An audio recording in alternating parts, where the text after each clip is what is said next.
Good morning, guys. Just be careful. Obviously, right now we can't even trade, but everything is down.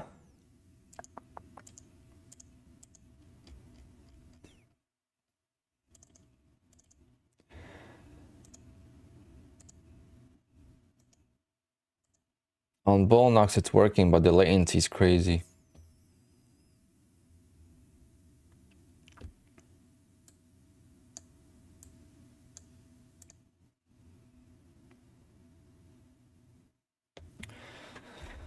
Sorry, I'm late, but things were not working too well, and I just took my extra time getting on because I knew I wasn't gonna trade.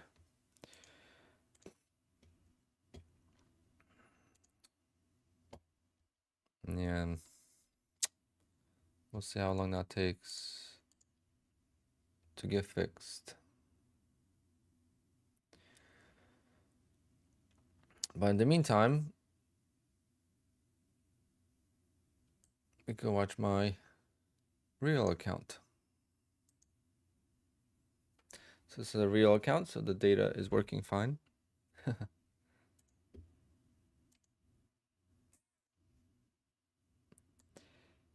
data is working fine.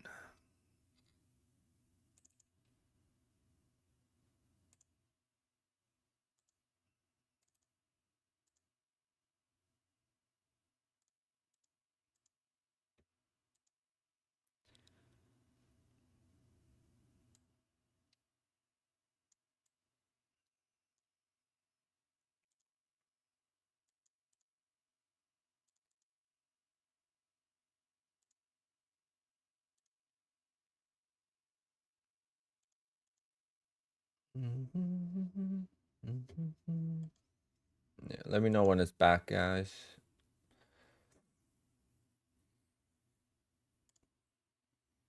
I mean, it's pretty bad. Even on Bullnox, it's not working. Let's see if it's working on my funded futures.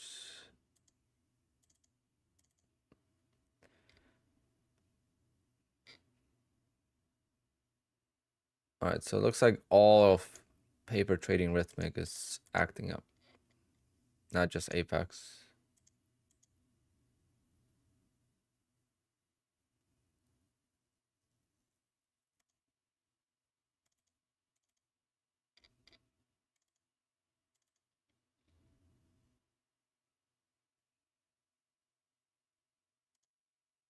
And what?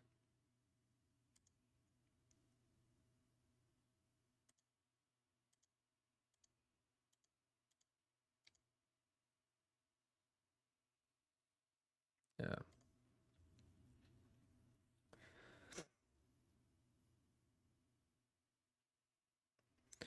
Yeah, I think, I don't know what's the issue here, but if it was just Apex, I would know what the issue is, but if it's everything, then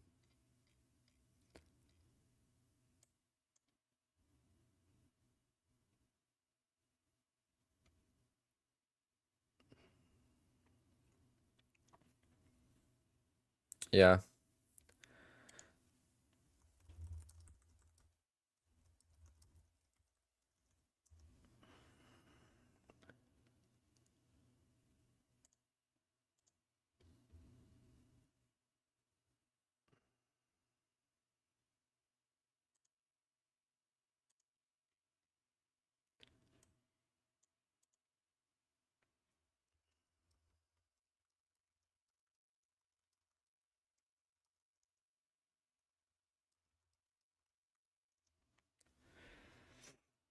But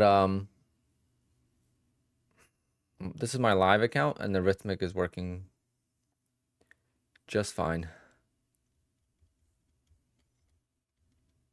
I think. Yeah, I can't imagine having those issues on a live account.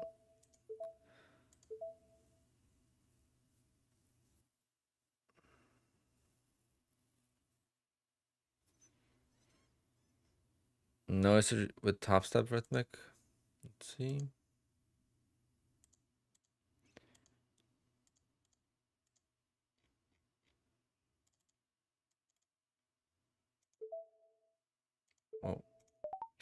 What the I just got placed in the... I just make money on that? You're saying you have no issues?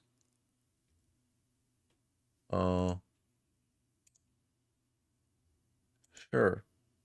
Sure there's no issues. Let's see if I lost money on that.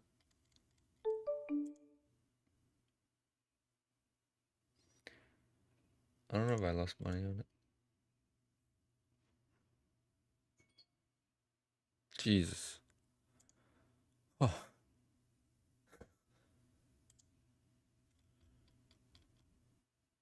I even tried to place a trade. I just... I don't think I lost anything. I think this is what I made on the open. But no, at the open I should have made... I think I lost $10 just now.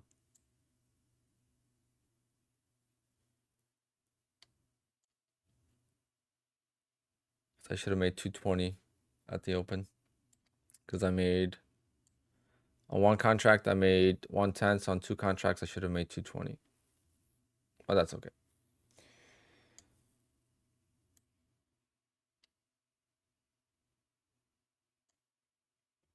Oh, and also... My bonus payout got denied. So... I gotta keep track of the accounts because...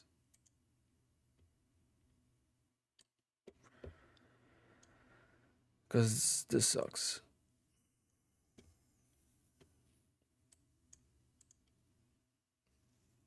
I didn't trade for 10 days. And ball knock, so...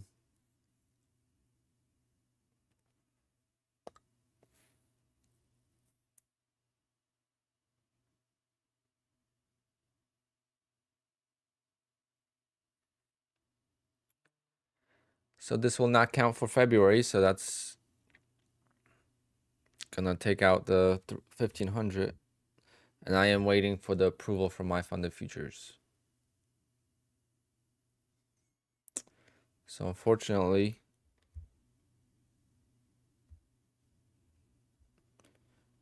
the total payout, unfortunately, I probably should not say unfortunately.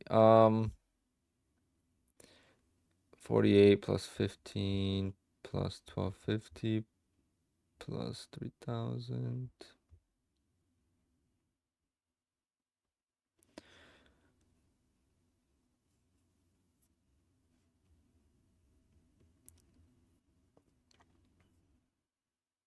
Yeah, I'm gonna be like 56,000 in payouts.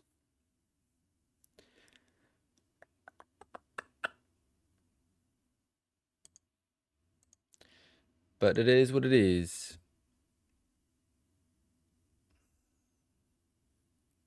All right, so it's working now. I'm not trusting it, that's for sure, but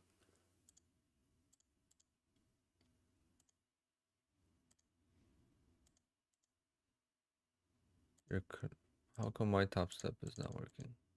My apex, I should say.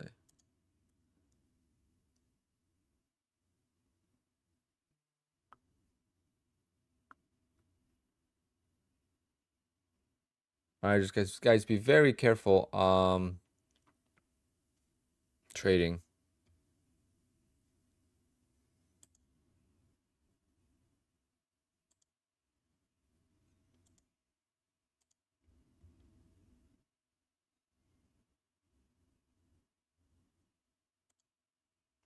I can't even get apex to load. Hold on, let me.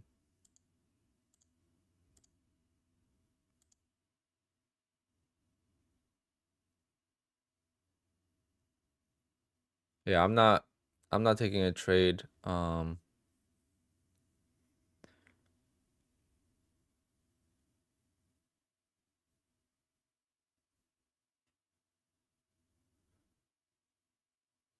mean, today's a good day maybe to trade the accounts because if you're gonna lose the account, they're gonna probably reset it. So you might as well just go for it. If you make money, they won't reset it. Just kidding. Just kidding. Yeah. Apex is still not. Oh wait. Yeah, Apex is back.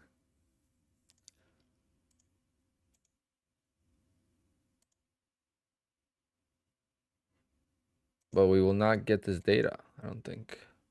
This is all gone.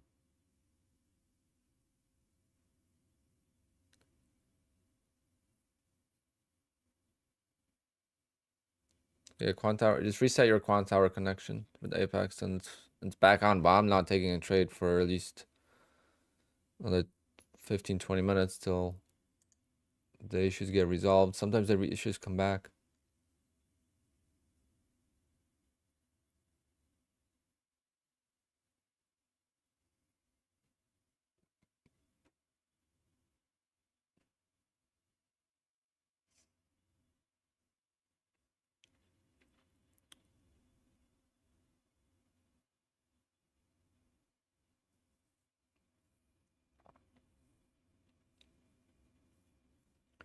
It looked like every single prop firm had issues, so not just Apex. Blame Rhythmic.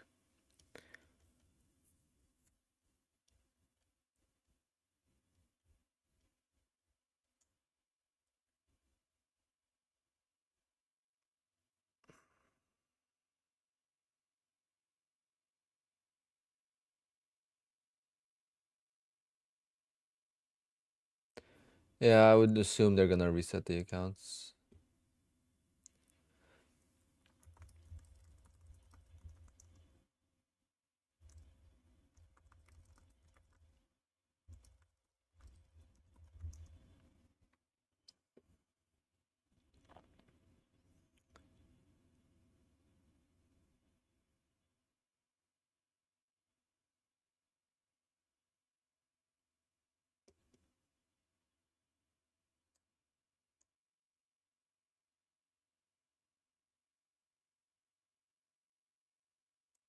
Why would Rhythmic ban prop firms when Rhythmic makes so much money off prop firms?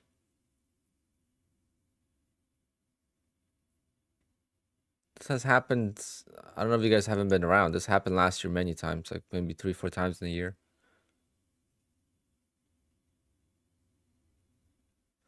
If you guys lost your accounts, don't lose hope. You might get a reset.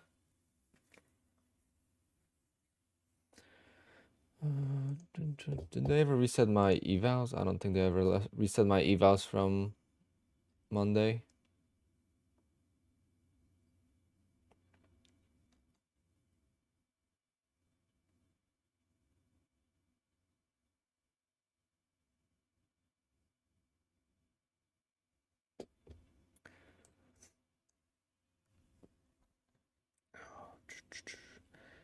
Wow, only one account is not at 2,000. Every account is over $2,000. First time ever. I'm almost tempted to just take a small payout the first cycle of March, so I could take a 40K payout the second cycle.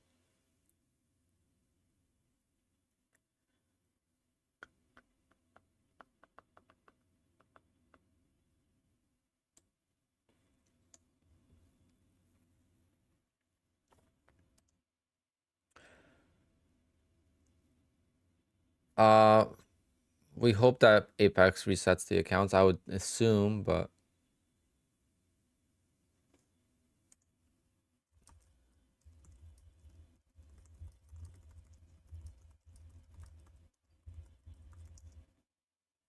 it looks like all prop firms were affected.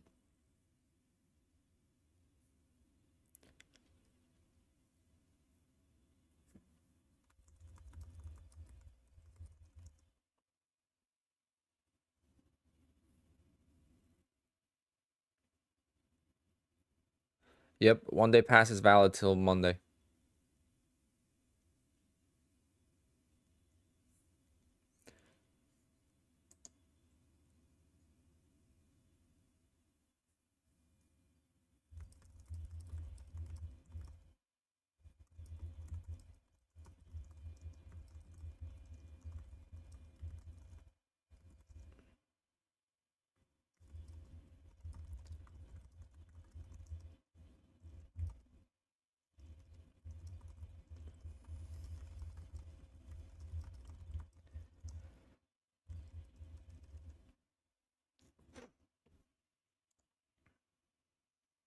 Because you're activating data on both accounts.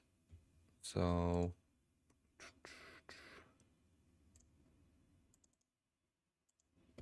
just watch this video. MF, just watch that video. It's a quick short. I explain how I log into both. It's very simple. Yes, there's issues with Rhythmic. So I'm going to go get my Red Bull, I guess, because I didn't have a chance to get it.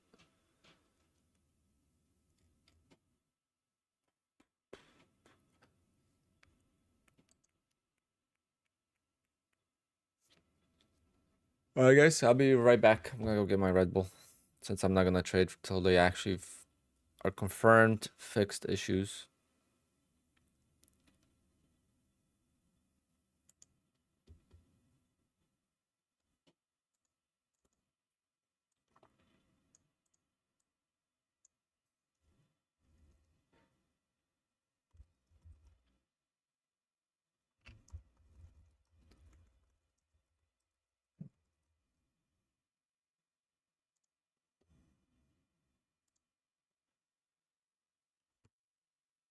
Did I get paid from the 15th? I didn't check today, but I don't think so.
Yeah, it should be fine.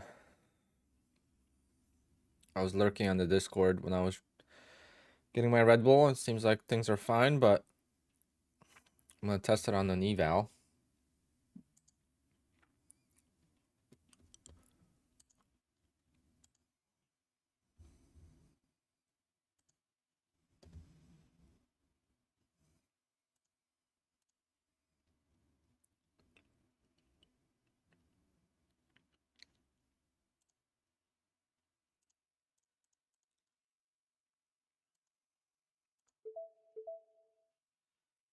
Just a quick test. Well, seems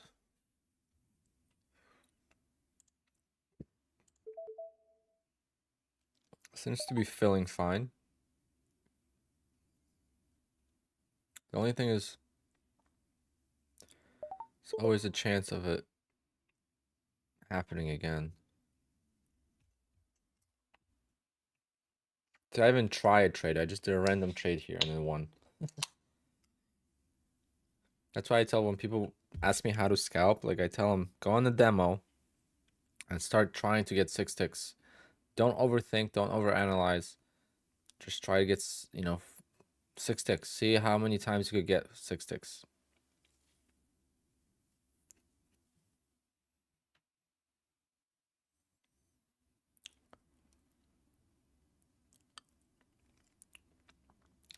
Super drive guy. Yeah, I don't really talk about the open trade. It's just opening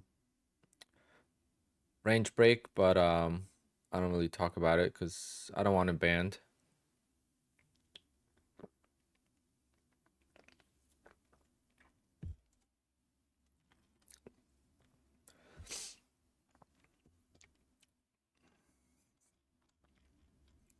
But for those who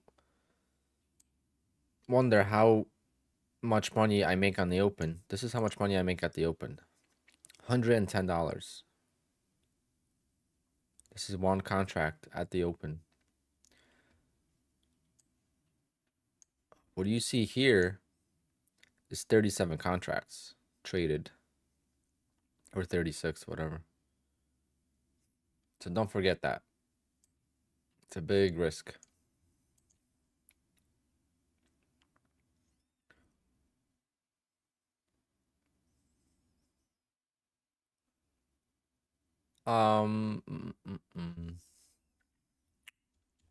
It's a scalp for 22 ticks. I change it between, same as here. Here I scalp between 6 to 10. At the open, I scalp between 20 to 25.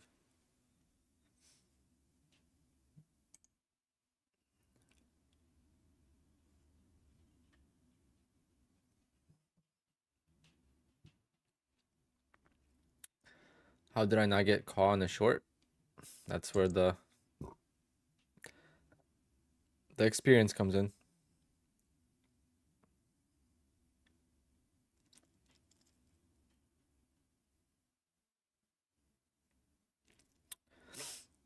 If I lose on the open, do I blow up my account? Yes, unless I have a max loss set, which some of the accounts have that. So I go into Rhythmic and I actually go into the risk parameters and I set the max loss. So now it's becoming very stressful because now it's 60 grand on the line. Right? It's no longer a little money. Now it's a lot of money on the line. So it's like I have to be precise and I have to not get caught. Every account is basically over $2,000.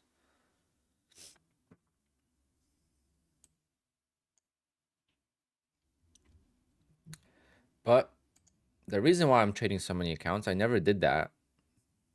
The reason why I'm doing so many accounts is because of how accurate I've been. In the past, I did only like 4 or 5 accounts. Am I trading oil news? Yes. Good reminder. Thank you.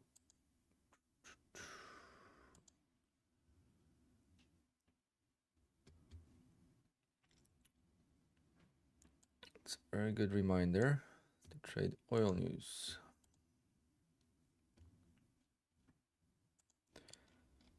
Is that 10:30 or 11?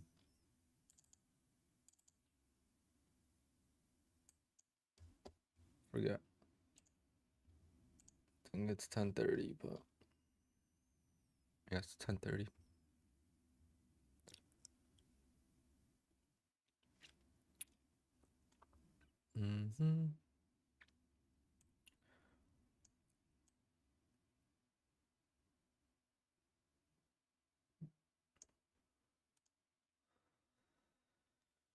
I'll do the newest account and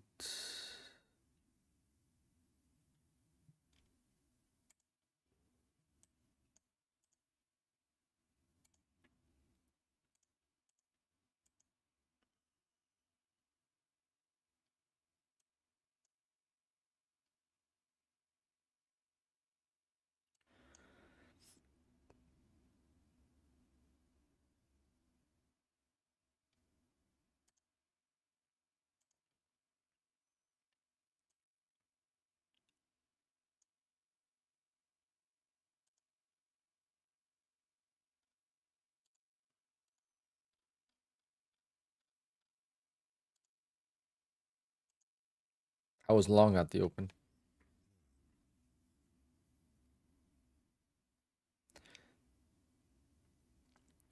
On Apex, newest promo email.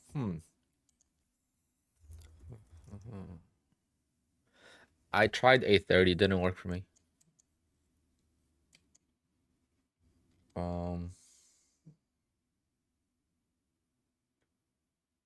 Yeah, 8:30 didn't really have that big of a move. It wasn't like instant, so I wasn't sure.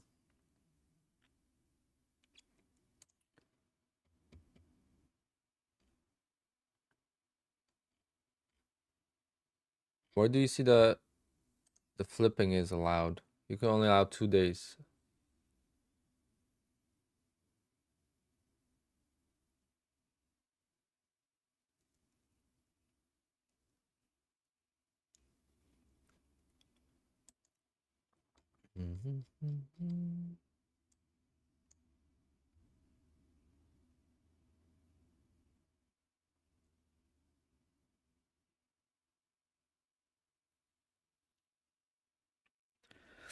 I mean, they already extended it till next Monday. I think it's fine.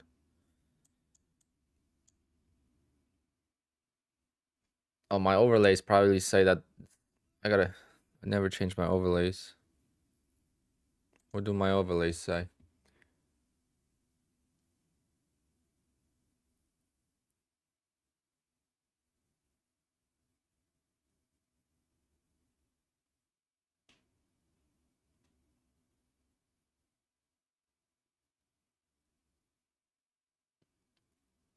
Oh, I think my overlays are okay.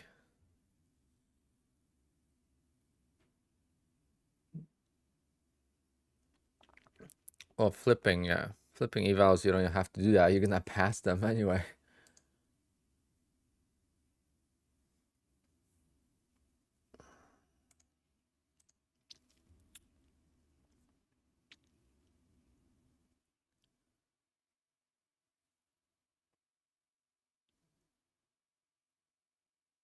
Yeah, people are complaining about.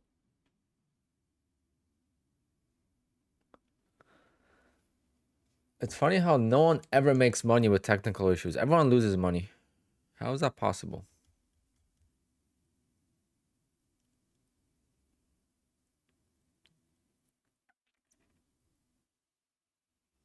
Did I ever flip a day or two on a PA to get to 10 day? Yeah, of course.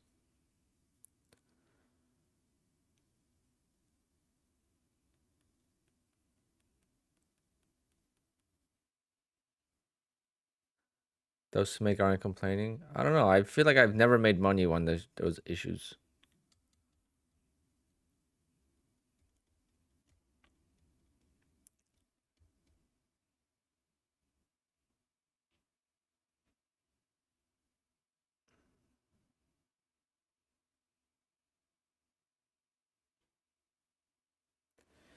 I'm gonna trade oil.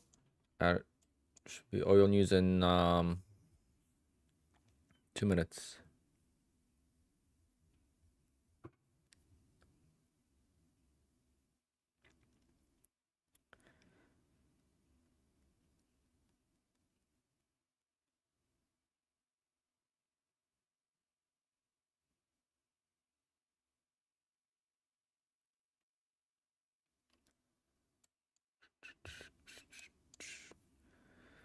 1 minute till oil news.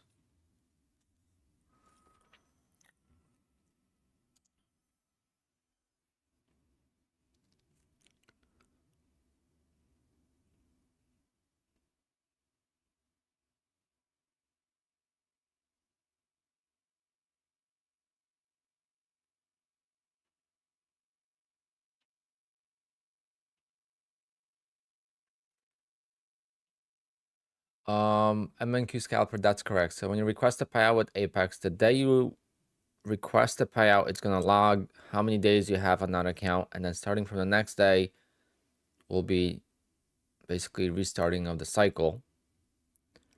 So you have to manually kind of track that, and then remember, you could still lose the account.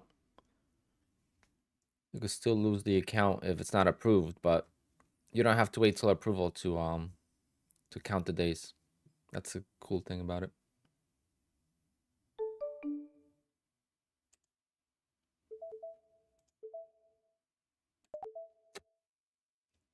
Damn it, I got in too soon.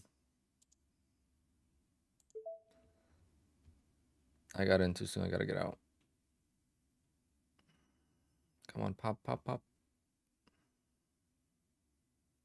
Oil news been shitty lately. Like, what is this? It's supposed to be T1 news.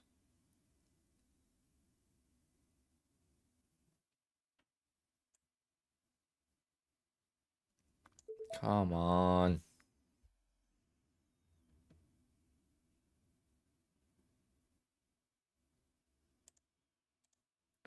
Freaking oil sucks. I'm not trading oil anymore. It's been doing this every other week. 1 week it works, 1 week it doesn't work, and now it's gonna blow my accounts.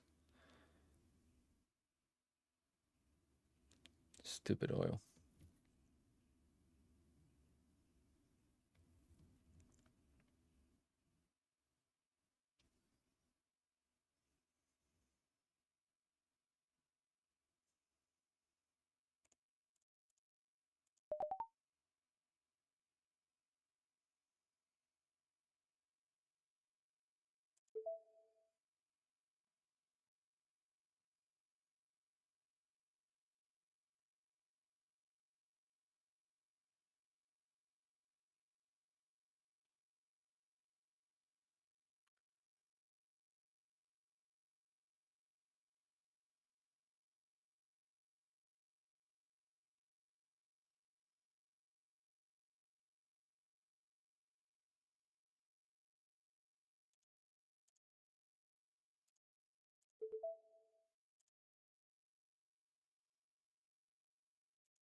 Oh, stressful day with oil.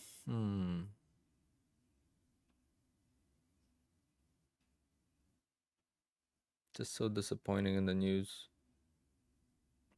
You would think oil would move at the news. It doesn't freaking move at the news. I don't get how people trade oil.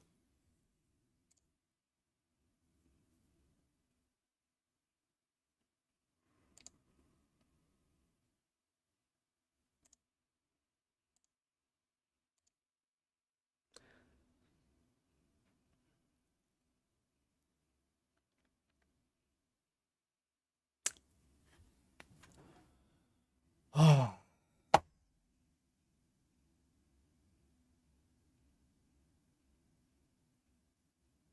So unfortunate, guys. So unfortunate. Didn't have to do that. Well, you'll never see me trade oil again. It's never been easy. The only time it was easy is when I traded the wrong instrument.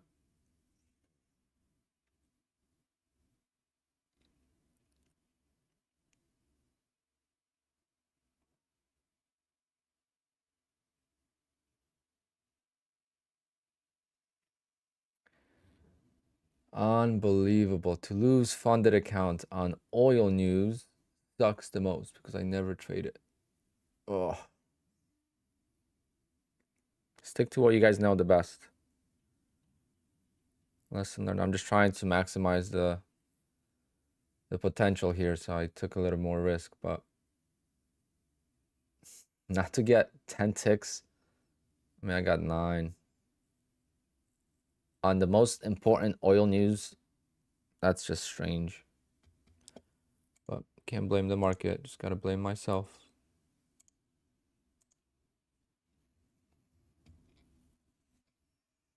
Of course, oil goes up all day. And as soon as you enter long, it goes down. It's beautiful. Oh, I'm not even gonna stress about it. Yeah, they might reset it. That's a good point.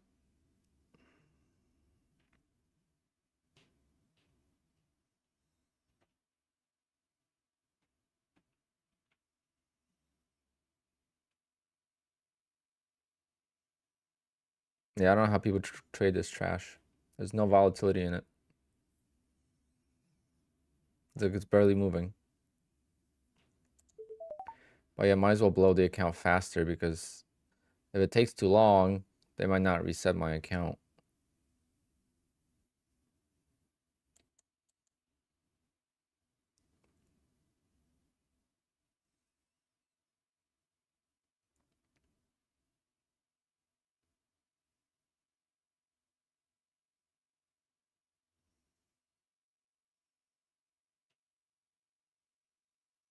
Is it better to reset or buy another one? It's the same price, but I think it's depending on which size account. Like a 50K, it's cheaper to buy a new one. Like 150K, it's cheaper to reset.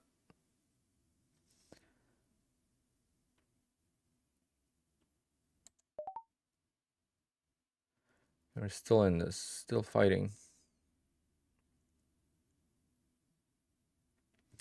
Took that off there.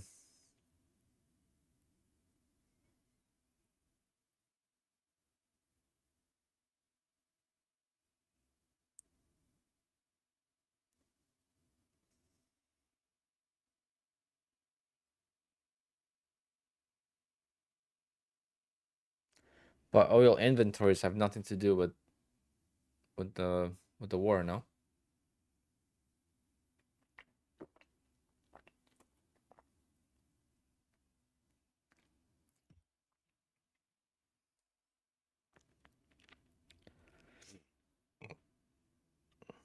You can't reset a PA once it's blown, no.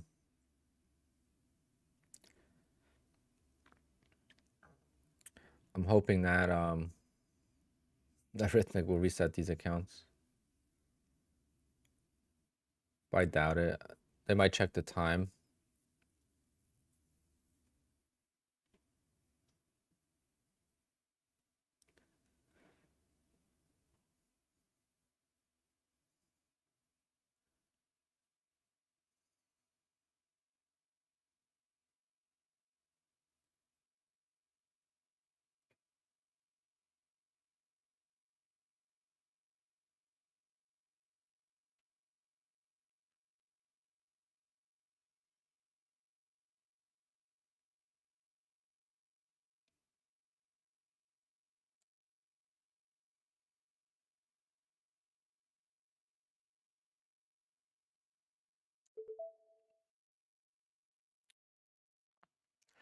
No one knows, guys. No one knows if they're resetting or not.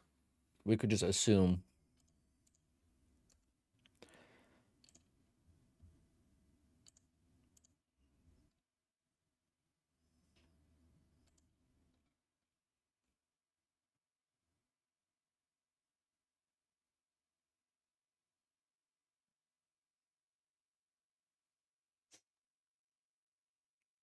How do you cancel a failed eval?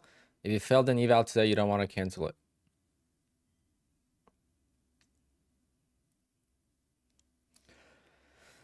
If you have Rhythmic issues today, Apex is most likely going to reset all of the accounts back to the beginning balance of today. So tomorrow you should have your account back to 0. Now, it's not guaranteed, but it's what they have done in the past. So do not cancel your accounts, guys. Do not, if you blew any accounts today, do not cancel them. Do not do anything. If you blew a funded account, it would cancel on its own anyway.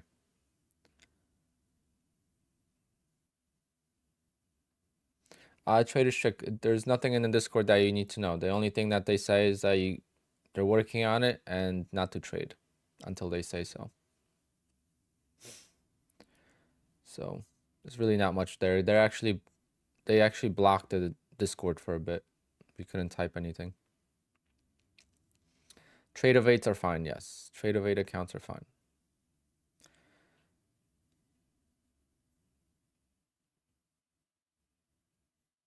I've had an account reset with I'm only down a little bit now. I might survive this. And I'm never trading oil ever again.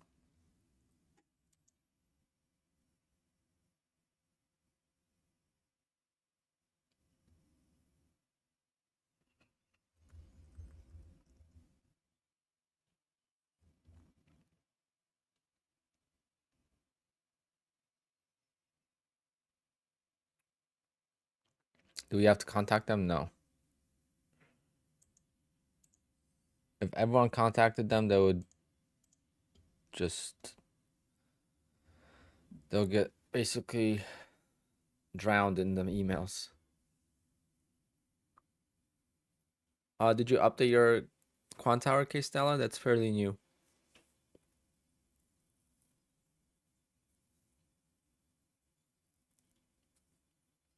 What do you mean, what happened? Rhythmic was down today. Is that what you mean? Ghost Bear? Talking about what we're talking about with the resetting of accounts?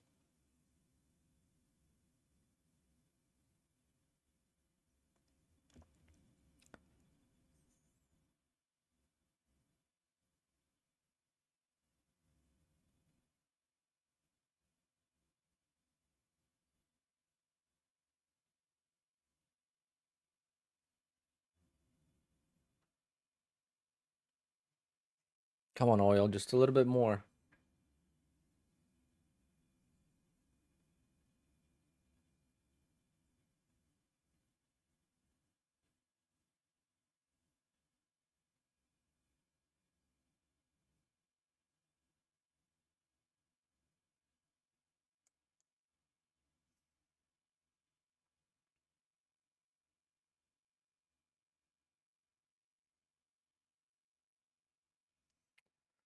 This is a case of, actually not, this one maybe not. But it's almost a case of averaging down would have been better than selling it out. But I mean, I took a decent profit there. That was like 150 bucks. I took 3 contracts here, but I'm only down to 2 contracts now. That's basically taking a loss there. So it's a loss, win, win, and I just want to get to break even.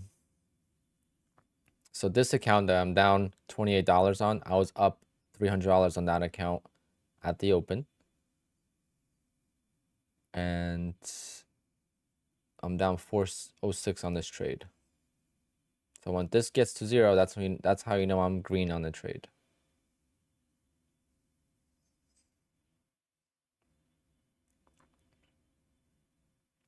I am green. You can trade us as you want. Just 10 trading days total.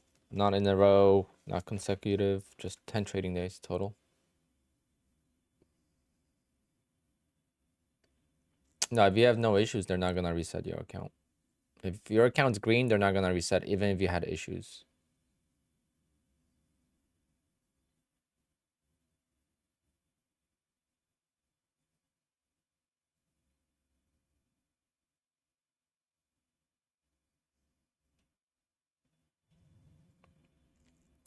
Dom, don't thank me. There was someone else that that created it. I don't even know who.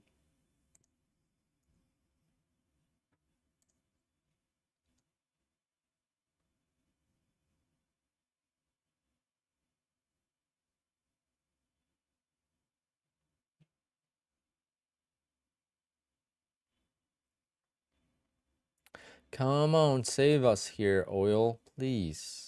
I promise I will not touch you and bully you ever again.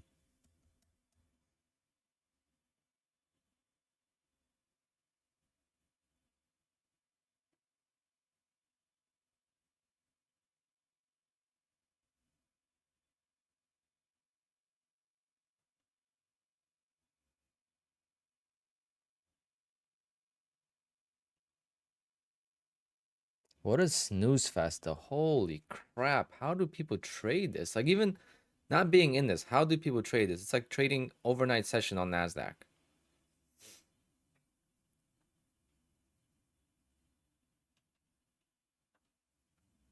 Can you do $1,600 on PA and then do micros count as a trading day for a payout? No, John. There's a consistency rule and a flipping rule on Apex, so you can't do that.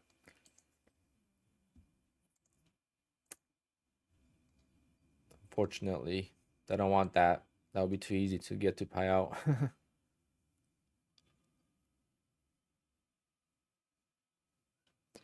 Crude is the best? No, no shot.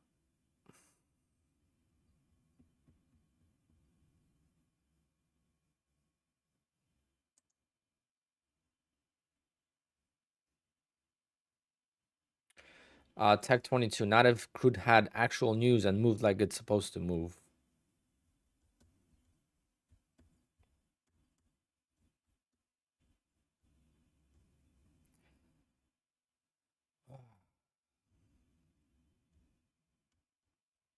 I love how Slee talks in third, like as if I'm not reading this. He's always in here. Is he trading? Is he in? He's talking in third person. That's so funny. And no, this PA is not messing me up. It's just that was a news trade I took. Taking news trades is risky, but oil did not move on news. It's insane because it usually moves.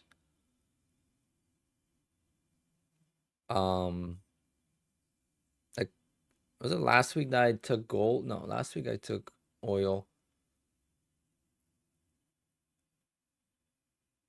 Last week I won.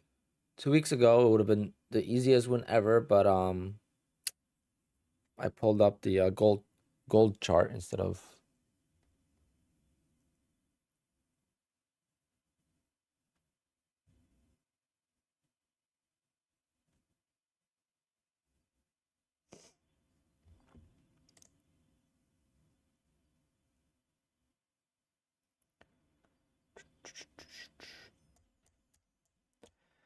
All right, guys. Hopefully that will reset these accounts. Because clearly I'm on the wrong side of the trade. Because it's been going up all day and now it's going down. It looks like NQ likes to rotate.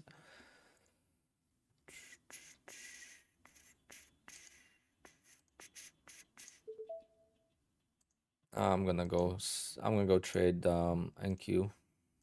I'm done trading oil. Screw that thing.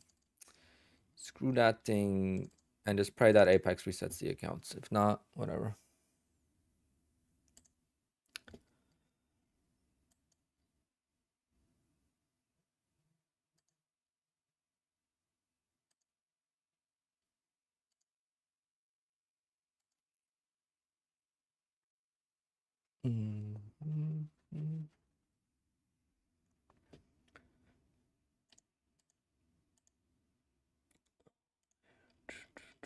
So annoying.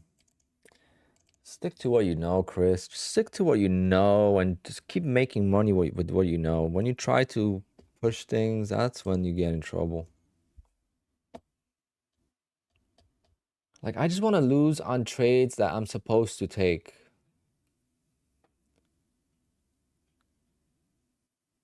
I guess I've made money on oil before, so I guess I can't complain too much. But it's been just tricky. And when it's been easy, I took gold instead of oil. Because I just started doing that recently. So I'm not going to do it again. Clearly, it doesn't have an edge. If it had an edge, it would work every time. So just gonna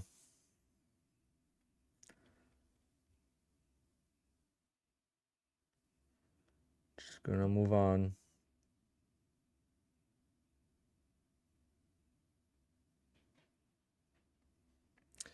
Just really hoping that Apex resets those accounts.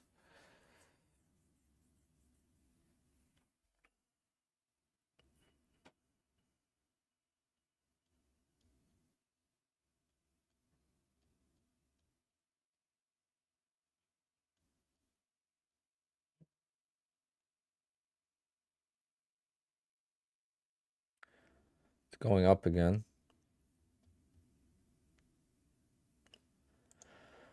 Oh, yeah. Leslie, there was a Rhythmic issue. It wasn't Quant Tower issue, it was Rhythmic.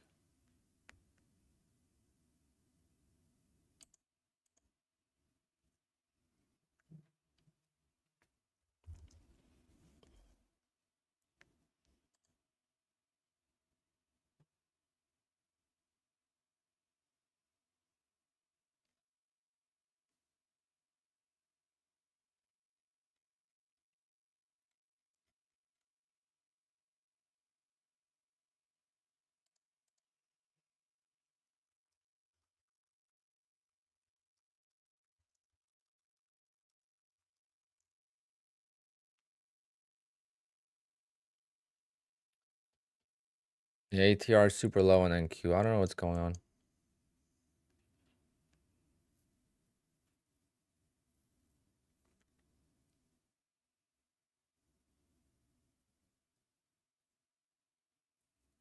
Okay, oil's going back up. Let's see if it actually goes back up.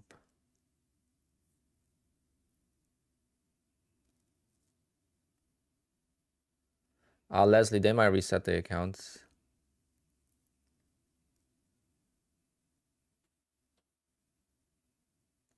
They're definitely gonna reset a lot of accounts. I just don't know if they're gonna have like a time frame for the reset. Come on, oil, stop teasing. Like, what is this? Like, what kind of price action is this? Oil doesn't even have enough liquidity to create proper candles. Or is this just...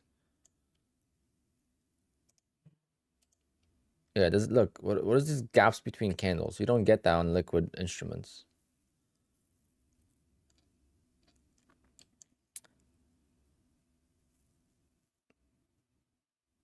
The only reason why I like oil is because I like cars and I don't want electric cars. Electric cars suck, so that's the only thing that oil is good for, but it's not good for trading for me.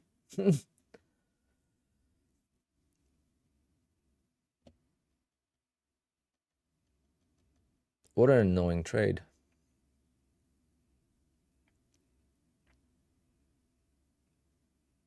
But I hope you guys understand why I took it. Usually at news, there's a big movement, and there was not. Today, I guess, maybe it just depends on news.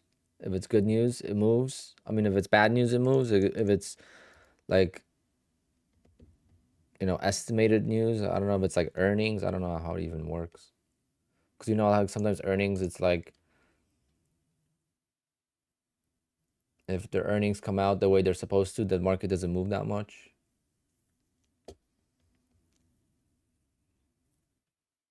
Oh my God, design knob. I was watching that. I didn't know what oil was. Like, I didn't know like what futures were at the time. So I'll never forget that day. I was like, how can I buy oil on stocks? I mean, there's ETFs and stuff, but it was crazy. That was like one of the craziest things ever. Maybe it's priced in, yeah. Yeah, oil went negative. Some brokers didn't have the ability to display the negative. So that meant that if you wanted oil, they would have to pay you for oil. So they would pay you for you to take oil.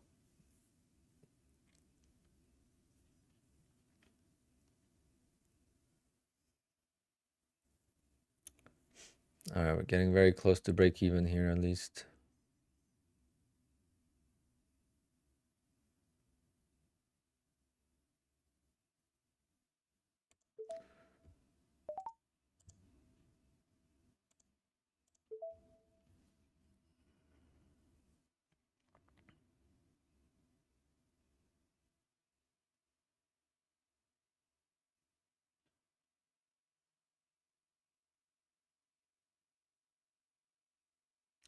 Down to just one contract. I think I'm gonna be around break even when I get out.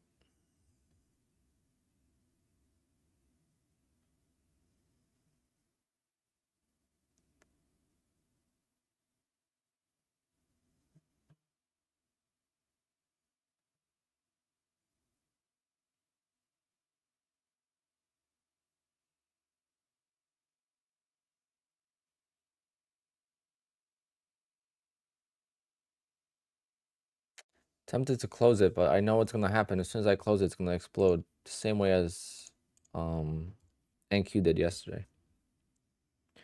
I literally closed it like that, and then it just started shooting up.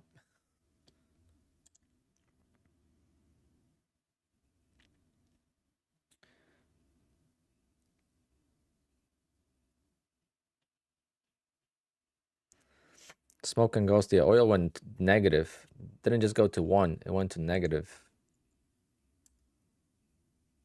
But I can't imagine the margins and stuff. I mean,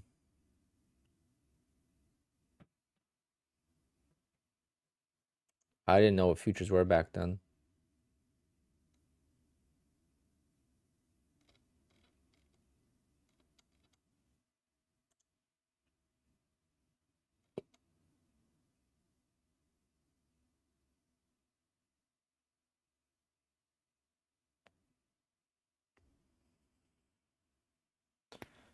Oh. How do you get this orange box? So that's like an indicator plugin for Quant Tower. I would share it publicly. I share it in my Discord because I don't know who created it and someone gave it to me. So I don't even know if it's like a paid indicator. So I don't want to just put it out there. But if you want it, just don't join my Discord and just go to the plugins and indicators in the pin messages in my Discord. You'll just go to pin messages and you'll see it.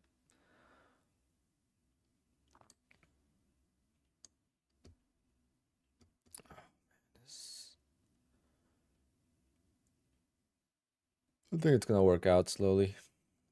So.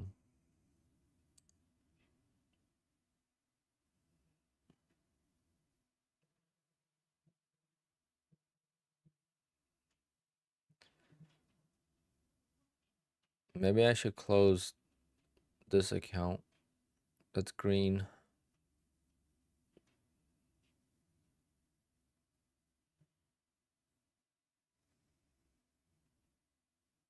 Come on, oil. Just push up 10 more points. 10 more ticks, and I'm out, and I'll never see you again.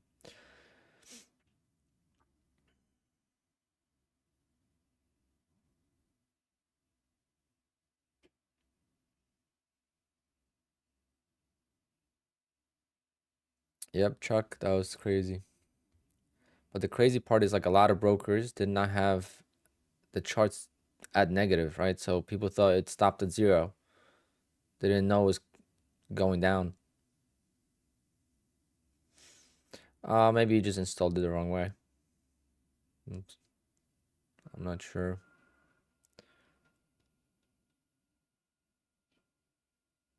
But it doesn't work for other accounts, only Apex. So I don't know how it's written, how the script is written, but it doesn't work for other accounts.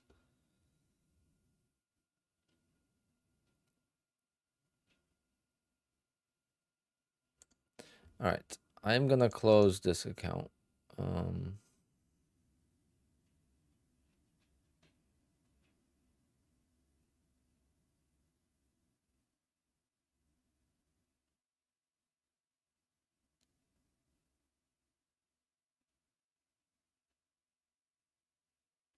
Actually, no, because that's the one that's copying. I'll just let it work.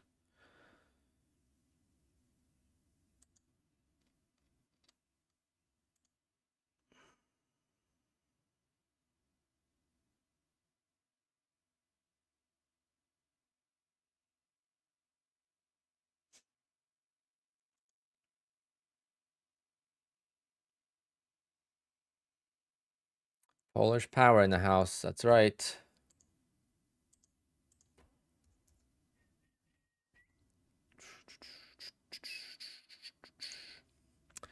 Come on, oil. Why you gotta be such a bitch?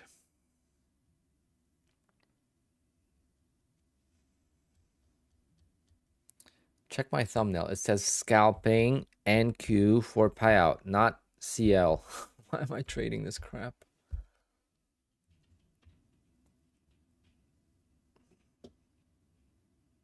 Like, it's almost untradeable. Like, I don't know. I don't know what it is.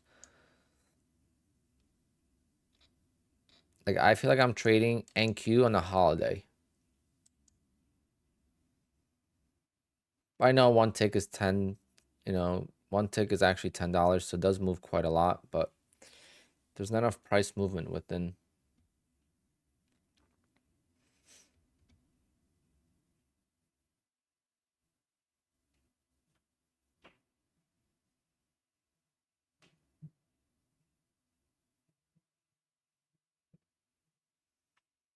Did I have any issues today? No, but I wasn't in the trades when the issues happened. But yeah, Rhythmic went down for quite a while. Yeah, Mark, I'm never trading crude again. You can count my words for that.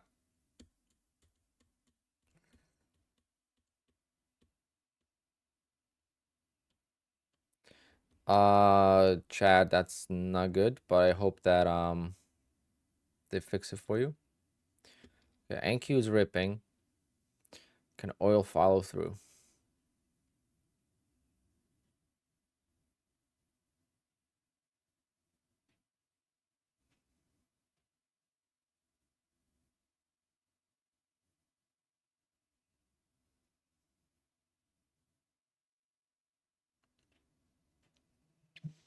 Yeah, I got NQ up here.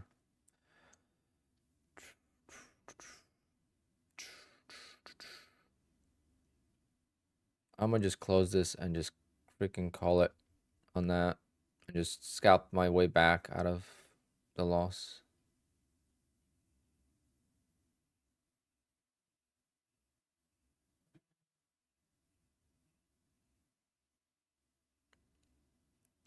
But NQ's ripping. Come on. Oil, you can rip too. Like, just take some advice from NQ and just do this.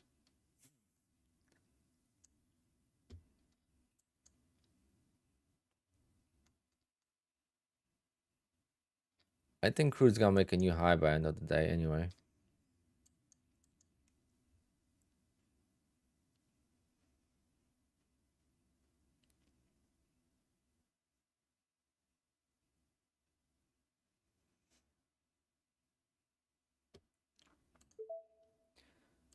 I'm just gonna set us what?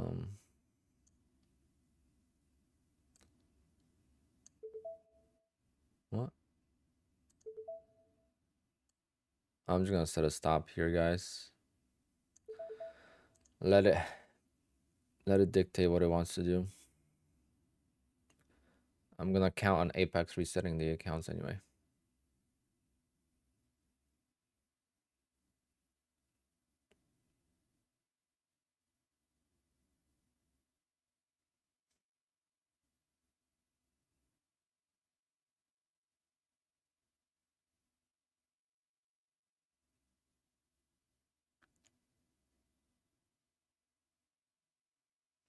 I hope they do.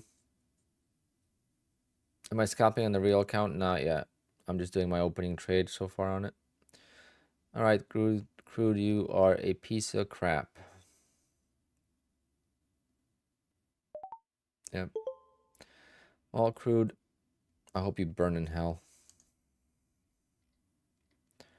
I know you like to burn well, so I hope you burn in hell.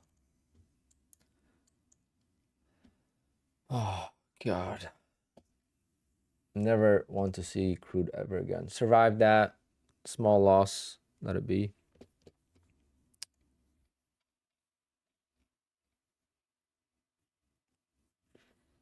And try to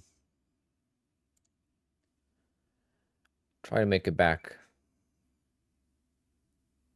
Oh, thank you guys.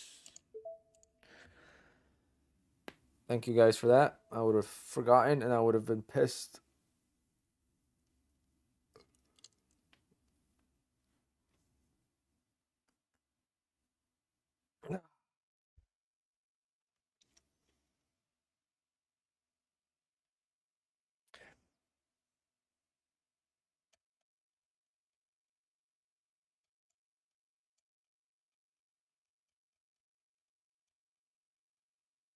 If you don't pass it one day, do you need to wait 7 days? No.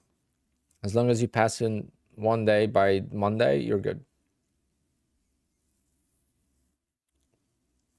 No, sorry. As long as you pass by Monday, you're good. It will activate whenever you pass. People are getting that so confused, and I don't know how to explain it to people that it's not 1-day evaluations. It's no minimum days evaluations, right? But it's so hard to like write that or explain this to someone. Because people think that it's 1 day, you have to pass in 1 day. It's not that. It's no minimum days for evaluation.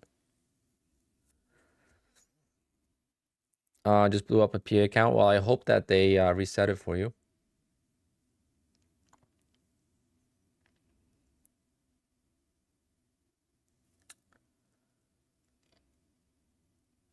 I just took a loss, so I hope that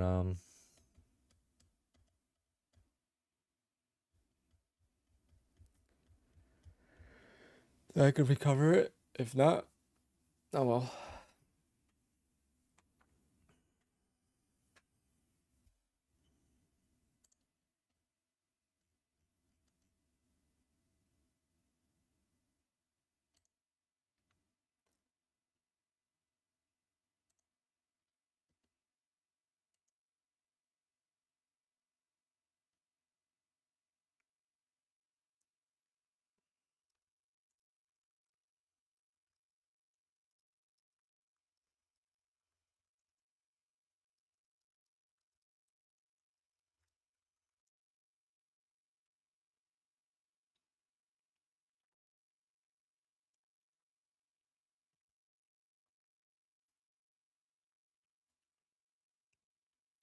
If you're green, they will not reset your account. I can guarantee you that. They're only gonna reset your account if you are red or blown.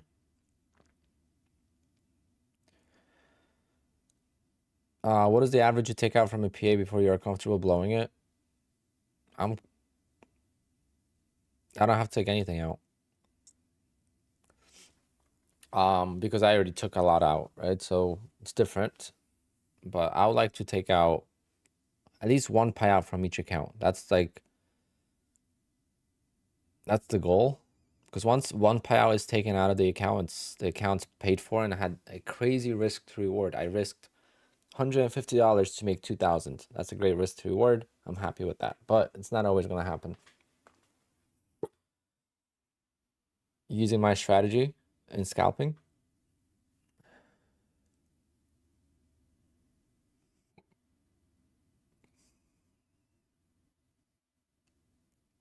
No, so when Apex resets funded accounts or evaluations on outages, they reset it back to yesterday. So they're going to go back to whatever you finished yesterday. So whatever you had in the account this morning is what it's going to reset to. So it's not fully reset.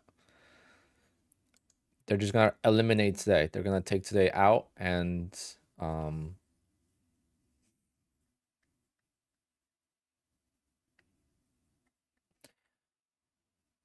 yeah, there was a big outage today. Look, the whole chart's missing here.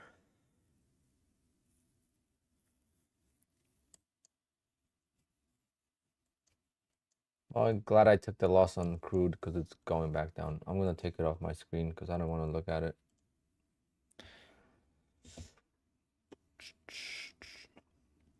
It is my mom's birthday, so I don't know if I'm going to stream all day.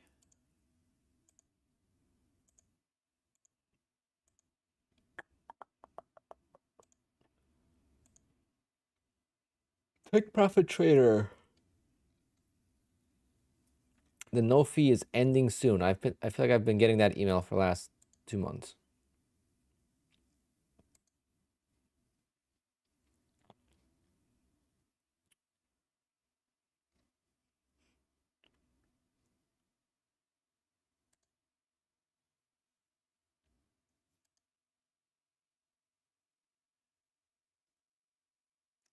Is it better to reset or to open a new one? Depends what size it is. If it's a 50K, it's better to buy a new one. If it's 150K, it's better to reset.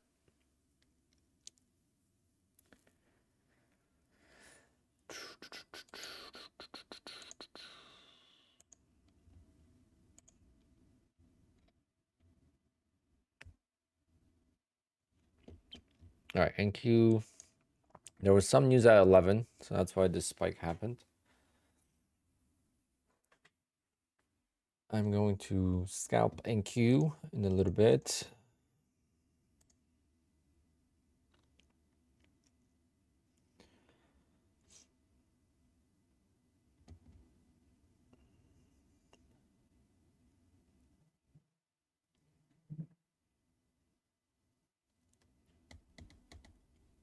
Oh, God. I need to go to sleep earlier, guys. I've been going to sleep so late. It's catching up with me.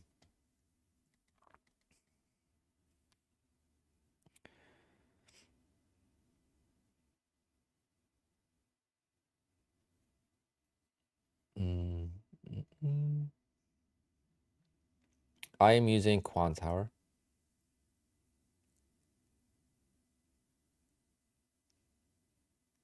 It could be the Red Bull effect, but going to sleep at 2 o'clock in the morning because I'm working doesn't, it's not really the Red Bull effect.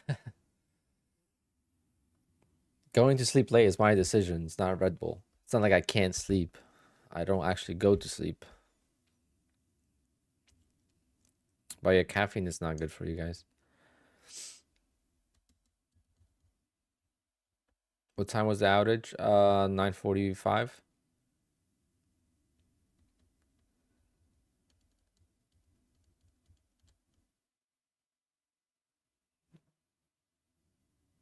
I don't know what was it. It was some kind of, I don't know what it was. It wasn't anything major, but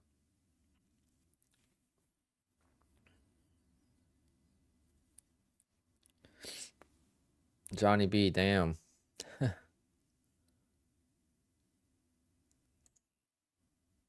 No gaps in your chart. Let's see.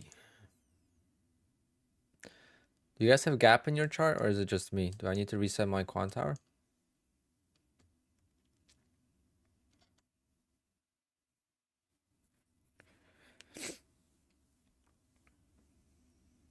Was it Quant Tower or Trade of it for outage? It was Rhythmic.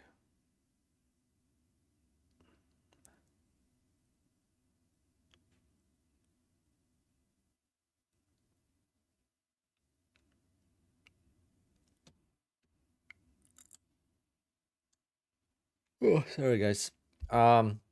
This is what's supposed to look like. This is my actual live account. The live account did not have any outage. That means you know that prop firms use a different server, obviously, than the live accounts.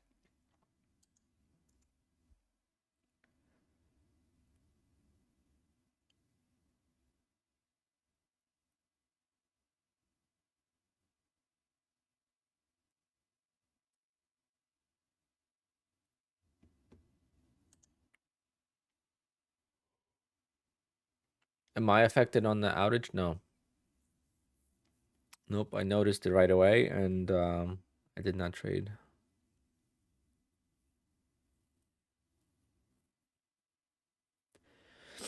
I am red on one account, so I'm gonna try to get it back to green because I think that Apex will reset it if it doesn't. So I traded crude oil like a dummy. This was the 3rd week in a row I traded it, and it's never been smooth, so I'm done.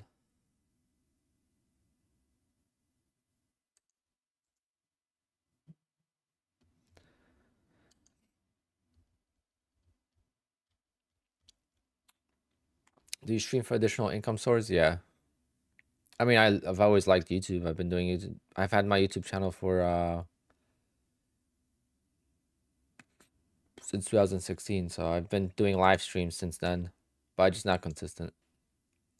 So I like sharing my journey, but now obviously it's another income. It's actually a lot of fun too, because that's what I do. I say that all the time, but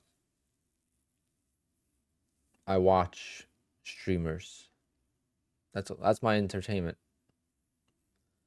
I literally watch Call of Duty streamers for like when I'm eating dinner or watching TV. I'm watching streams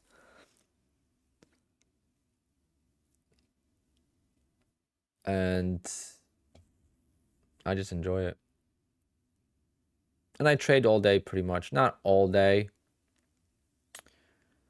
Because I'll go to the gym right now or whatever, and then I'll come back and trade. So I wouldn't be on the computer the whole day, but I would trade pretty much all day, regardless. So might as well stream.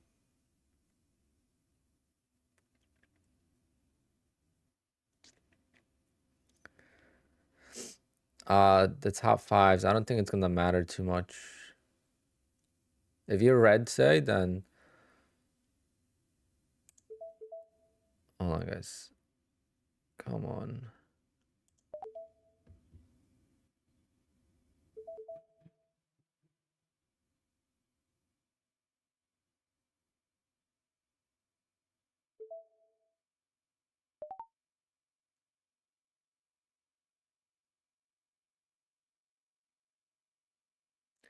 Yeah, I don't think it's gonna matter. If you're red, say, it's gonna get reset. It doesn't have to be blown, I think.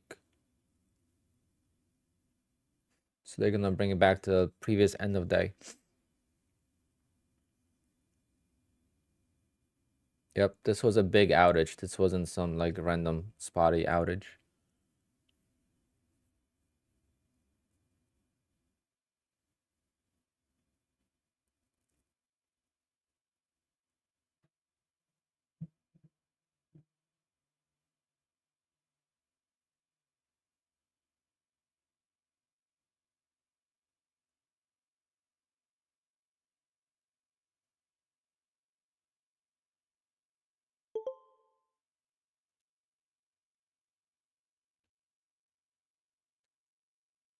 I was long just now. Oh man. Yeah, it's my mom's birthday, so it's a long day ahead. We're not really doing anything official till the weekend, but I gotta go pick up her gift. I got her a guitar.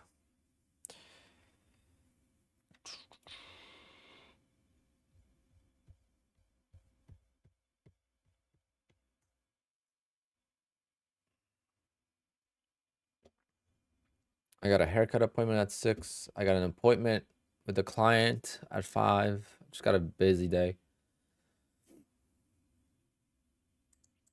Oh, she's working. She won't be home till later. So I won't see her till like 7 anyway, but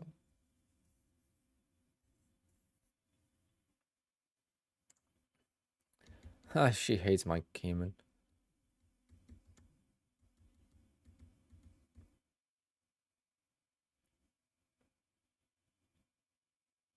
I was actually talking to her about the 911. She's actually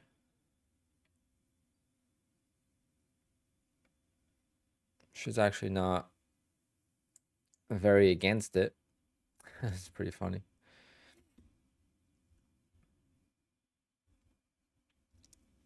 My dream is a G-Wagon.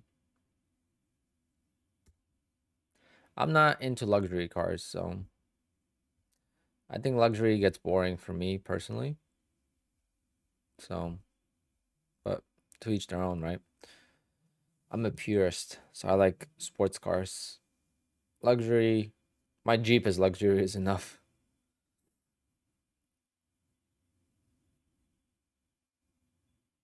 David, yeah, I talk about 911 all the time. Because that's my dilemma right now, David, about placing an order for one. I have an allocation for June. My brother spoke to the guy yesterday. It's still available. So I got to decide this weekend. I feel like I'm going to regret it if I don't get it.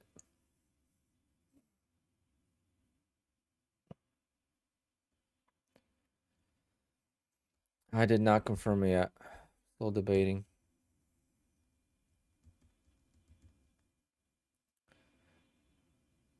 I might wait till the weekend. If it's still available, then maybe. Because if I get a payout from these accounts, like $30,000 payout, that's gonna be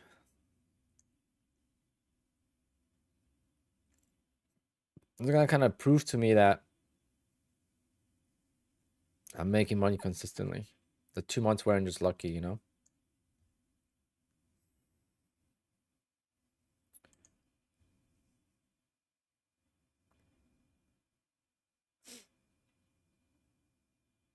They end the production for the 992. So the 992.2 will come out. So this is going to be the story. 992.2 is going to come out. So they're going to redesign the car a little bit. It's like a mild refresh. So I don't know what it's going to look like. From the spy shots, I wasn't a huge fan. They could make them hybrid. They're going to increase the price on them.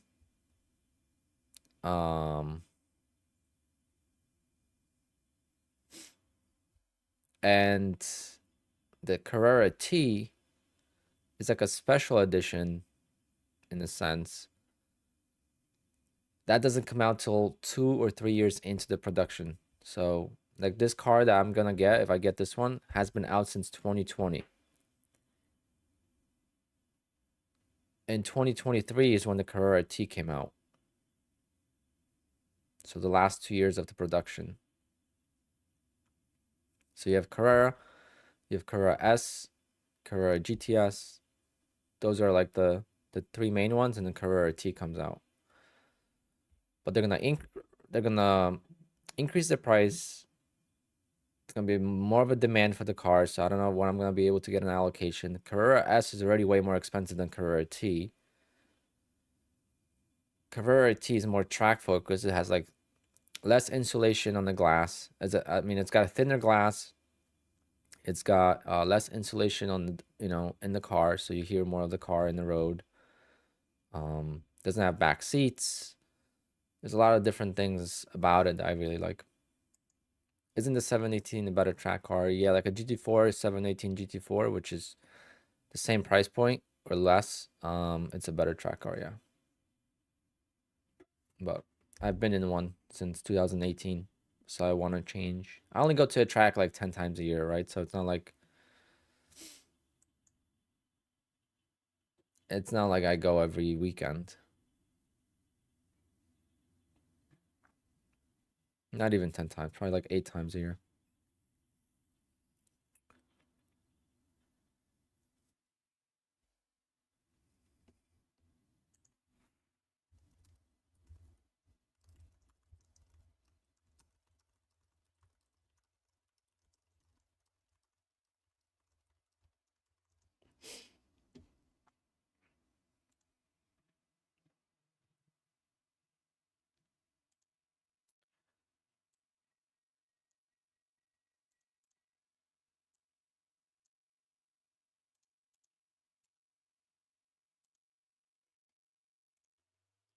Mm-hmm.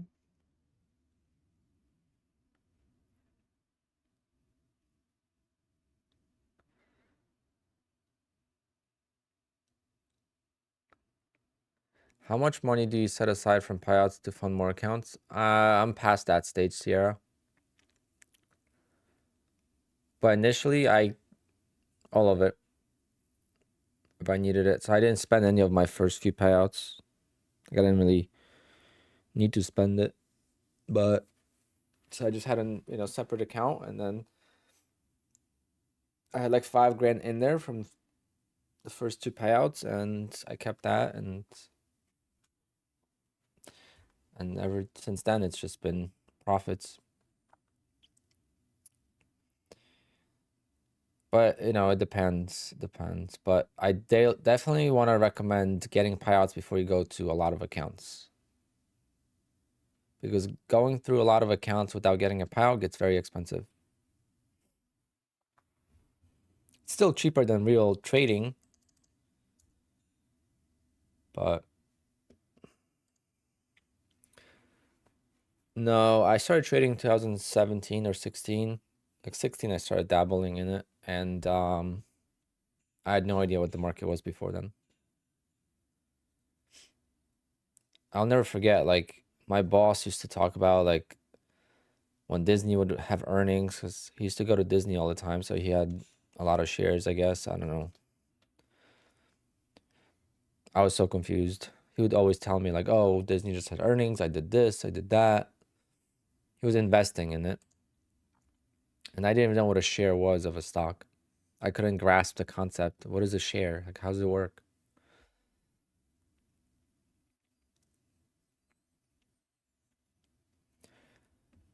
But I've been a wedding DJ since 2006, and I've been a full-time DJ since 2015.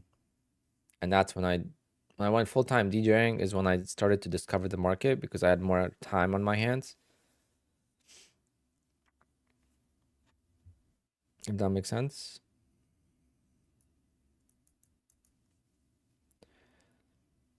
Market, come on, market. You still want to keep going higher? I'm tempted to short this. I feel like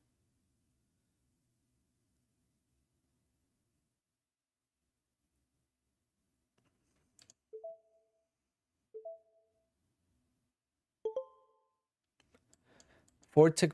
Oh, I'm only doing one contract. These are the 2 contracts. I'm copy trading. First time in a long time.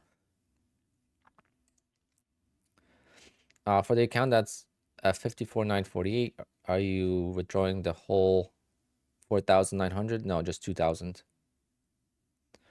I can't take out the whole thing.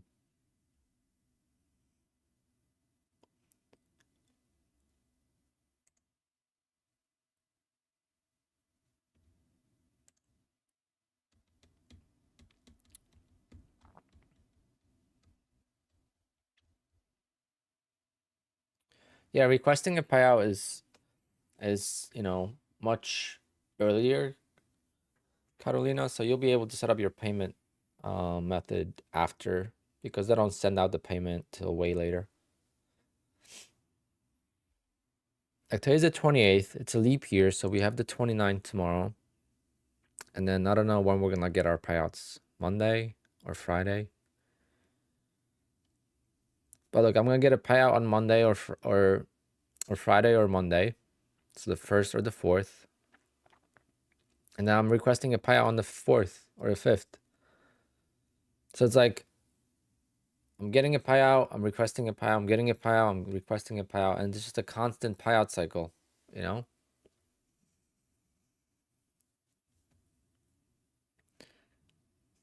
How to see what positions you have opened. On Quant Tower, you could see it pretty early. Like if I click this, you see this line, you could see if I'm in the position. But I trade very fast, so if you blink, you miss it. But you can also see it here, actually. I forgot to mention that. Is my audio on? I have my audio on a little bit, so you could hear kind of when I get into trades, but my trades usually last between 2 to 10 seconds. If I'm stuck in the trade for more than 10 seconds, that means it's not the best trade.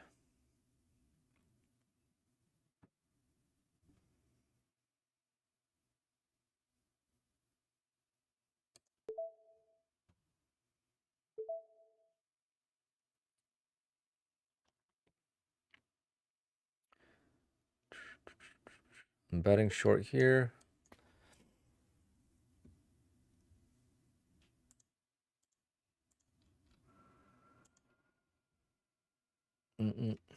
Still gonna trend higher, huh? Damn.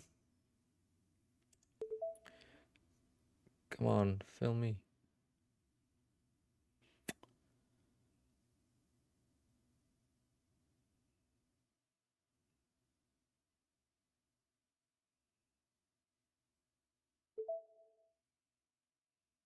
Now I need a false breakout. I need this to pull back. I need this to be a false trap for the longs, but it's not. Come on. Be a false trap for the longs and pull back. There we go. There we go. Come on. No.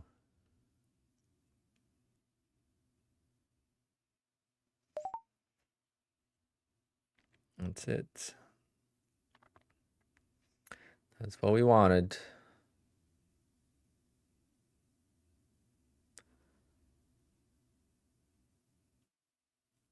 But not that. I didn't want that.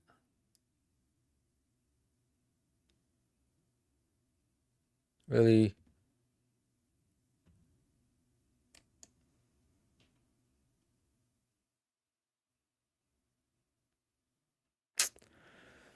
How did I get bought up when it was such a nice stuff move?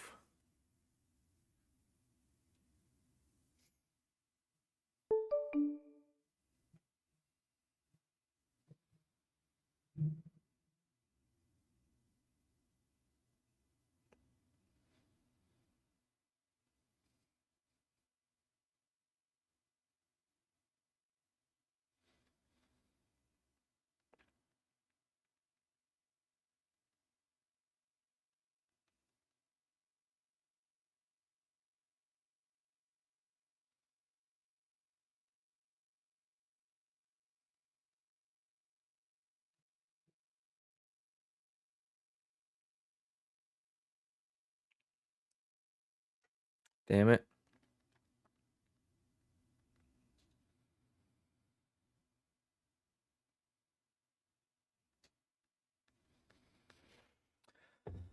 Oh, I had a chance to get out break even there and I didn't. Try for a double top here.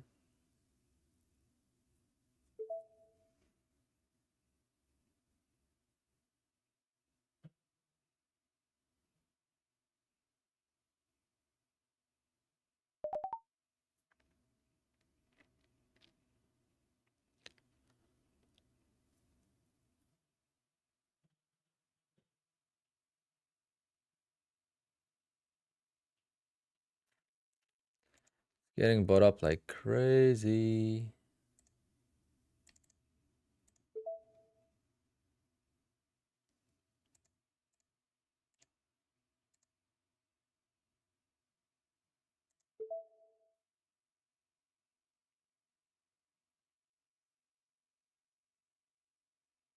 Come on, push down, baby. Oh, I took one for a loss there just to be safe.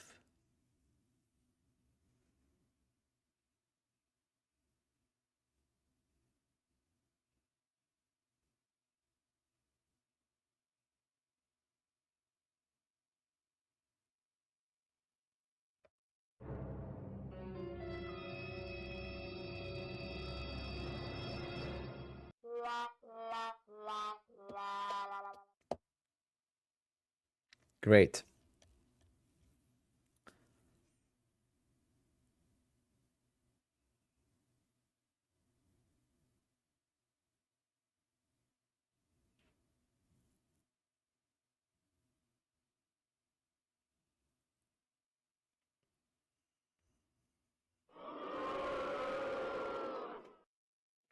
Having some fun with my soundboard.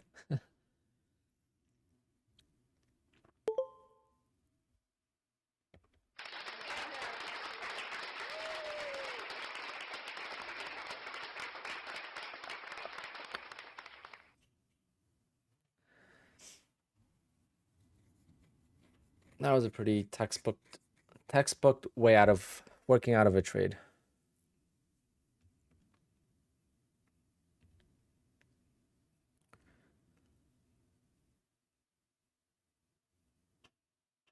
I'm not saying it's not stressful, right? It's still like stressful, but the odds are in my favor, so just gonna stick to it. I could have cut that loss and be red.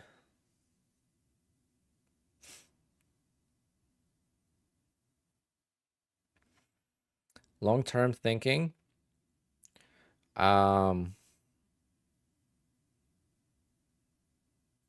typically yes.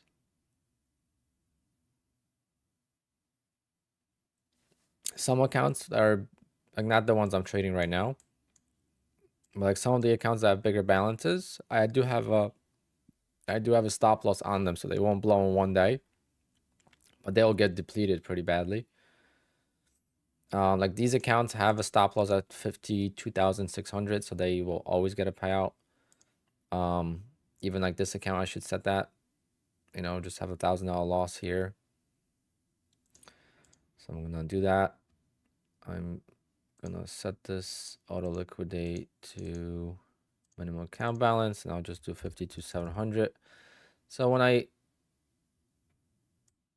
have a bad day on or bad trade on this account, at least I know it's gonna auto liquidate me there, and I'm gonna only trade one contract on it at the open. And I could do the same for this account as well. So like, I do have some risk management once I'm in payout, but before payout, I'd rather just let the trades breathe.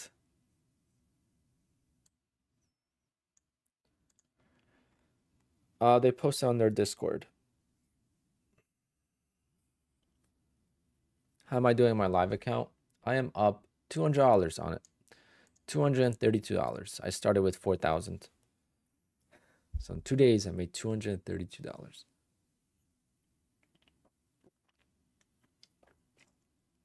I am going to make around $100 a day till I make my first 1,000. And then I'm going to try to get to $200 a day. And I'm going to try to double the account. And then I'm going to withdraw. Once I get to 6,000, I'm going to withdraw 2,000 and then try to double this account that way. And then let it grow after that. But letting it grow after that, it's still difficult because it's still your money, right? It's like, it's the same thing as growing these accounts. I always said, like, as soon as I take a couple payouts, I'm going to let these accounts grow. But now I'm at payout and I want to take it. How many accounts do I copy now to open? I think like 18. Like 15 to 18, depends if I'm doing evals. Like I did some evals today too.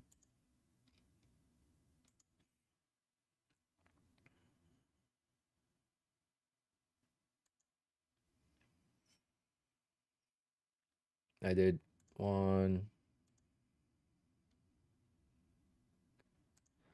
I did 3 evals today.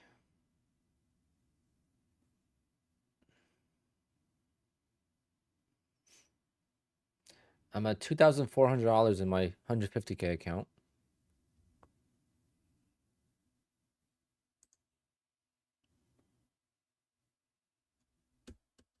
For the most part, to Mimi. There's some discrepancy, but not a lot. You could kind of see they're all the same, right? For 318, 318, 318, 318, 318, 217, 217. So it's the same entries. And then these, this one's one contract, and these are traded right now.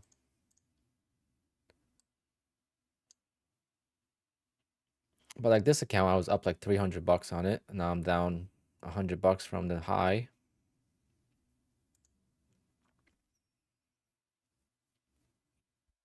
Can you explain the Apex trailing drawdown rule? It takes too long to explain it.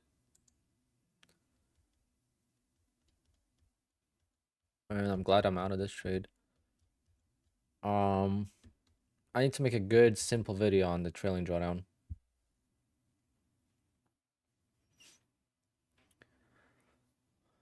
I am still a full-time DJ. I'm not a full-time day trader, guys. I'm making more money now these last 2 months. But that's the first 3 months that I'm going to be making more money than DJing. But I've also am in my off-season DJing. I don't start till April, so.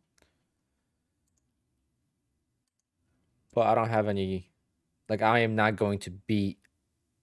I actually never had a 50K month DJing, so I'm already making more money trading for sure.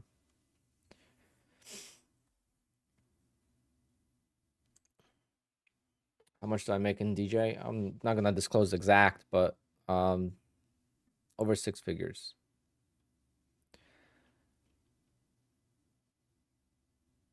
And I've been doing that for quite a long time. Lou Diamond, really 700 people? Hit those likes for me, guys. Yeah, it's been growing. The channel has been exploding. We had like 850 people watching yesterday, and had like over 800 likes. Just amazing. I mean, I'm just doing my thing. I don't even watch how many people I have watching, and it kind of gets stressful when you have too many people. I don't make a million. I wish. You can't really make a million in DJing by yourself. You could have a $1 million business, but you can't make a million. No, 6 figures is 100,000. I'm making more than 100,000.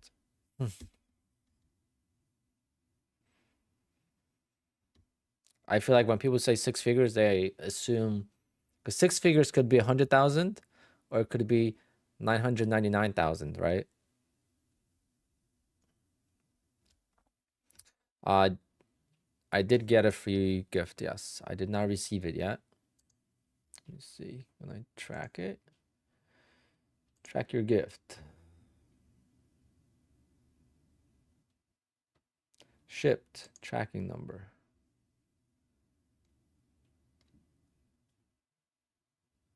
A shipping label was created.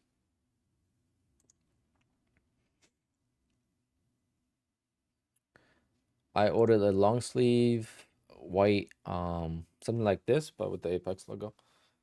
I feel like white looks best on stream because it reflects light. All right, we got a false breakout here again. Still tempted to go short one more time, but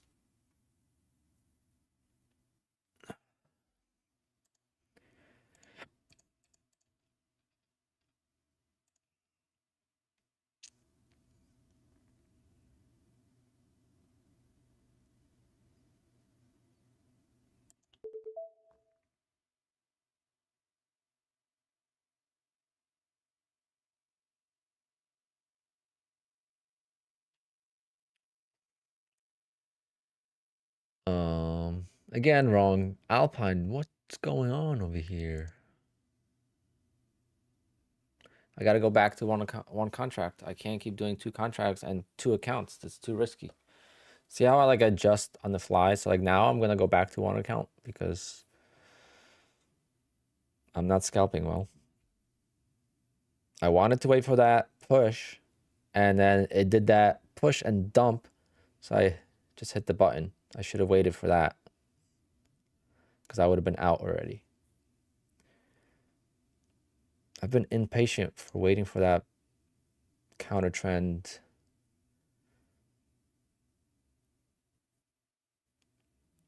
It's just much easier when you short into pops.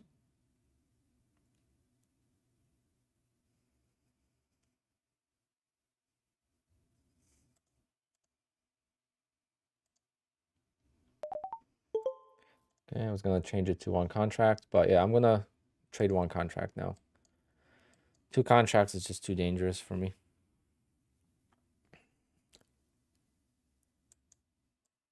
All right, back up to 267, climbing out of the hole from the crude oil trade. Down $45 now on the other account. So once this is green, that means I made back the loss. Which I don't even have to do. It still counts as a trading day, and it's the 28th. I got 1, 2, 3, 4 more trading days, so.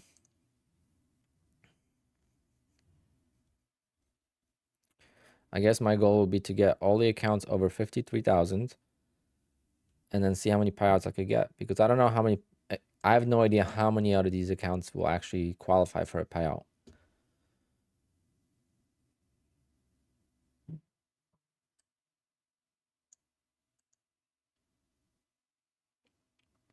This is not Ninja Trader. This is Quant Tower. Like, let me check. I'm going to take a quick second. I'm going to check 104. Is 104 going to get a payout? So what I do is I go to my account summary. I will go to account 104. And I see that it's been traded for 26 days. Today is 27. Okay. But I did not trade it today. So 26 days. When was the last time I got a payout on it? Let's see. 104.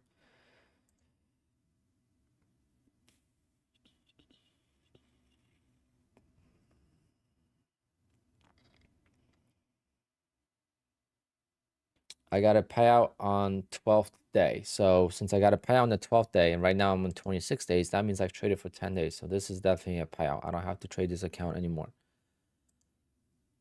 Let's check 112. 112 was 11 days when I requested a payout. So now I go here, 112, 11 days. So I need 3 more trading days. So 112, I got to keep trading till the 5th. How about 99? 99 is at 35 days.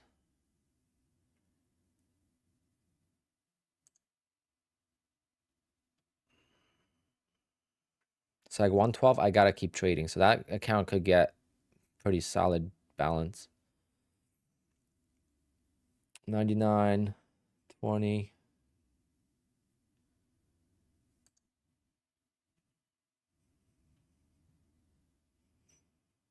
What?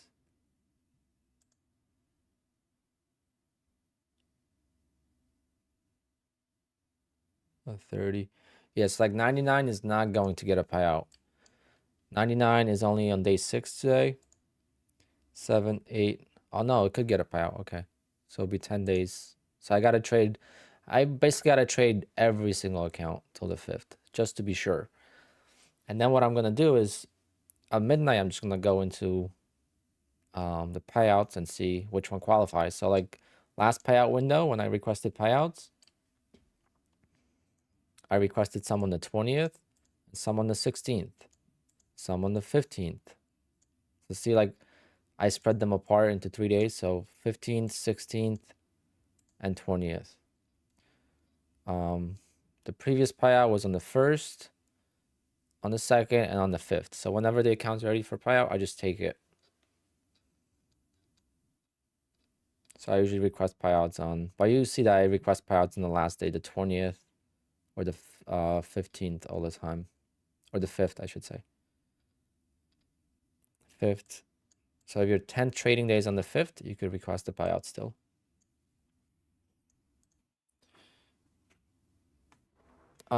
Curious if any leaderboard payout traders are using Tradeovate. I think it can be done on Tradeovate. What do you mean, Christopher?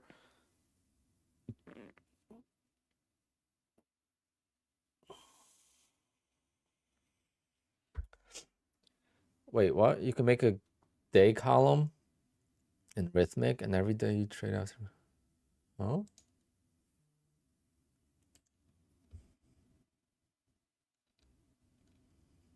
there's a day column.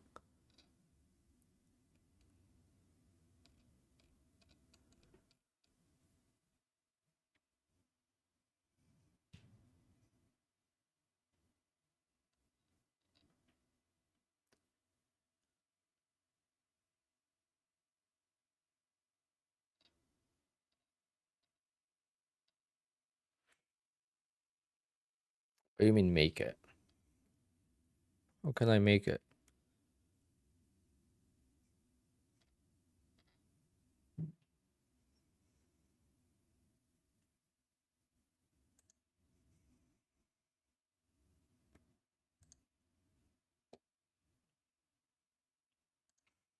Once you submit a request, can you trade on the same day and it will count as your day 1 for next payout? Interesting question.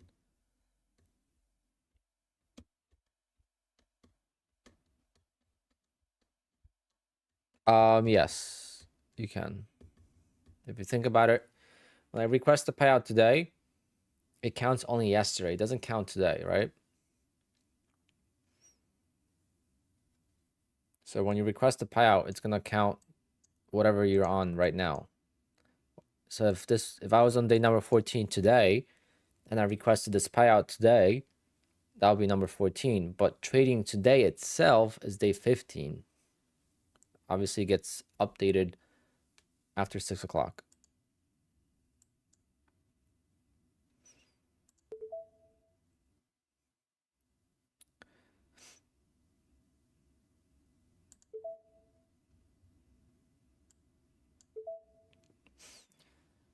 I don't know what's with me and chasing today, but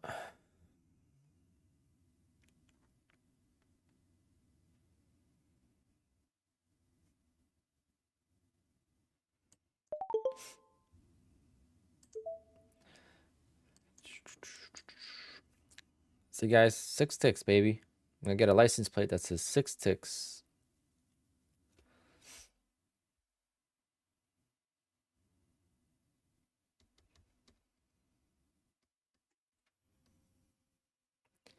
Would this be 6 tick? This is gonna be my, maybe this is gonna be my license plate.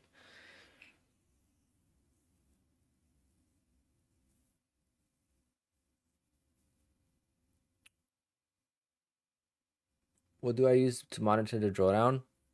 It's an indicator in the in Quant Tower that I have in my Discord. It's a plugin. It's not built into Quant Tower, but it shows me the drawdown. It actually helped me a lot with trading, especially the way I trade. Sometimes I wouldn't know if I'm at the highest point of the account. Matt, you losing power or connection to the Rhythmic?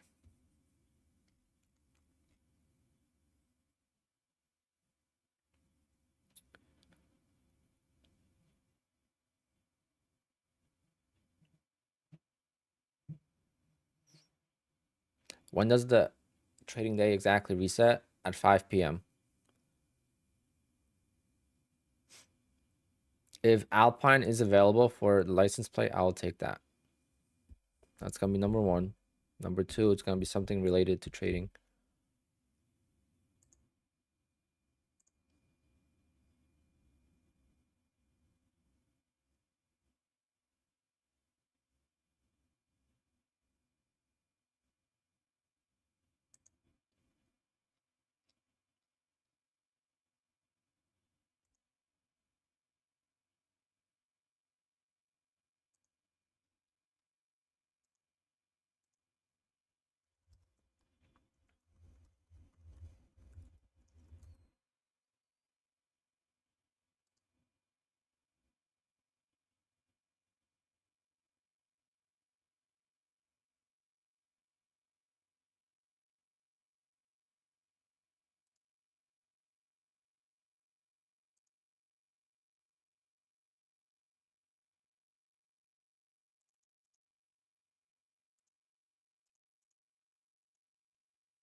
I haven't had any issues yet.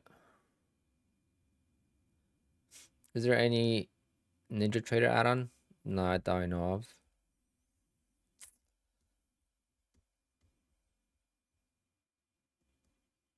I'm sure there's something.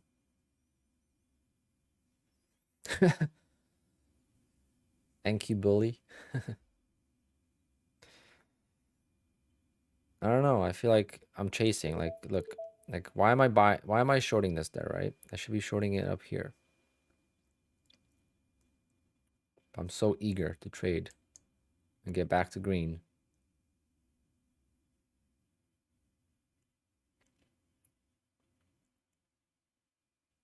This trade is gonna put me basically back to green, I think.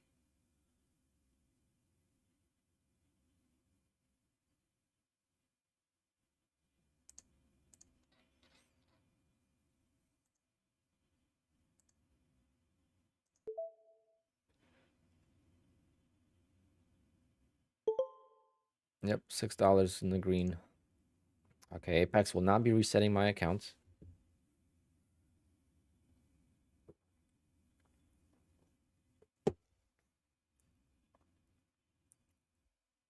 So we climbed out of the hole. $250 hole.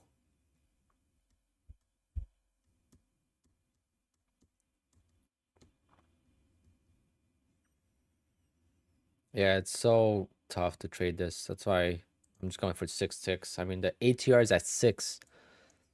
The ATR being at 6 is like summer trading or overnight trading.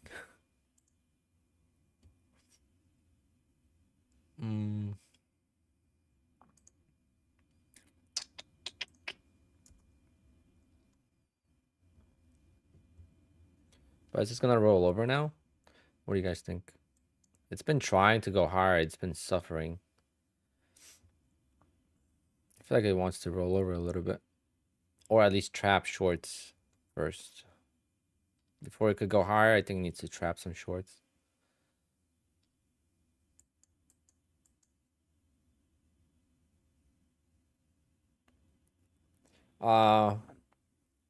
Matic, it's actually not cheaper when you have bigger accounts. So the resets benefit bigger accounts, like a 300K account, 150K account. It's cheaper to reset. The smaller accounts, like the 25 and 50K, it's cheaper to buy a new one. I hope that makes sense. I questioned that myself for a while, and then I figured that out.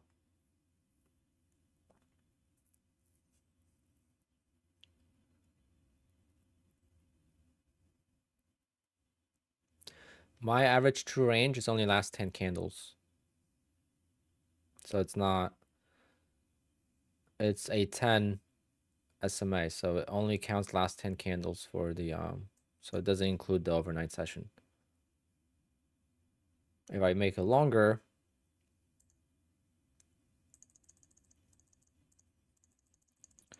that's say last 30 minutes, then it gets more flat. So it doesn't tell me kind of what we're doing right now. So I like to be, I'm scalping, right? So I want to know what's been happening in the last few minutes. So this gives me a better representation.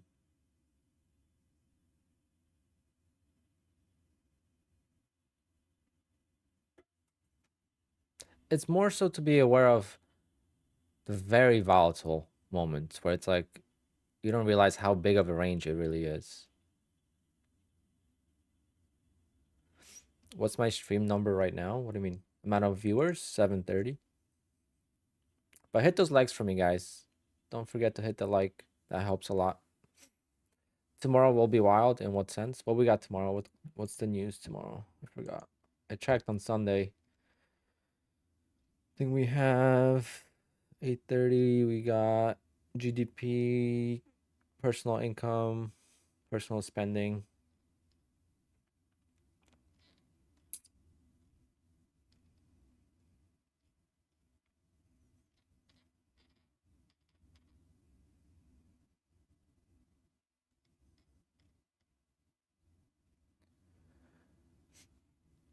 Yeah, I did trap the shorts a little bit.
Okay, I just got an email from Greg.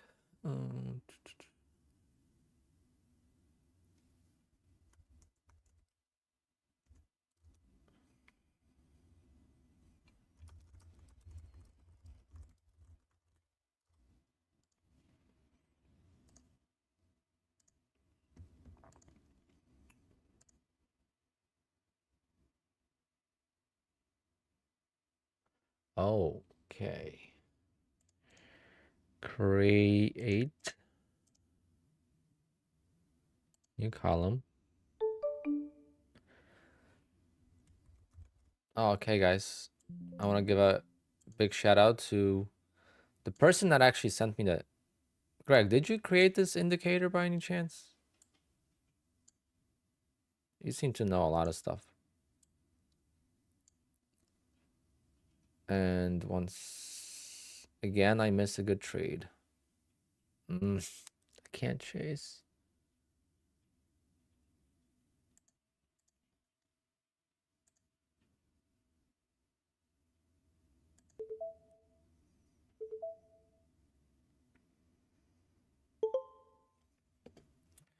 I had to take advantage of that. All right. So I'm going to right click on the columns. I'm going to create a new column. Days traded.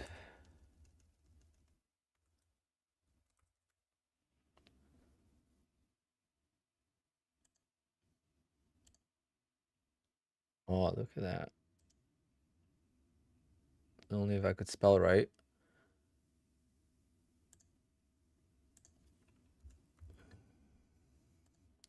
So now I could count how many days I traded after each payout. Greg, you are the man. Dzięki wielkie.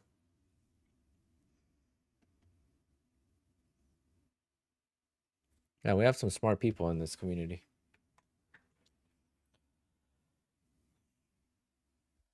All right, so now at least I'll know. And I could go through. So I'm going to do a couple of accounts right now.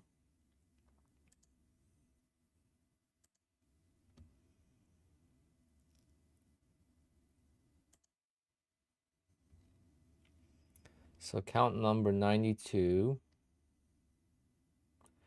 is on day 35. And I started it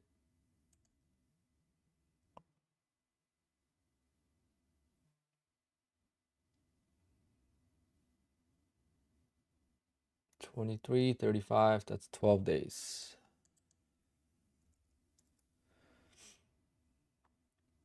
$104.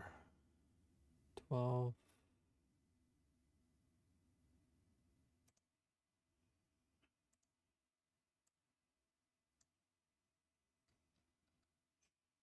I'm just doing this right now really quick. Couple accounts just so I know. 104 is 26 and 12. It's 14. So that's 14 days traded since payout. 112, 11, 19. So that's 9 days. Today is 9th day. 99 was 35, 6 days. 98. I wish Apex would make this easier, but now it's gonna be easy. 98. Requested a payout on day 25. Today is day number 32. So that's 7 days. 101. I know there's accounts I can't. 101 is day number 37 today. And I requested a payout on day number 30. So that's 7 days as well.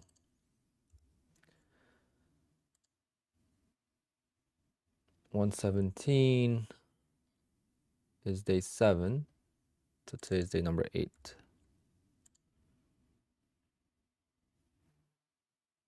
81.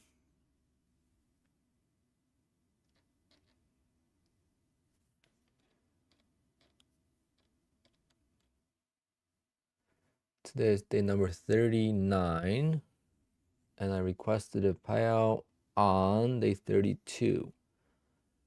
So that's also 7 days.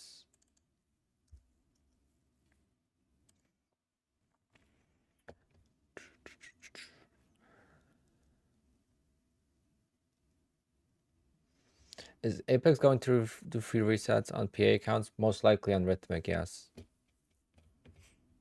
But it's not guaranteed, so I don't know. This is day number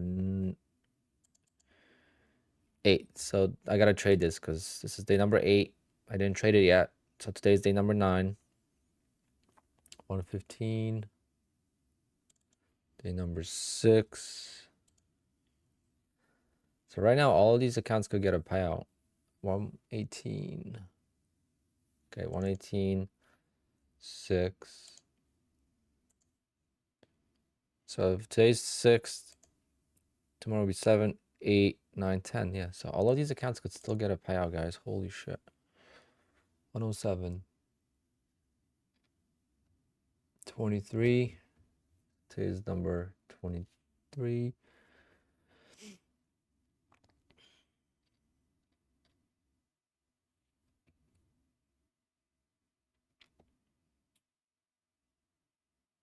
107, 23.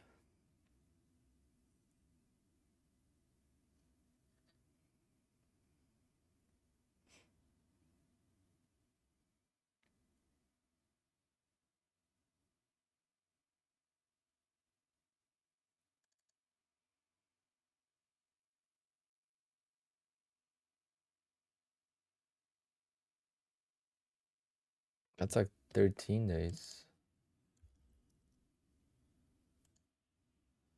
Count 88. 42.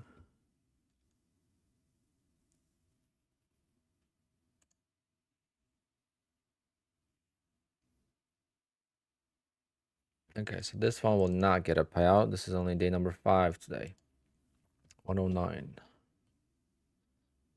I'm just trying to see how many payouts I could get, guys. 109 is not going to get a payout because today's day number 5. 110.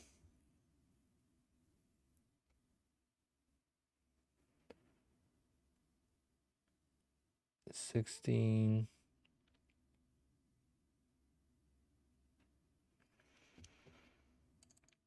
Day's number 7. 103. 26. 7. Almost done, guys. Almost done. 5.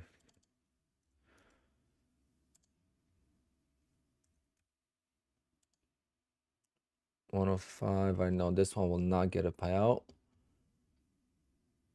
23. This is day number 4. And these won't get a payout. Okay, 22, 3, 4, 4. Okay. All right, so anything over 6 and above, we could get a payout. So 1, 2, 3, 4, 5, 6, 7, 8, 9, 10, 11, 12, 13, 14. So 28,000 I could get a payout. Maximum this payout cycle.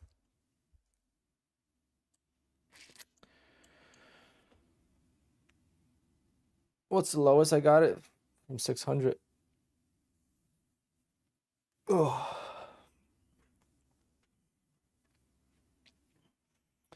Now every time I trade, I'm gonna just once I trade it, I'm gonna increase. So if I trade this account today, I'm gonna turn this to 13. You know, if I trade these accounts, I'm gonna turn this to 9. I didn't trade them yet, so that's that. And then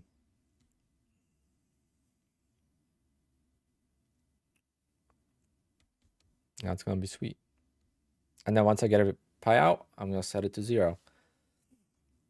So once I request the payout, I'm gonna set it to 0 and then do it that way. Yeah.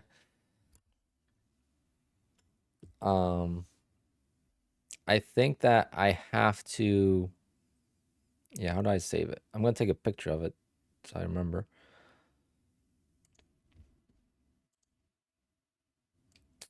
I think I should do this at the end of the day.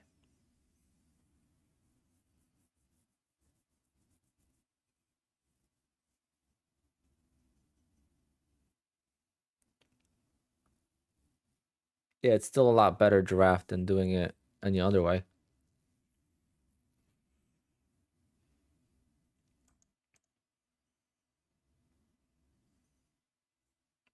Yeah, I think when I'm done trading, I'm just going to update.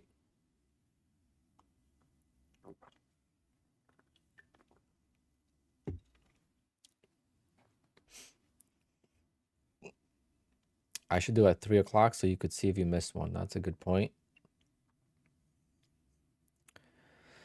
See? It's a good calibration. We got all the different minds.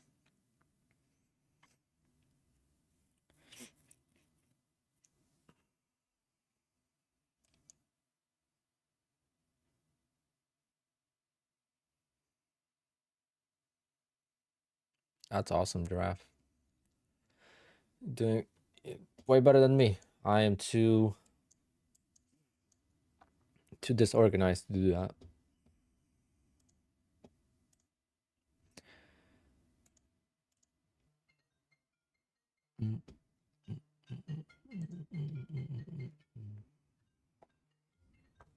If this is SiriusXM, I am gonna be so pissed. Hello, Christian. Speaking.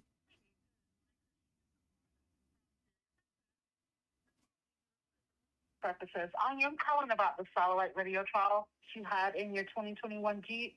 It ended on the 25th of February, and upon looking, I do see that you still have another radio with us. Is that still correct? Yes, I do. But I'm just gonna stick to one car. I don't really drive the Jeep that much.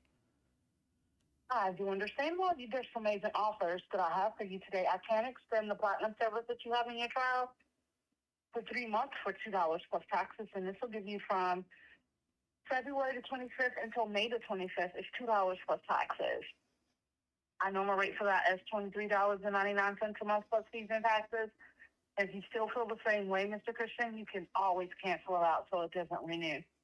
So this will give you 3 months for $2 plus taxes. So let's go ahead and sign this vehicle up. Is it gonna be automatic? You could just add it to my other account? Or no? Excuse me? Can you just add it to my other account, or do I have to give you all the information? Oh, yes, sir. Yeah, if you could Yes, just add it sir. automatically, then yeah. Oh, okay. Give me just a second.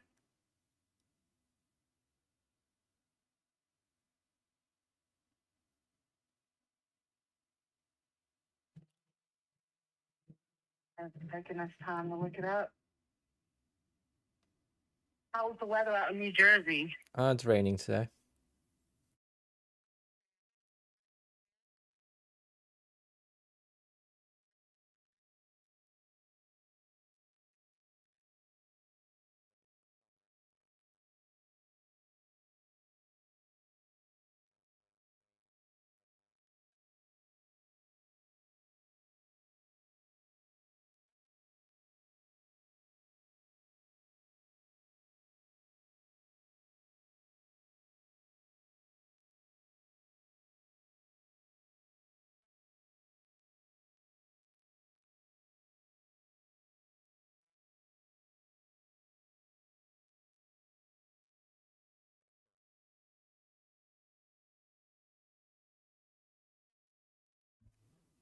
Yeah, it's that one, yeah.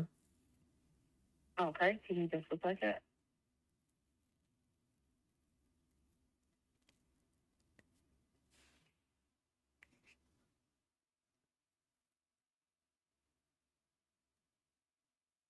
Porsche up in. Oh no, it says both accounts have service closed and cannot be consolidated. It says that was activated on another vehicle. Let me look it up and see. Yeah, and the Porsche, it still works. And 2013? yeah. Yeah, I did say it was activated on another vehicle. Let me see if I can get that information.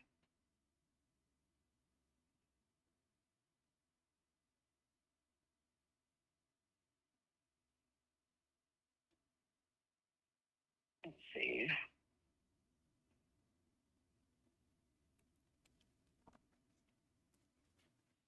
Thank you for your patience. Okay, now I see it. Yeah, guys, she's saying thank you for your patience, I okay? found it.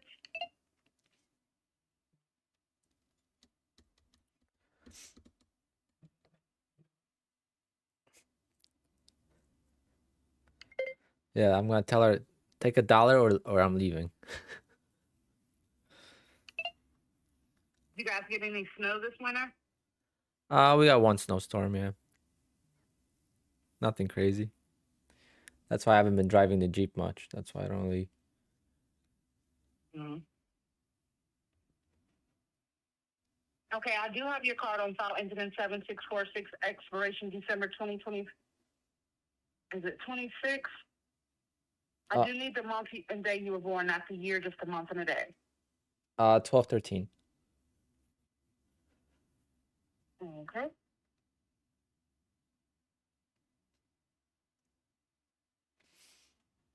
Alrighty, I'll tell you exactly how much it is for the 3 months for $2 and plus taxes.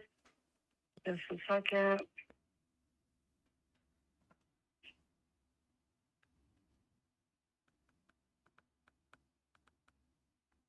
I know it's hot. Don't worry, guys. It's all good.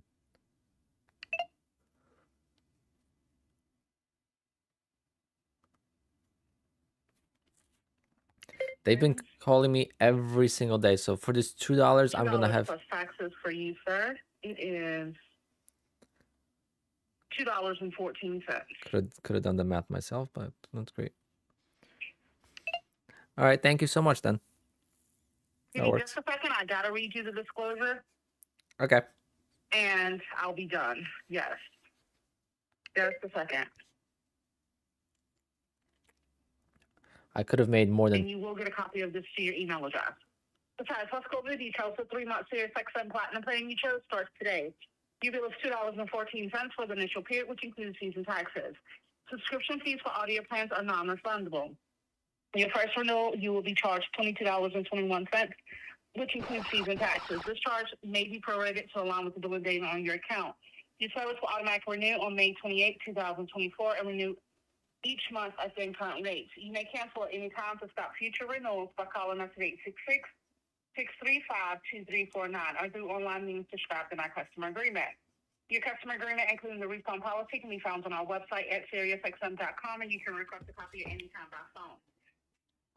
Important notifications about your subscription will be sent by email. If there's an email address on your account, confirmation of this transaction will be sent to the email address within 5 days. Do you accept these terms? And may I have your permission to charge your card ended in 7646 now for $2.14 and for all future charges?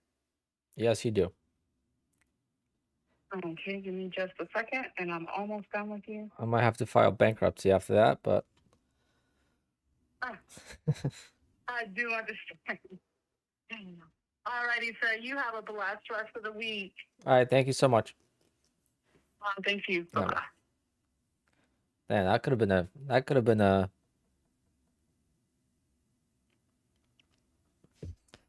That could have been a rap song.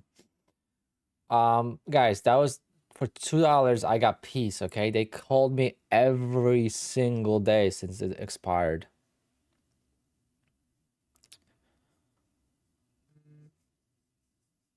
For $2, I get peace, and then 3 months is gonna be $22 charged to my card. But whatever, I might cancel it by then.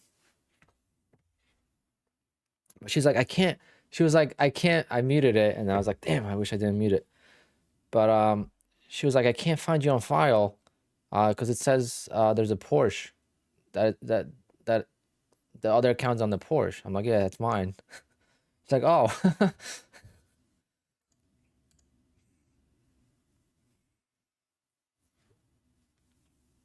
That was pretty funny. I'm like, oh, nice for you to assume. But my Porsche is not worth that much. I don't. People just think it is, but it's really not.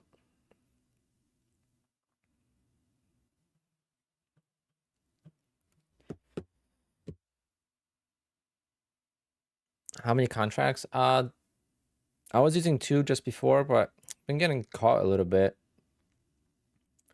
So right now I'm doing 1.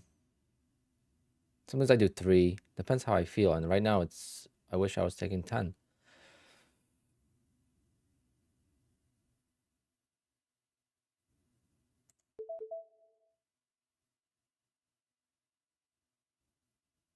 Retested 200 one more time, please.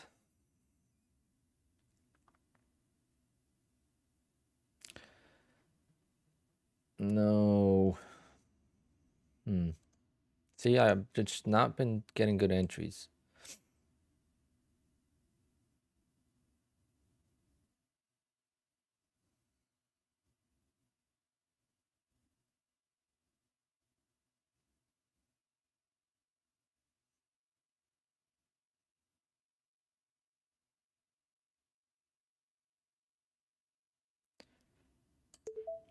Ah, terrible entry there. I was sure that I was gonna like at least like make a new low.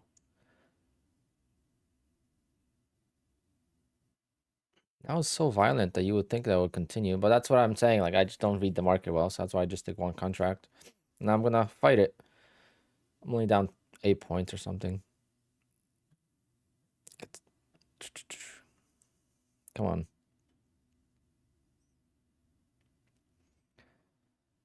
Should have added. I would have been out, but see, that's what I wanted before. That's why I don't panic.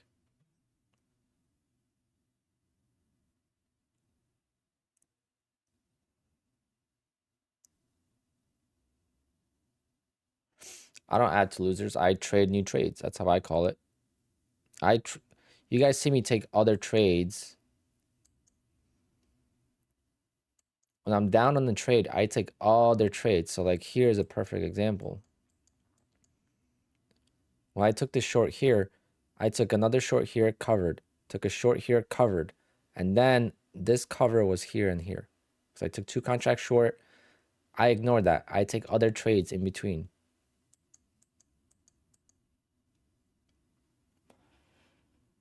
He won't be able to share anything here, no. It's impossible. You can't share anything on the YouTube channel, unfortunately.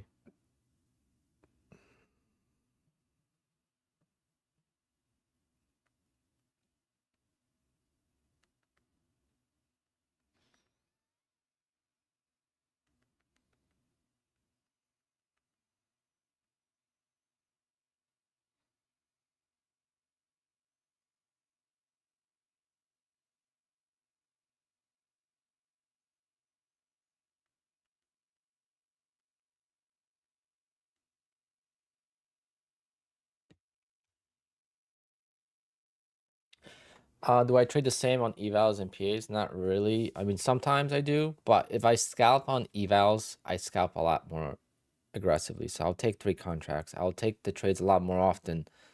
I'm not as patient for the proper entries because I know I could still work out of the trades, or usually it's gonna work. So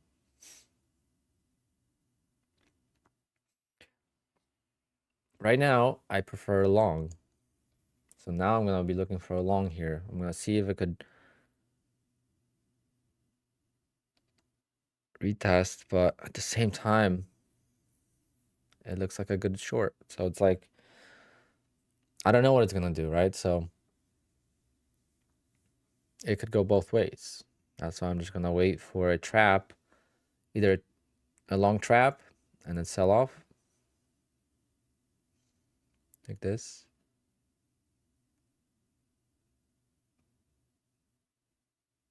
But it's not really trapping.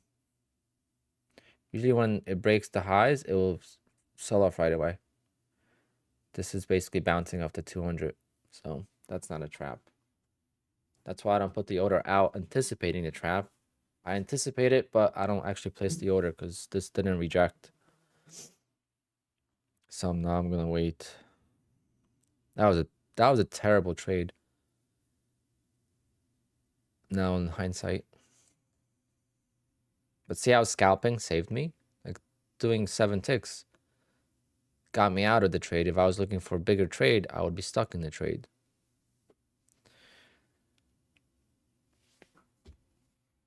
Sinful, just rewind the stream a little bit. I just did that. It's pretty sweet. That's days traded since last payout.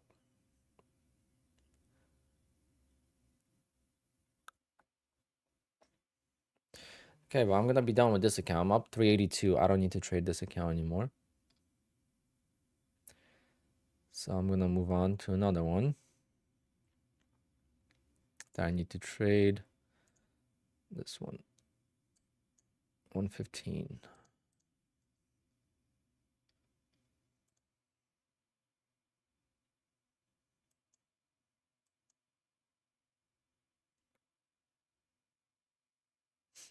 Yeah, I like scalping so much more. But for me, scalping is something I prefer to do, period. Not just because of the trailing drawdown. I used to scalp on stocks too.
I'm still waiting for my payout from my funded futures.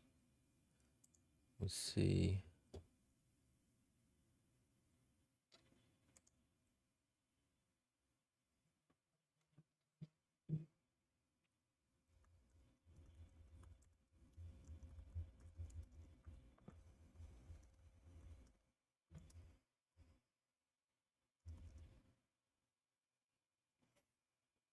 All right. It is still selling off. Okay, so that was a trap. It just didn't do exactly what I wanted.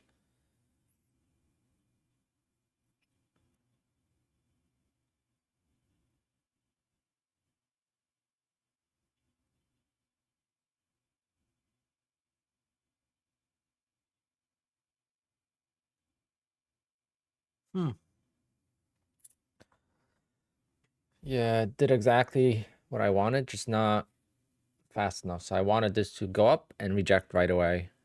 This took too long. This actually closed green. I wanted to see a wick.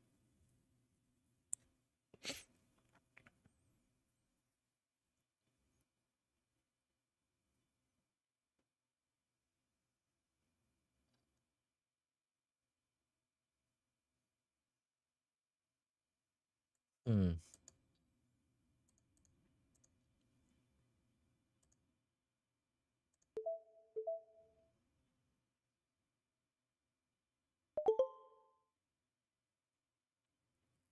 $21.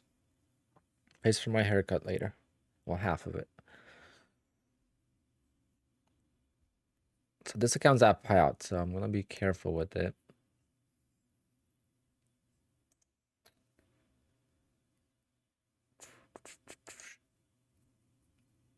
It's not a payout when it comes to the days, though. I still gotta trade every single day.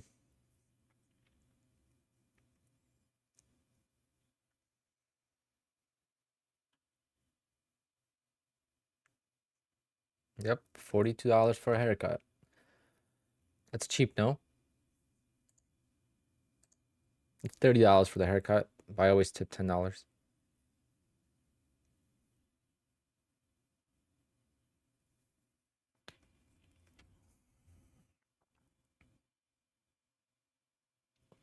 My brother just texted me.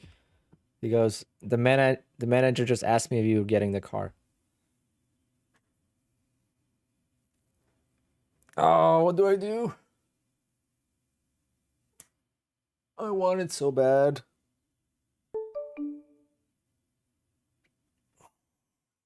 I'll freaking sell the Jeep too.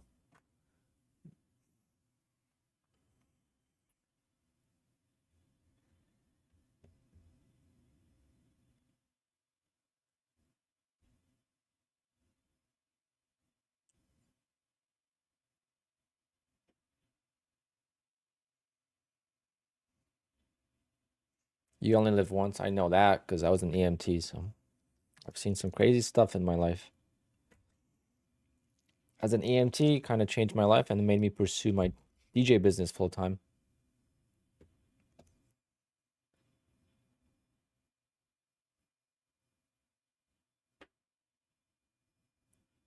No, Chris, no, 9/11.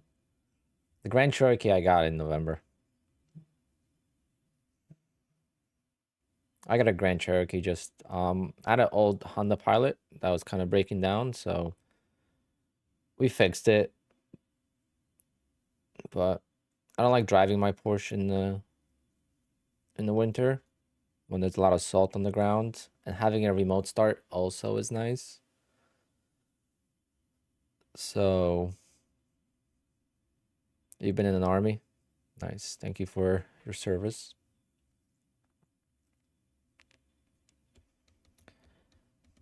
That's one of my favorite parts in this at a sporting event when they have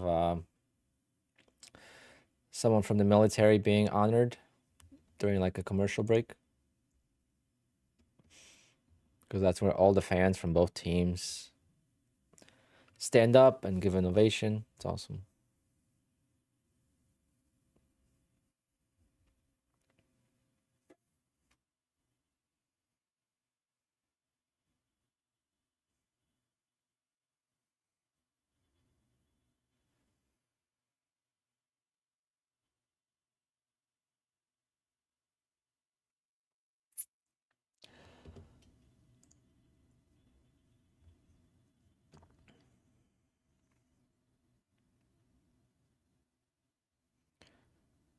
We're still selling off, but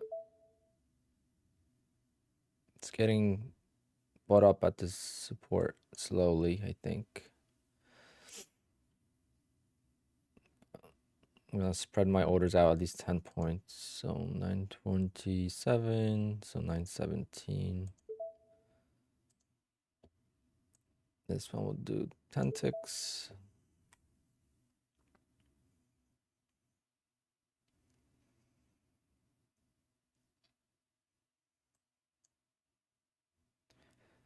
I just hope the hell doesn't just break loose.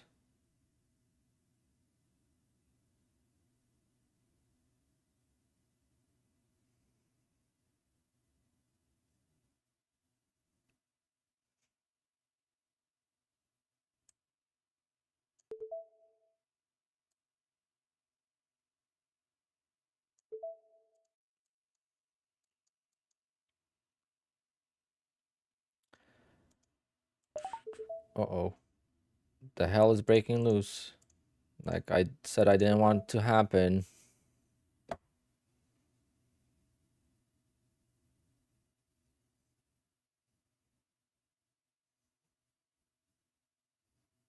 Damn it, guys. Damn it. I'm cutting it at the lows.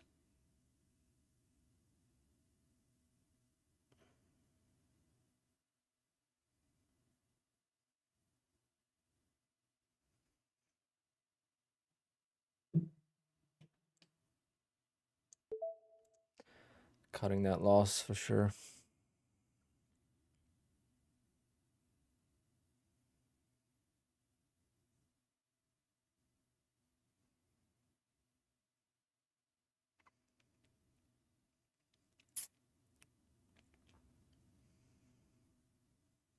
That's what I didn't want to see happen.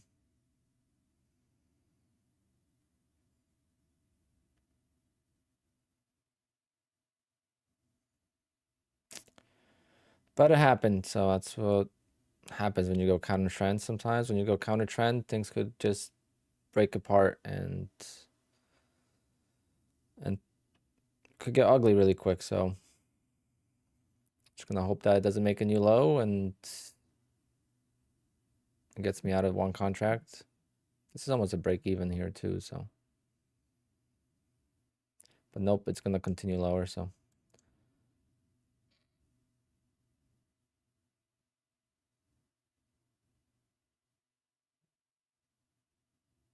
So that's gonna be a nice fat loss there, like 800 bucks.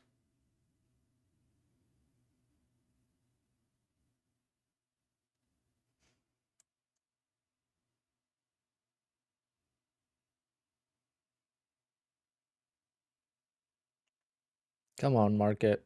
Nah, it's just so weak.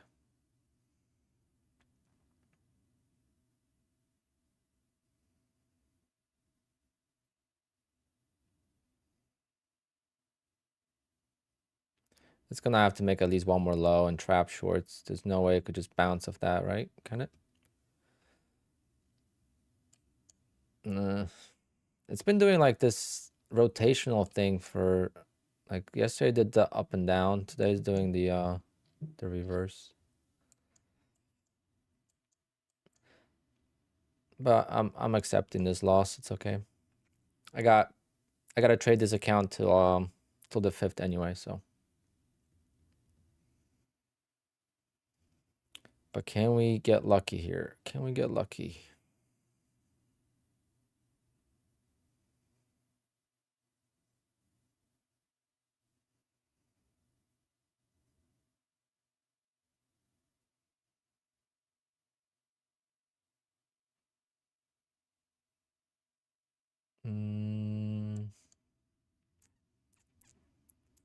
Nope. No luck on our end today on this account so far. Nah, it's got to make a new low. It's way too much momentum to the downside. If I was trading right now, I'd just go short.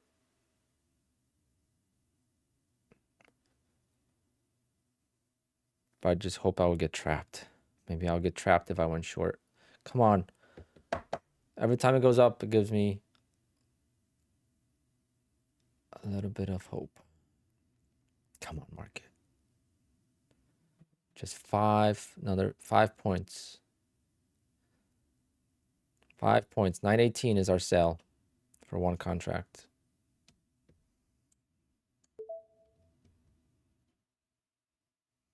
It's not that far away. It's not that far away.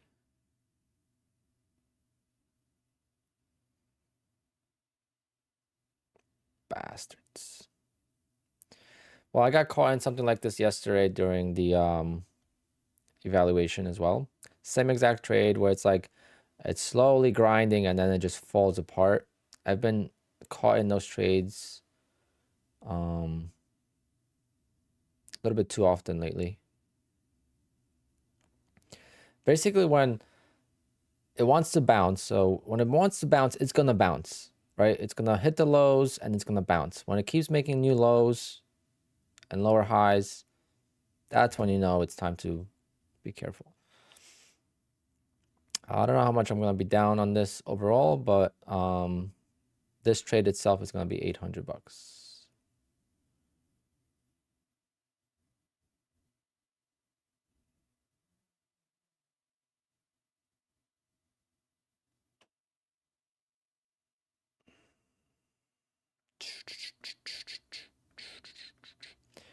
But remember, Apex is going to be resetting accounts, so maybe. But they're not going to reset accounts after like, only if you lose your account like before 10:30, I think.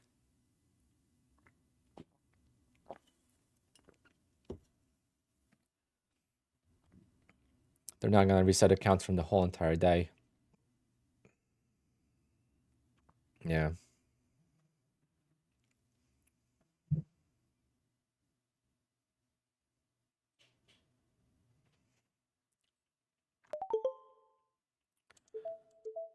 $7.66. We'll live with that.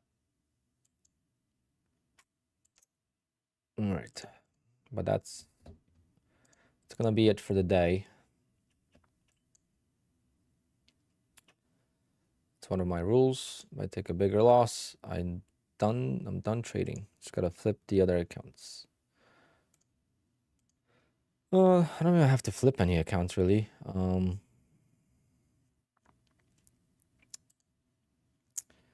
go MNQ.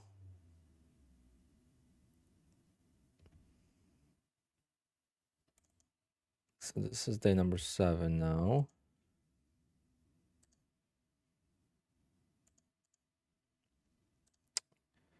And 107, I gotta trade. Whoa. What the hell is this? You can't pull up MNQ, really?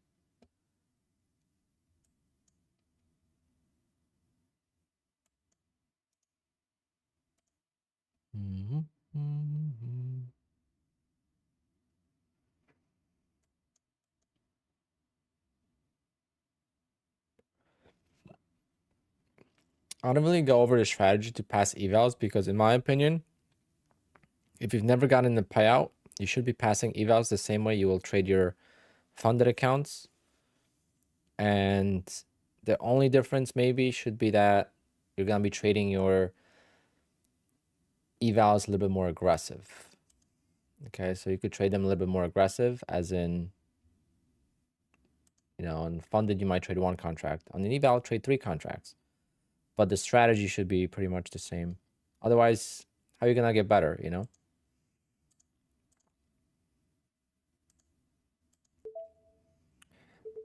I'm just flipping. It's 1 flip.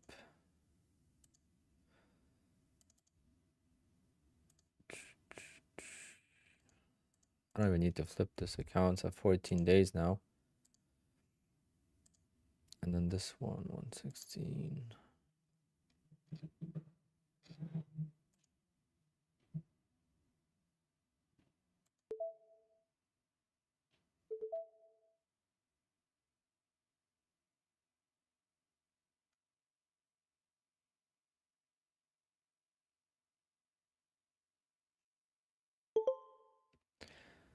All right, that's 9.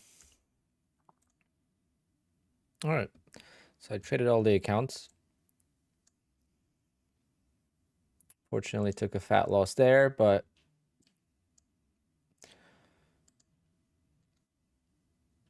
wouldn't mind seeing this bounce just to prove me that using stop losses is actually less beneficial.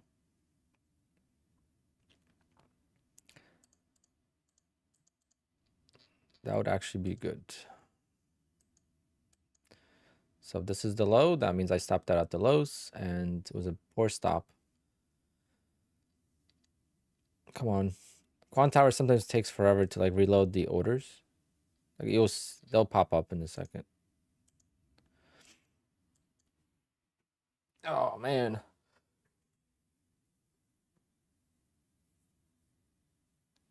Sometimes they reset the whole day because they just can't go through all the accounts to see which ones were traded at what time and all that stuff. When it's a huge major outage. Yesterday, everyone got their accounts reset. There was no issues in the morning yesterday. The issues were in the afternoon.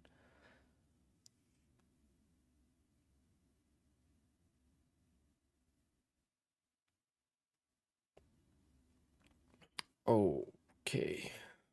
See? Look at my stop out, guys. Worst possible spot. If this recovers, that's going to be a very, very good good lesson.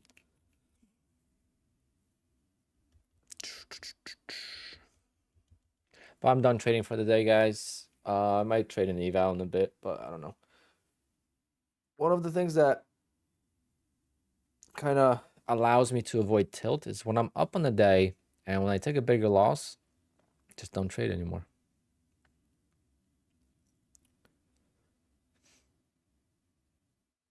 Like, why take the chance, you know? I have 3 more trading days on this account.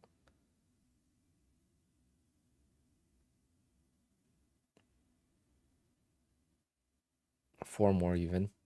Got plenty of time. I'm just gonna make sure I'm gonna put that in the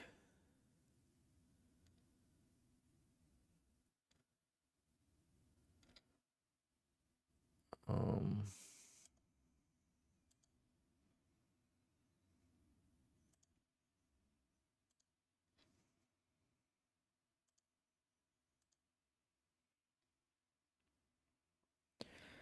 I'll make sure I put the account in my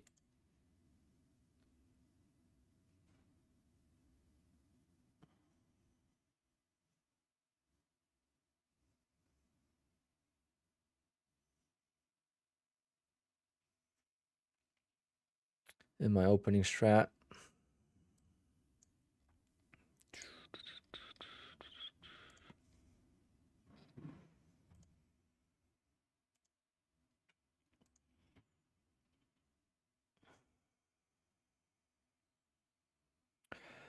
The reason why I traded every single account is because I want to count it as a trading day, so that way it goes towards payout. Otherwise, I would miss the payout on some of the accounts.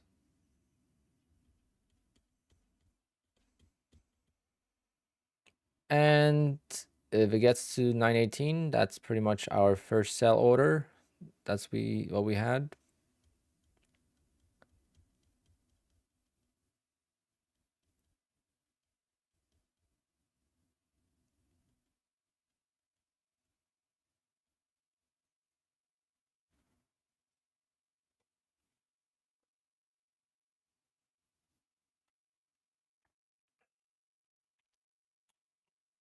So if that was a new account, I would have been working out of it right now, versus since this account was at payout, I took a loss and it's going to cost me. I'm going to be down on the account instead of green. And after that happens to you a few times, you're going to realize that, oh, maybe wider stops are better. But I just want to show you something, guys. Something I'm proud of.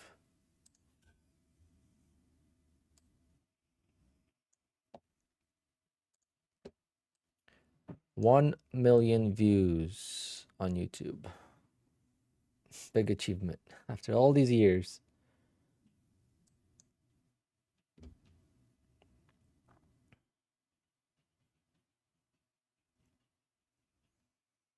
Can you post the instructions so I can screenshot it? What's happening?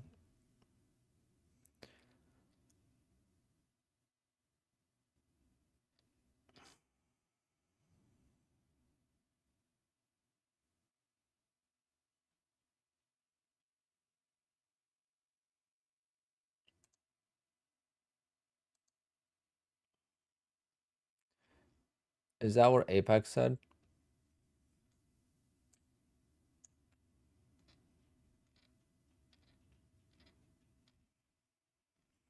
I'm gonna hope that they reset my account. I'm not gonna email them to reset the account, knowing that I did not trade in that window. And knowing the fact right now I will be break even on this trade makes me wanna never use a stop ever again.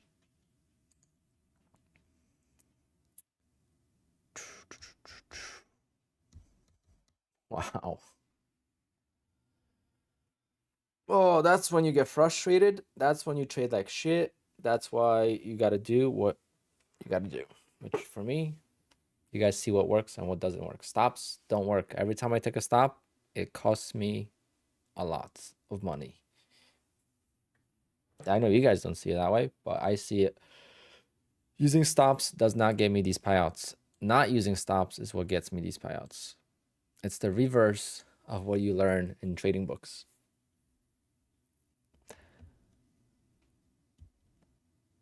Oh, so annoyed now.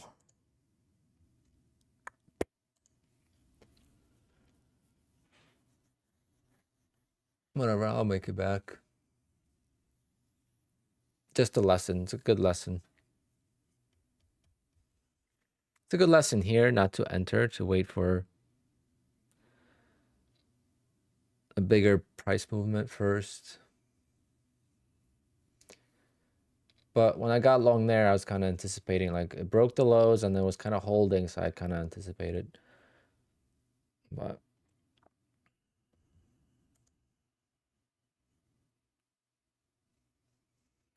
It could have dumped further, but my edge is not using stops.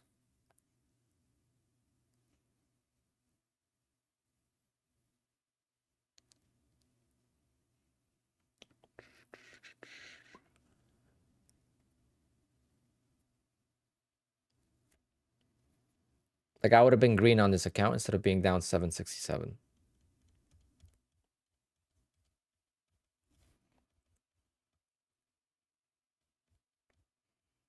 Yeah, Peshan, that's very true. One trade will wipe you out, but the odds are in your favor.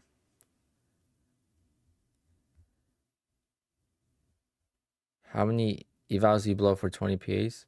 That's a hard question because I've had many accounts. I had 120 funded accounts.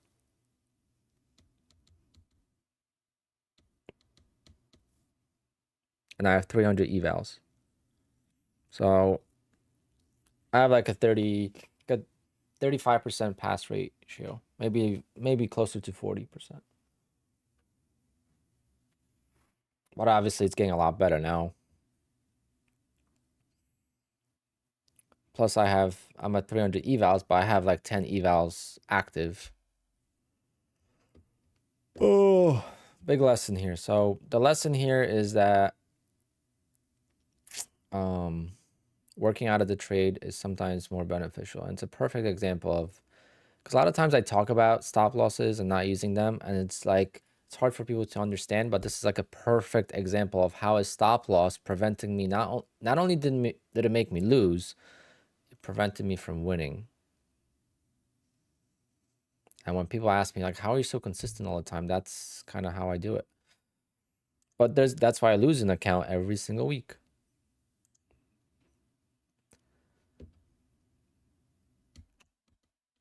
Every single week I lose an account. So we're on Wednesday and I haven't lost an account this week yet. So let's keep it rolling.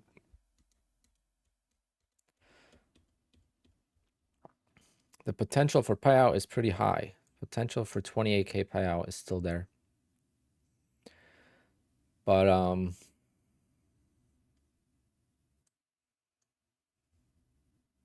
I gotta trade my Bullnox account. Hold on, guys. I gotta trade my Bullnox account here. Because Bullnox said I didn't have enough trading days.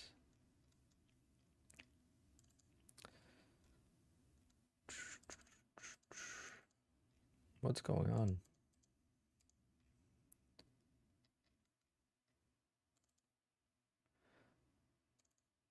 Why is Bullnox not working?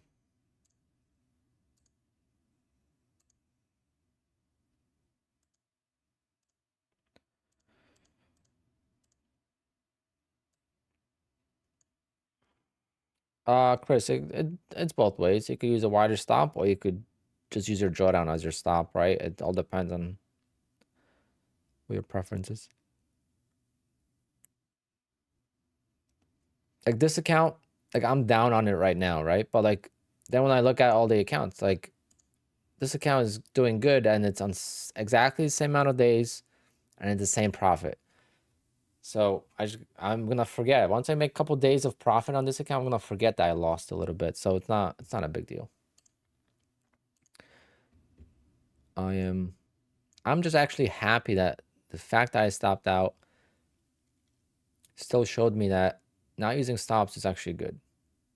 Like if it kept going lower, I would have been like, oh, thank God I stopped out. And it would make me want to use stops more often. Does that make sense? But then I know if I use stops more often, I'll miss out on a lot of winners.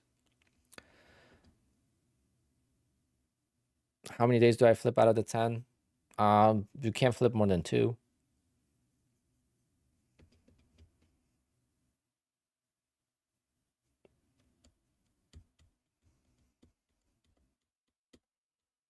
All right. Let me see if Bullnox is working now.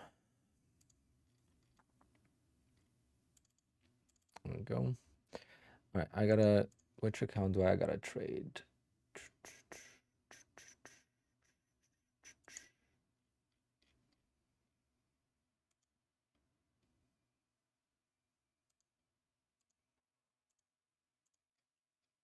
This bad boy, I got to trade.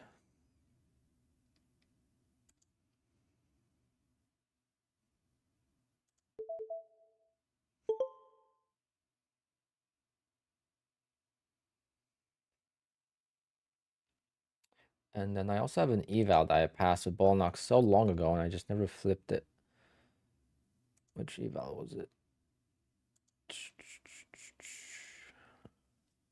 think that one.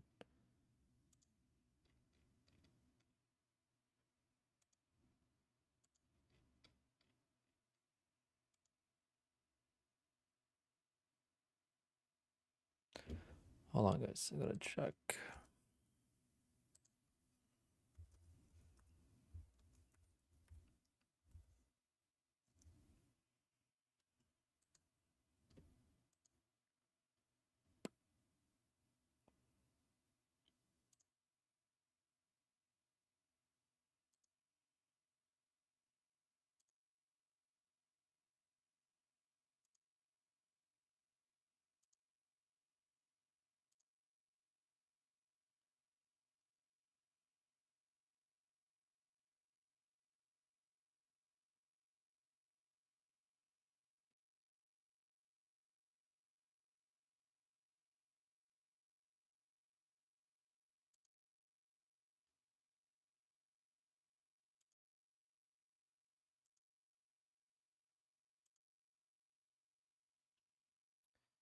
$37.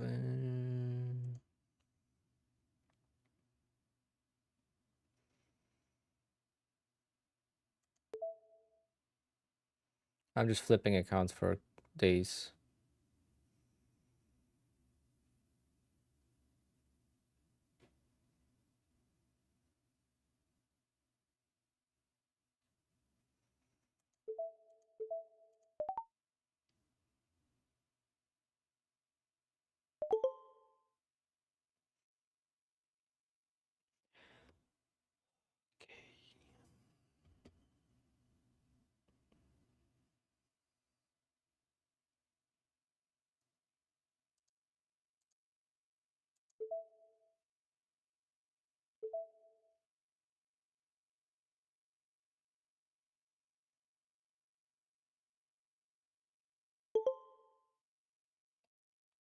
I'm just flipping some accounts here, guys, to get more funded accounts.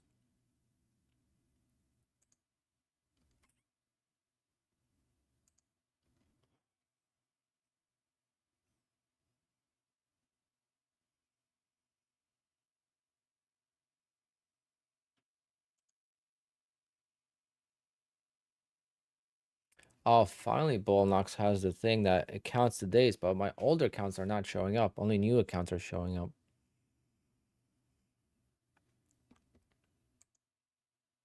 How do you add the days? You just add a new column. You do it manually yourself. So you just go right click, create a new column. Right, so this one I update column. So you just create a days traded column, and then you count the days and you just put them in then manually. So it's manual. Oh man.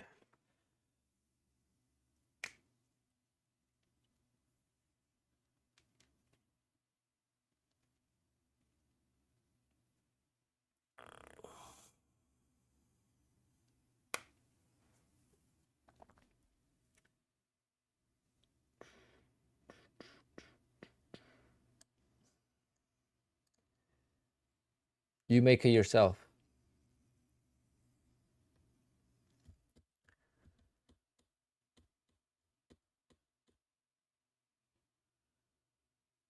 When was my last losing day? It's been a while. I think February 5th was my last losing day. So I had one losing day this month, but it was very small.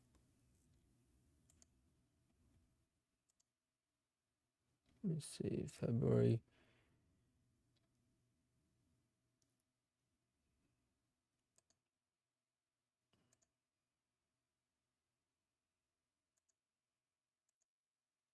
Yeah. Right before I went to the Bahamas, 474 I lost. That means I lost one. I blew one account, but then the other ones did okay.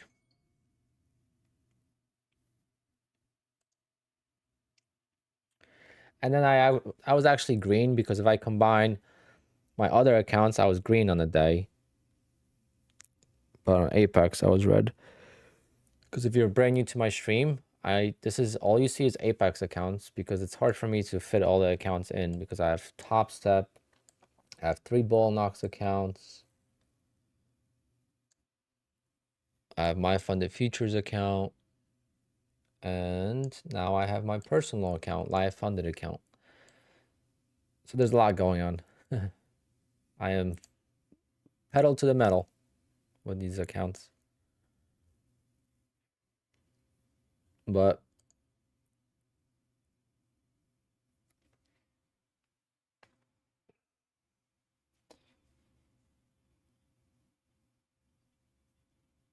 starting in March, I am going to keep track of my P&L for every day.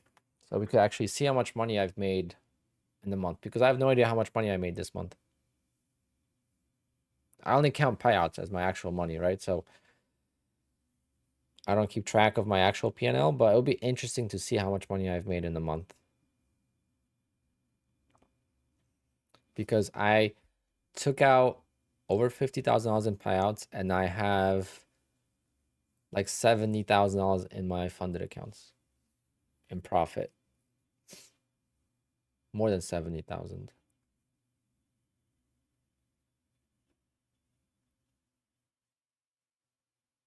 So it's like, how much did I really make? Did I make like 80 grand this month? I don't know. Plus, obviously, I lost some funded accounts, so. But what I'm going to keep track is I'm going to keep track of the balance. How much withdrawable profit I have in my accounts.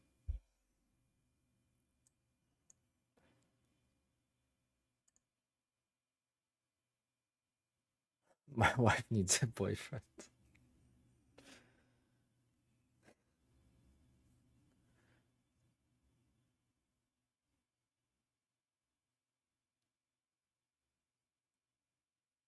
Is it going to hurt you if Apex makes you move to a live account? Yes.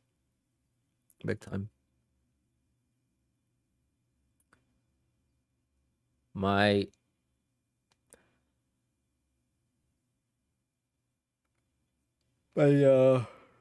success is because of the many accounts.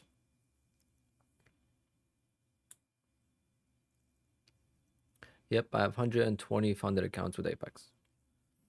Because I take out the payout. So usually now I'm getting better, but in the past I would take the payout and then the account would get lost. So I spent probably $25,000 on Apex.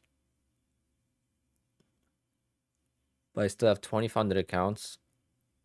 Plus I have 10 more evals. So now it's a lot easier. In the beginning when I was taking the payouts, I was spending a lot of money back into Apex, but still was making more than I was putting in. So I was still profitable. I do not have a wifey. What's the average lifespan of your funded accounts? It's hard to say because now it's changing. I can show you. Never mind. I'm pretty transparent with that stuff. So I have 35 days, 38 days, but that's not always traded. So I have some accounts that are here with me since this December and November. So, you know, they're getting up there. They're getting into the 4th payout. So it's getting a lot better now. But I'm still big on just taking the payout when I have it. If I take one payout out of every 2 accounts, I'm good.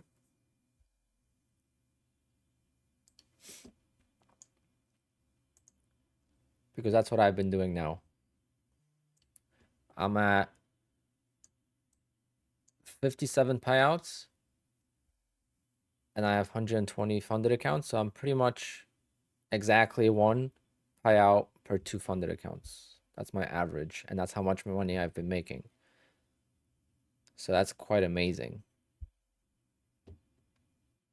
But now it's going to get better. Now the ratio is going to be much better.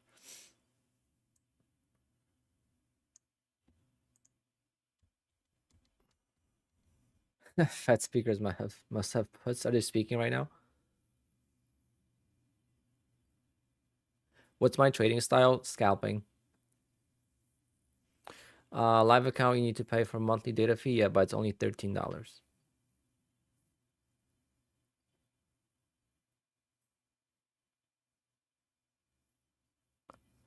Apex does not allow more than 20 accounts. I am trading with other prop firms. And with Quant Tower, I'm able to log into all of them. So you can see here, this is Apex, this is Bullnox, this is my funded futures, and this is Top Step. I am thinking about just going tick direct account. At this point, might as well. But, or I could do evals and pass the evals very slowly. Every time I rushed tick evals, I lost all 3 of them. So I'm thinking about doing evals with tick and passing them slowly. Or I'm going to email them to ask them if I could do a direct account, and then can I also do an eval on top of that.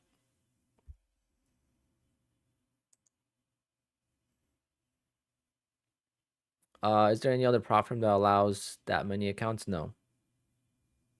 11 is the second biggest. Do I look at a higher time frame chart? Yes, I have a 15-minute and pretty much hourly or daily I flip between.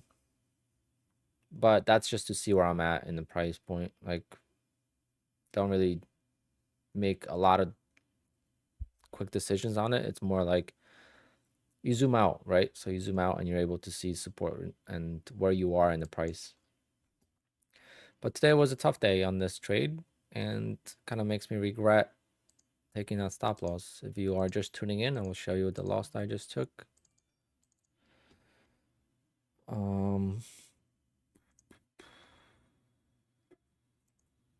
It's gonna show up here in a second. There it is. So I took a long here, I added there, and unfortunately stopped out at the worst part. My break even was at like 918. So I would have been out because I would have sold one at 916 or something like that, and we'll probably one at 920. It is what it is. I mean, I prefer not using stops, but I use a stop there to protect the account because I still got to trade it for 3 days anyway. So I could make $1,000 on it in 3 days.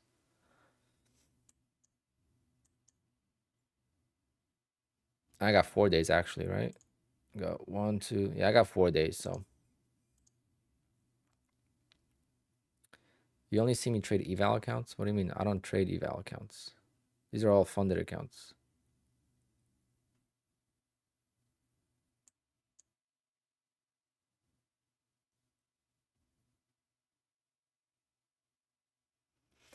Does any future firm offer free trials? Not really, unless you sign up for an eval. So like with Apex, if you sign up for an eval and you use NinjaTrader, you'll get a SIM account. But you could go to tradeofate.com and you could get a SIM account for 14 days. Tradeofate.com.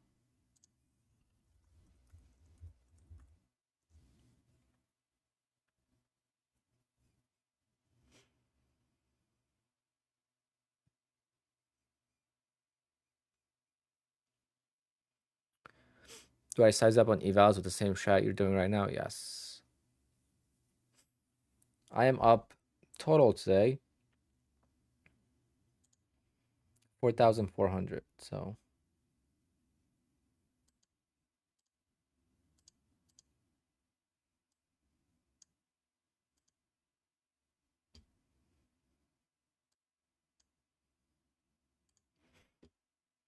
million views on YouTube again. Thank you guys so much for all the support. These are all my accounts here that I have. So I have 20 funded and I have 1, 2, 3, 4, 5, 6, 7, 8, 9, 10 more evals I'm working on slowly. So my plan is if I lose a funded account, whether it's true because of taking a big loss or if I take a payout, I don't have enough cushion, I blow it, I'll be able to replace it really fast. Some of them are, 2 of them are already passed. So 2 are ready for activation. 2 are 150K accounts. But I loaded the boat on the 90% off sale.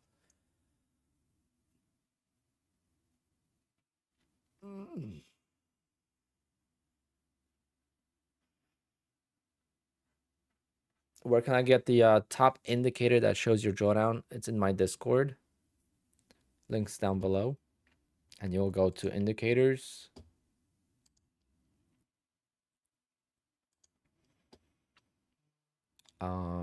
I'm probably gonna make a new channel. Quant Tower.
So I'm gonna just add it in. I think it's this.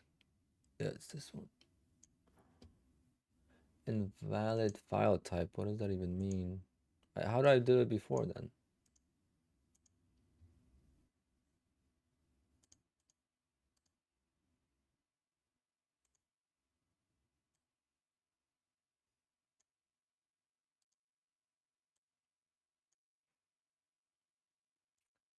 What?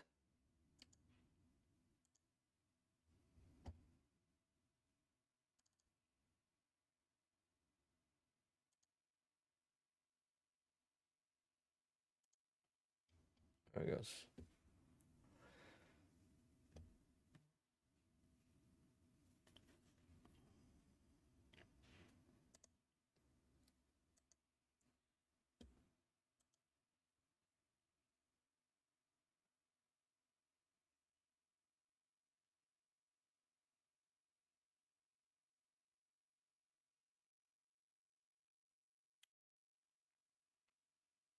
Does Quant Tower paid services renew automatically? No, it does not.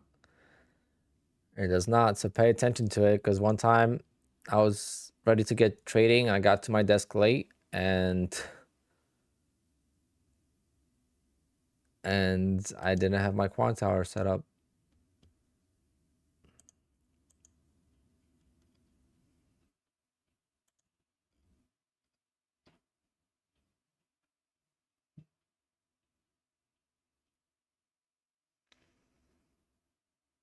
How do you manage horrible drawdown rules? They're not that bad. Everyone complains because they don't realize that it stops when you make the profit. So like all of these accounts from this account down. So this 1, 2, 3, 4, 5, 6, 7, 8. None of these accounts. I mean, these accounts have the drawdown, but none of these accounts above have it. So it gets erased. Once you make like $2,000, the drawdown is basically done. Like 2,200. Once you're like 2,200, it's basically done.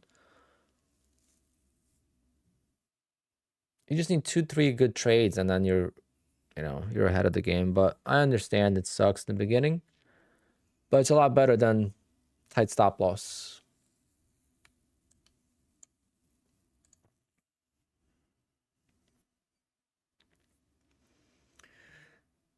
Trailing drawdown is way better than the daily loss limit. Yes. But also having 20 accounts is better than 3 accounts, right? Any prop firm that has like end of day drawdown, like Top Step, they only allow 3 accounts. They don't let you make as much profit. Ball Knox is the only one, and Tick Tick, I think, are the 2 only other ones that I know of that. No, Tick Tick, you only have 3 accounts. Ball Knox is the only one then. Ball Knox lets you have 11 accounts, but it's much slower to get to 11 accounts.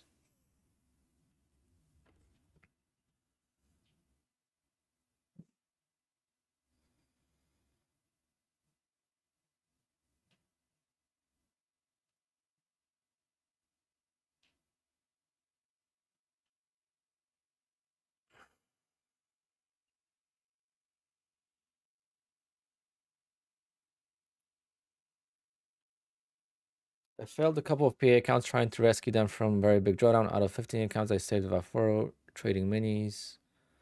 No. As long as you're at 30%,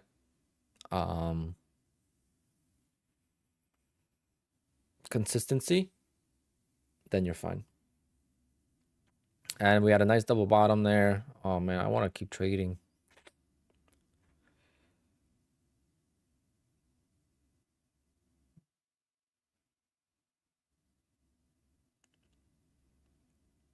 Has Apex ever requested your trading strategy? No. Alexander, it's in the Quant Tower. I just created a new Quant Tower thing, so it's right there. But you could also go to plugins and indicators, and then the instructions are there how to install it. I'm gonna put the instructions in the drawdown box.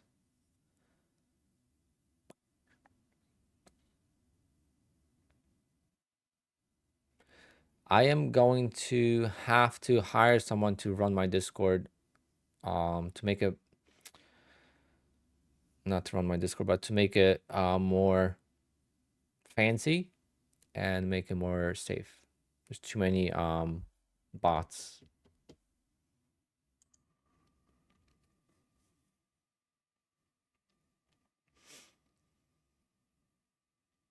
What's the formula for 30% consistency? The biggest day that you have, you multiply that by, no, you divide it by 0.3. So the biggest day you have is you divide it by 0.3, and you'll get the balance you need to be at 30%. So biggest day divided by 0.3, you'll get the value that you need to have the account at. If you already have, let's say you're already at day 10 and you want to know what's the biggest day that you could have had. So I would take this balance and I'll multiply that by 0.3. So if I take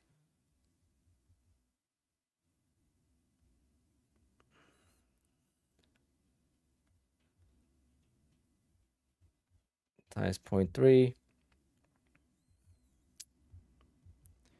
50, it's not 54, it's 4948 times 0.3. So 1484. I could have a $15,000 day. I mean, $1,500 day, sorry, on this, and I'll be fine. As long as, if you trade a 50K account, as long as you don't have any days over $800, you're good to go. You don't have to even calculate. I have not set up the spreadsheet. I haven't looked at it yet.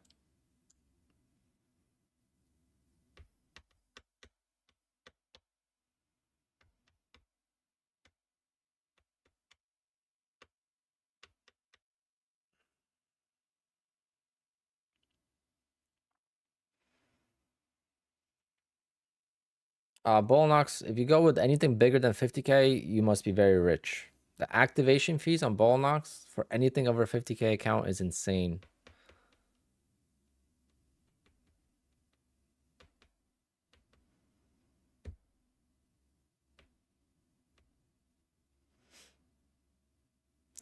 You could be over as long as you're consistently trading. So if you are consistently trading and you're not flipping any days, then you could still qualify. So they'll kind of be more lenient with it. Like if you're like 35%, right? It's not going to be exact. If you trade your account for 20 days, you know, you're going to be consistent. If you trade it for 8 days, that's when they get like, oh, let's see how he traded. Alexander, it's in the Quant Tower box. Quant Tower channel.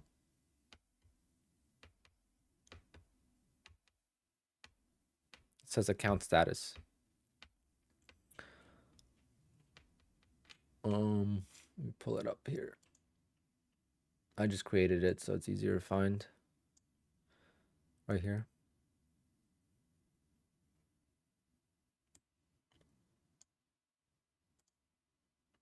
But like Ball Knox, I don't know, they just started doing this because only one of my 3 accounts shows up. But this is pretty cool. Finally, about freaking time they started doing this. But this is my 3rd funded account with Ball Knox, and look, it counts the consistency, it counts the best day, your total profit and the balance, and then how many days you've traded.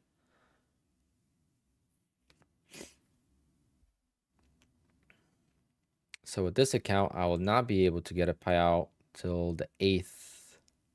So the 13th is when I'm going to get a payout from this account. So I'll be getting 2 payouts on the 6th from Ball Knox, and then one on the 13th. And I'm going to be flip-flopping the accounts. Oh, I'm still mad about this stop loss. Look how beautiful this trade would have been. It would have been a pain in the ass of a trade, but it would have worked out. My strategy is just to scalp with the wide stop. So 6 to 10 ticks. And then I have an open strategy. I keep forgetting about this, but I do have an opening strategy that makes me 22 ticks. 1 trade, 22 ticks. And I just copy across a lot of accounts.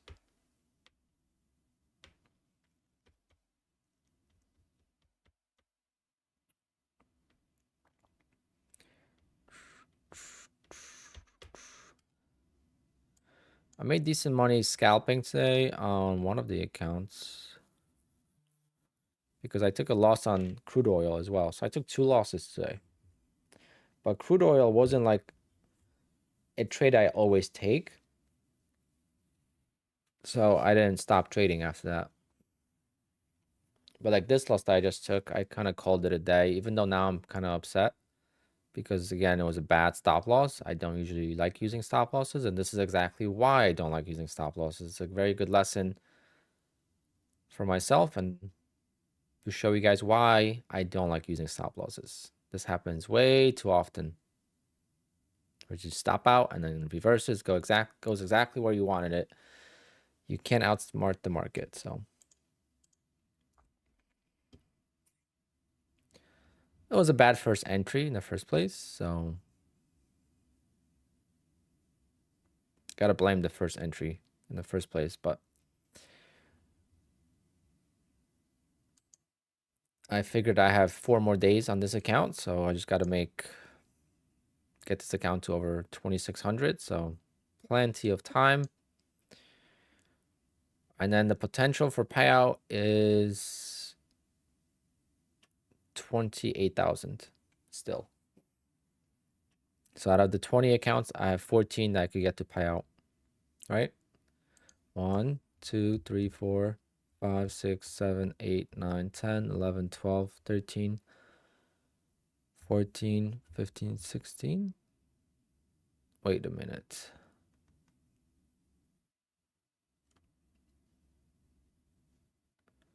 One, 2, 3, 4, 5, 6, 7, 8, 9, 10, 11, 12, 13, 14. Okay. Yeah, 14 accounts could make it to payout.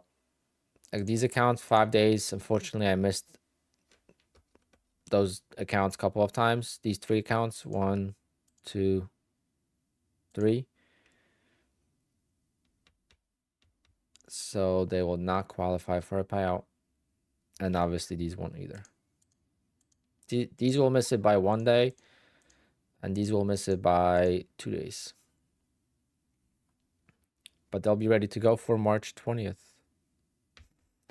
They'll be ready to go by March 15th, really. And then these accounts, I'm going to try to make them back to payout for March 20th. So gonna go for a little bit over 50K in February on Apex. And I think that's like the peak. It would be like impossible to get 80K out of one single month. But then after this month, after March, a couple of these accounts are going to be unlocked. Unlimited payouts.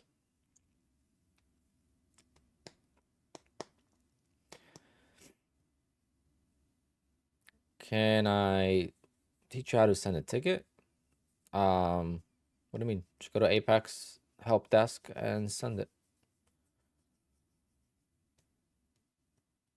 My opening trade happens at 9:30, yes. 9:31 sometimes.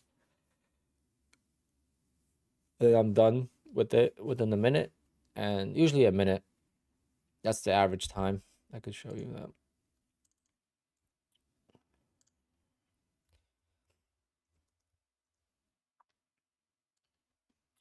So on my funded futures, I didn't trade it last couple of days because I could get I just requested a payout from them. But yeah, under 15 seconds is a big chunk of my profit. And then sometimes it takes a little bit longer. But you got 8 minutes. That was a trade that I was stuck in because I didn't cancel orders. So it's 9 seconds, 33 seconds, 1 second, 1 second, 21, 7, 1 minute, 2 seconds, 1 second, 2 seconds. It's like 1 second a day, $347. Those are the best.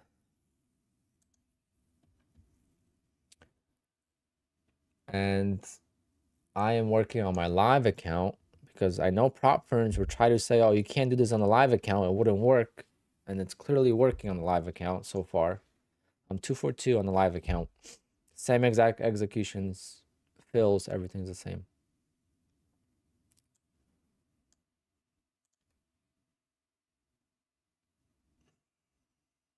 Alexander. Everyone keeps secrets until they don't. I already gave out the strategy to too many people, I think. I'm worried that one day we get the crackdown, but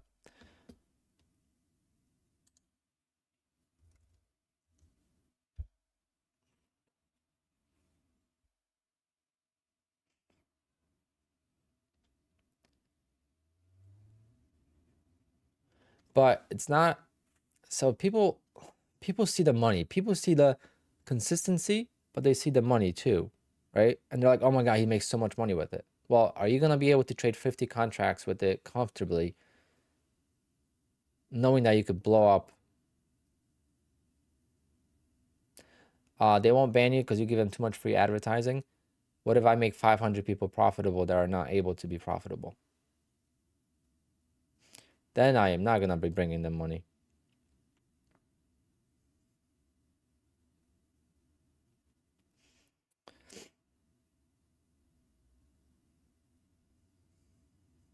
No, they won't. They'll be taking money from them.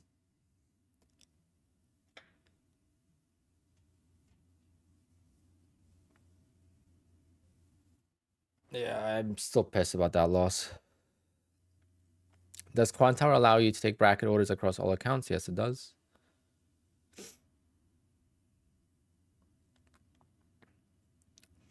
Albrook teaches this very similar strategy, but every time I see Albrook's videos, it's static account. I don't see P&L. I don't see actual trades. I just see him talk about it.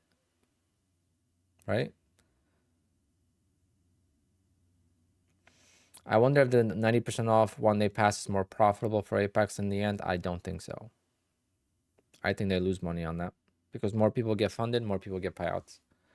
I think we're going to see the biggest payout ever in March. We're going to be like 20 million in payouts.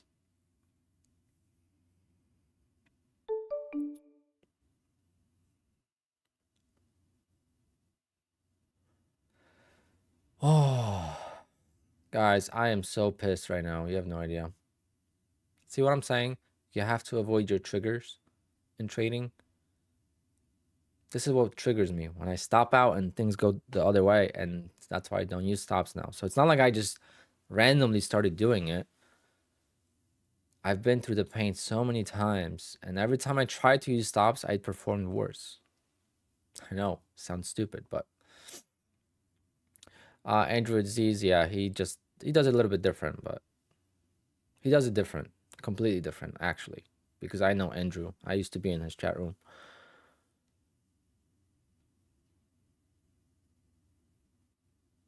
Yeah, I'll be less triggered. I'll be less upset if it went against me and I blew the account than I am now. Because at that point, I know I was stuck to my rules. I stuck to my edge, and that's that. Here, I didn't stick to my edge. I gave away my edge. The stop loss at the worst possible time, at the trap, into support, all those things, you know. But yep, exactly, Jay. I know that's what you meant. That's why I'm trying to explain it to people. But it's fine. I'm just so excited. Honestly, guys, it's like starting to finally hit me.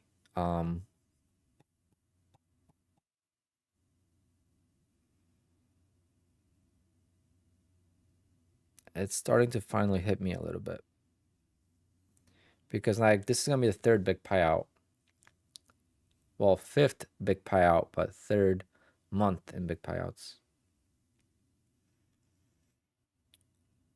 Really the fourth, because in November I took a pretty big payout too, but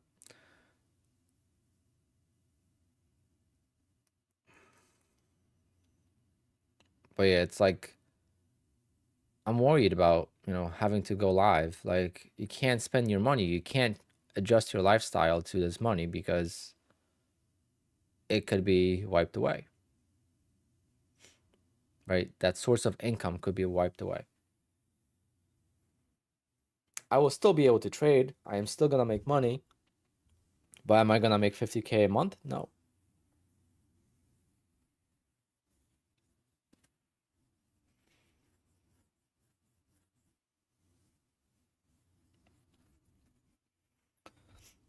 How I place an order on Quant Tower, it's very simple. You could either use the mouse, and you could, you know, right click or left click whether you want to buy or sell. And you could set your brackets here.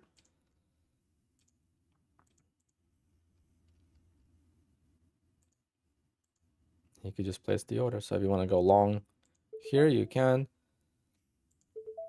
If you want to go short, you can. I mean, it's very simple. That's why I love Quant Tower, how simple it is to place orders. Or you could use these buttons too.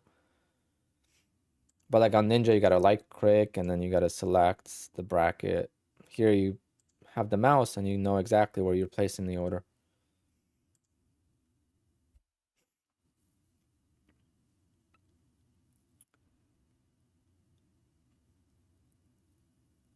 Crypto, they ban everyone that's made $1 million with them. No one has made more than $1 million with them.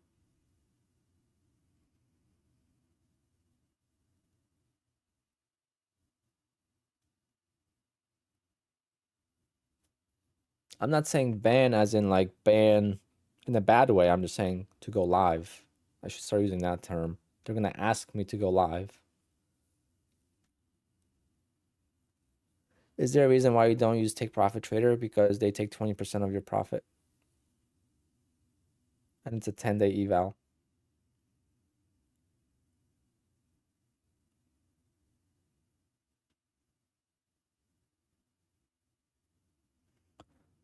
They've been doing I mean, there's multiple people with $1 million payout on Apex. Yeah, if you go live, you're down to 1 PA.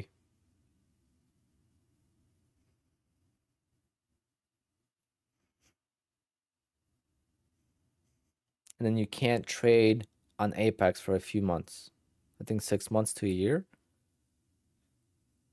Versus with like Top Step, if you go live, you blow that account, you could go back into regular account. No, it does not. If they allow 20 accounts, that would be fine. That would be perfect.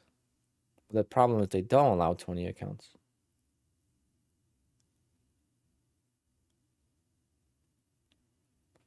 Yeah, they could make me go live at 500K. I don't know. I think the people that made $1 million in Apex made it really quick. I'm going to be making 50K a month, 30 to 50K a month. So for me to, you know, it's going to be a year of consistency. They're going to be like, all right, this guy's been consistent for a year. Might as well put him live. The other guys made $1 million in like 3 months. So before they even were able to take everything out, they built a cushion on the accounts. If I knew exactly how much time I have, trust me, I would grow a cushion and I'll grow these accounts to much bigger accounts to take out bigger payout before I go live.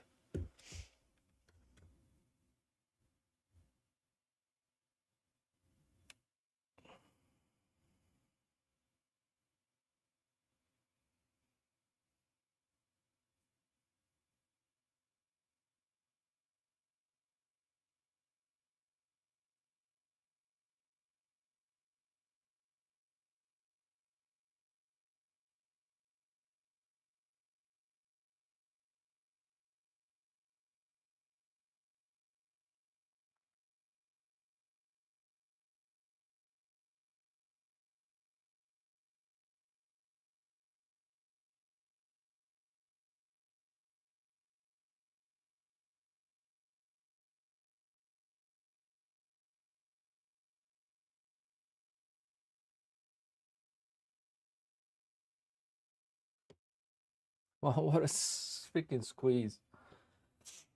Can you group your stop loss and take profit? What do you mean? Group.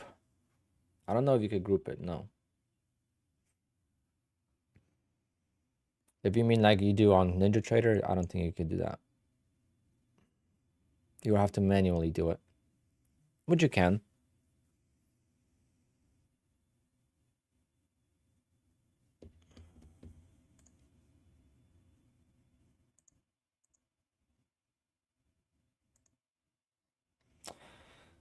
Oh, do I trade more? Do I trade this account more and try to get this loss back to down to like 500? I knew that was going to be a problem. Guys, this is something I created on my own. I'm not going to answer this every 5 minutes. So I'm going to take this off. I'm going to make a video on it. And then, because I know that's going to come up every 5 minutes. I knew it. I'll make a video on it. It's not part of Rhythmic. You can make your own custom column, which is what I... No, it's just I answered that question 5 times already, and I only started doing this an hour ago.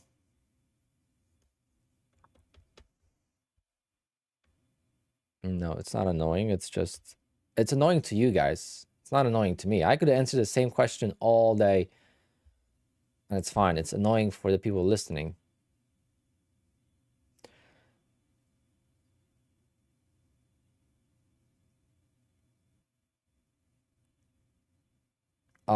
They're gonna make good on accounts affected between 9:30 and 10:30.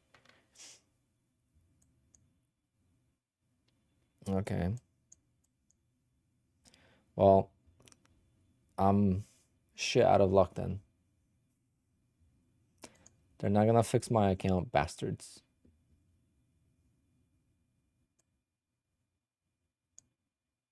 I'm just kidding.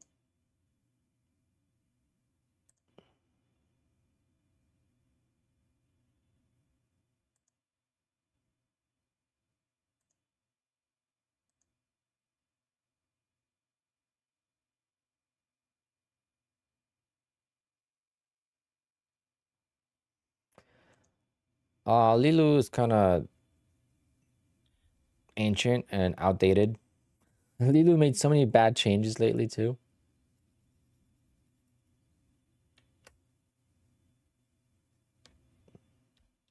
Guys, we're gonna recover all of this, and I stopped out at the bottom. You gotta be kidding me.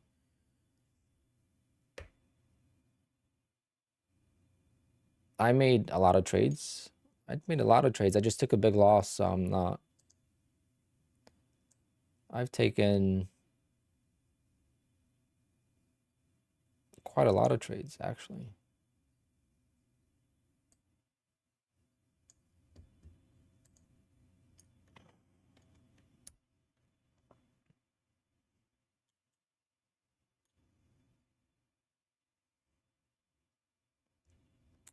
Gotta trust the process.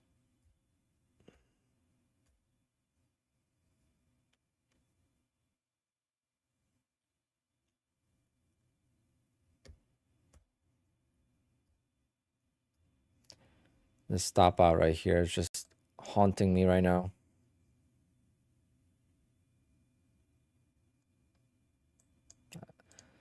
And this stop out here would have been even worse. If someone stopped out right there, that's even worse.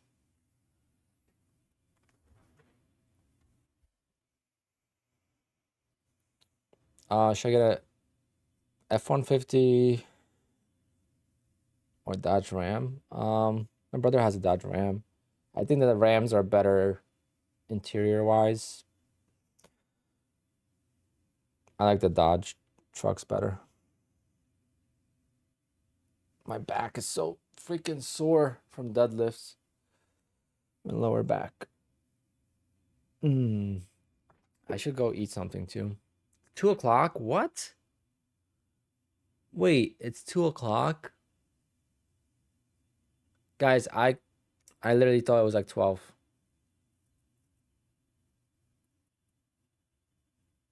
Wow.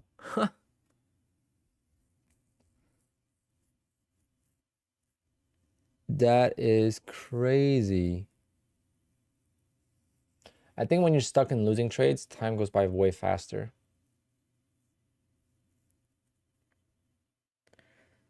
When you're stuck in a losing trade like this, time just flies.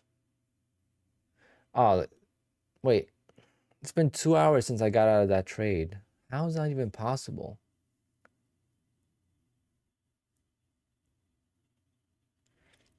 Guys, remember days where like, or do any of you guys work besides trading? I'm sure a lot of you do. Like 2 hours at work probably feels longer than 2 days of trading.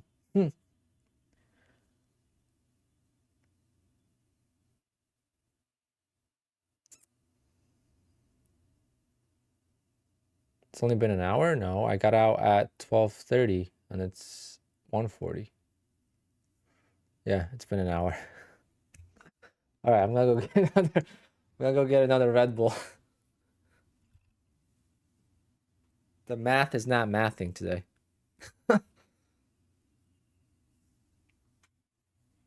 I'll be right back.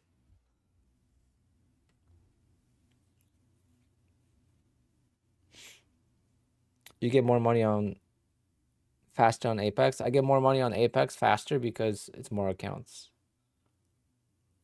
MBT, welcome to the club. Be right back.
Oh, it's so cold out.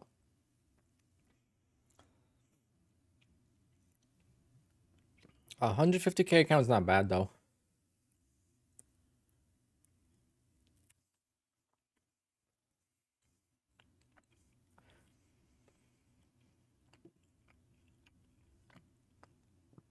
After taking the 150K PA account, you could take 25, 2750 and still have 2K worth of drawdown.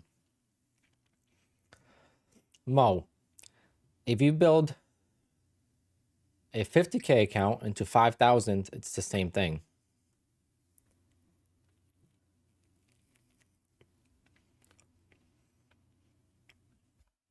Like here.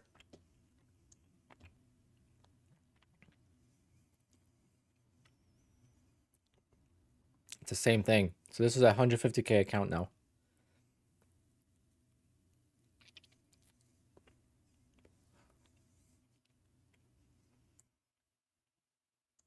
Yep, the payout is quite much bigger on the 150K. On one account, it doesn't make a lot of difference, but when you have 5 to 10 accounts or 20, that's a lot of money. On the 20 accounts, you could take extra $15,000.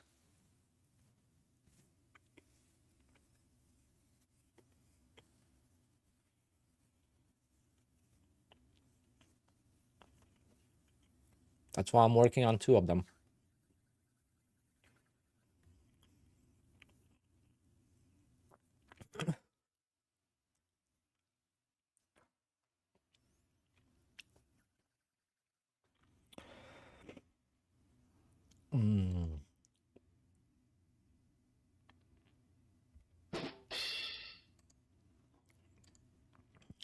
There's no issues since like 10:30. Everything's been fine. I wish Rhythmic was just take a poop right now so that way I could get my account reset. I lost $700 on it. It would be nice to get it back without having to trade.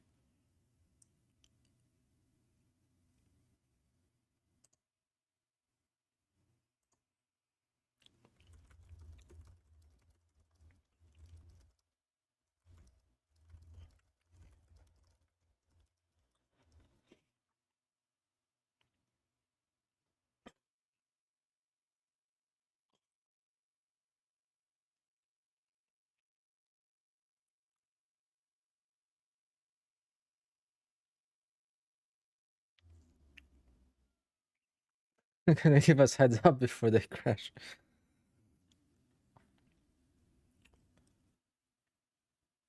So like after my morning trade, I was getting ready for a stream, but before I do, I went to take a shower because I woke up so late today. And I just woke up. I mean, not woke up. I got out of the shower to like my phone blowing up about the Rhythmic issues. Everyone's like, "Do you have issues? Are you having issues?" My friends were texting me that trade.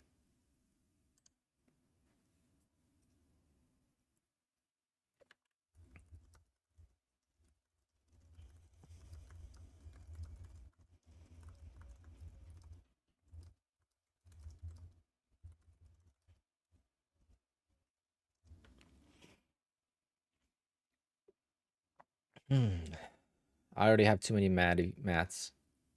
My best friend's Matt. I did three consultations last week with Matts. I'm just kidding. We're friends. We're friends. You could always DM me.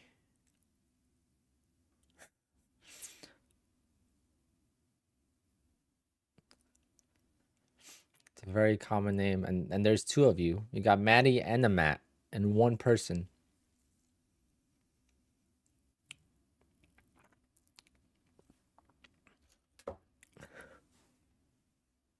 But yeah, you guys always could DM me on Discord. Sometimes I miss them, so it might take me a while because they go to message requests. Oh, there's another Matt, a Polish Matt. Maciek in Polish is Matt.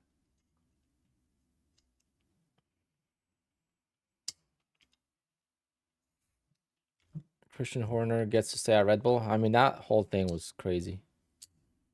It'll be crazy for them to let him go. Alexander, I will not disclose the morning strategy more than I do on the stream. There's plenty of times I talk about my strategy on stream, but I will not go into detail. And there's times where if you hang out on the stream, you'll see what I do.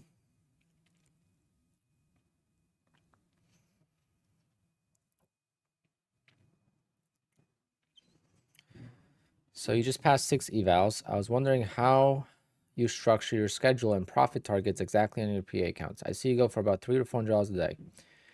Can I elaborate? Okay, so it's very simple math, Jeff. You have to trade for 8 to 10 days, really 10 days, but you could really do 8. But I just do it for 10 days, right? So I do 10 days divided by the profit target, which is $2,600. That's how much money I have to make to get a payout in 10 days. If I make $300 a day, that will put me at 3,000, and that'll give me a little bit of cushion once I take the payout. And that's how my $300 goal came about. Once you take some payouts on the accounts, for example, here, this account is at 54,948. That means if I take the payout on this account, I'm already gonna be ready for another payout. So I don't have to make $300 a day. I can make $50 a day and I'll still get a payout. As long as I actually trade for 50 to 100 bucks, it's fine. And that's why you'll see me make like $200 on some other accounts and some are $300, because I don't need to make $300 a day anymore, because I know I can't take it out anyway. So why am I gonna risk it? The smaller size I take, the bigger drawdown I could go through and work out of the trade easier. Okay, if I wasn't ever expecting to go into drawdown, I would take 5, 6, 7, 8 contracts at a time. But I always expect to go into drawdown when I take the trades. And then when I don't have a lot of drawdown, I usually take one contract and I just build it up slowly. That's why it's the difference in... do I ever take 100% of my accounts? I can't take 100% of my accounts. On the 50K, you can't. Only the 25K, you could take the 100%.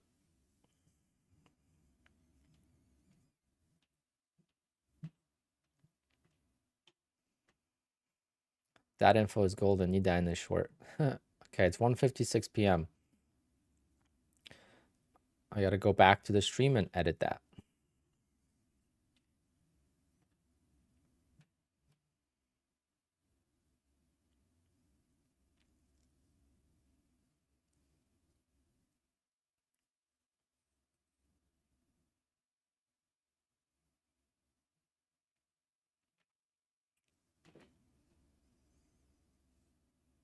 Yeah, 3 contracts is nice. I'm so tempted to trade more, guys, but the ATR is low. I took a bad trade. Now I feel like if I take another loss, it's gonna be worse.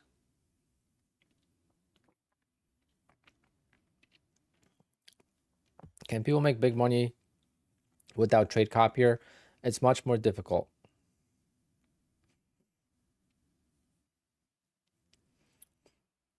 How do you add the days traded column on Rhythmic? I already answered that like 7 times and I only created it about an hour ago. So I'm gonna make a video on that tonight. But it's a custom column. When you click on the columns, you could create your own. Thanks for one of the members, Greg, another Polish member of the Alpine community. He emailed me how to do it. Well, it's not 7 days, 7 times today. It's 7 days in an hour. I think I answer every question at least 5 times every day. How much should you take out? What's the minimum amount you need to make? How many accounts do you have? What's your trading strategy? All those questions get, asked over and over again, but this is something that no one sees. No one's ever gonna know how to do that, right? So they're gonna be like, how'd you get this?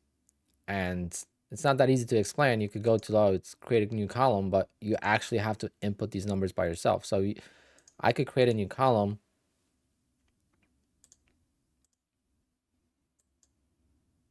and I could make it say,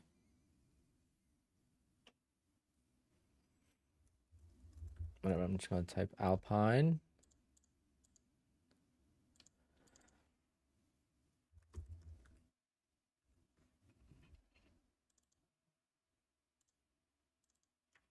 Oh my, but it just sucks that it opens a new window when you double click on it.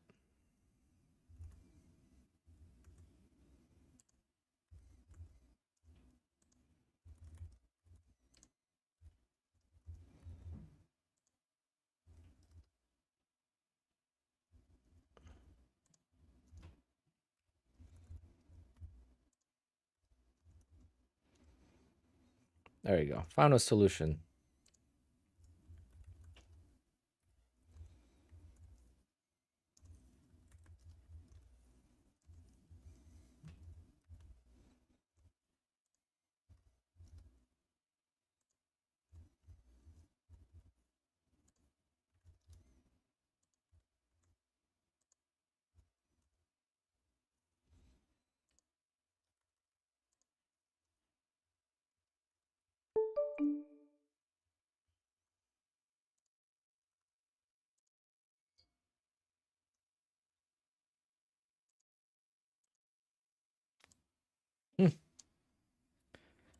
There we go. Fix the problem.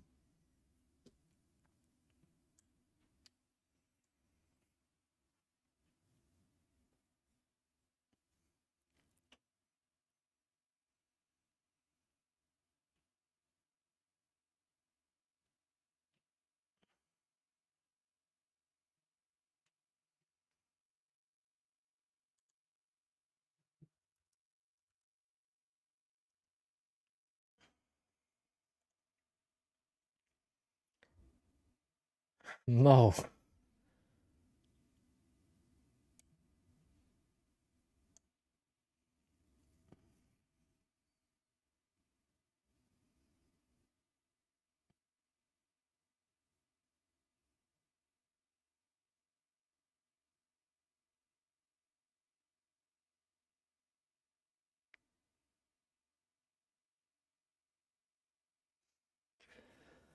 When will you ramp up your cash account to more contracts? Once I make my first $1,000 on it.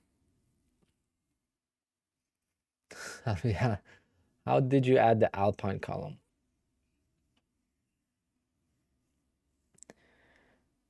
It's my own custom connection. That's how I'm able to make all this money. I have my own feed. But yeah, thanks to Greg. That's gonna be a question I'm gonna answer at least 5 times a day, of course, but I don't mind that.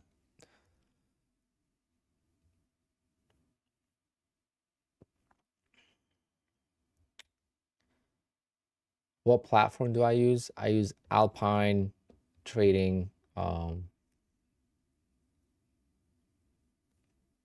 need a better name for it. We need a name for a platform. Alpine.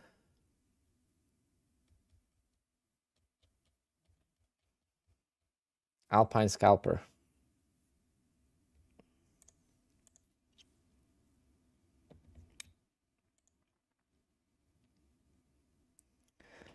Yeah, so this guy, Faflik, which his name is Greg, he's the one that emailed me, so give him all the credit.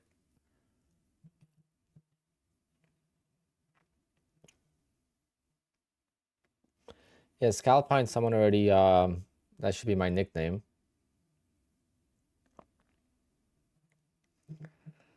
Alpine Trader Funding. Scalpine Funding. Scalpine Funded Trader. You haven't eaten much today? No, I just had breakfast. That's it.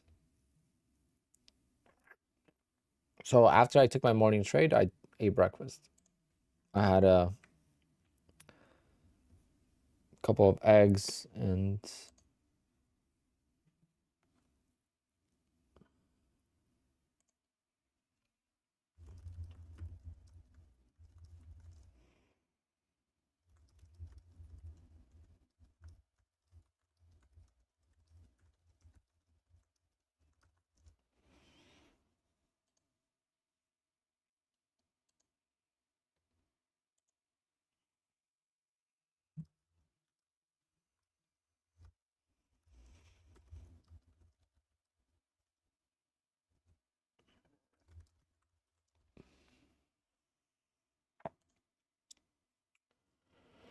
pam pam pam.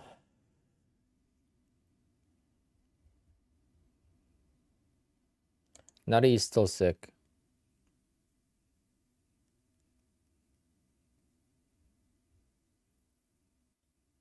Unlimited drawdown in Alpine trading.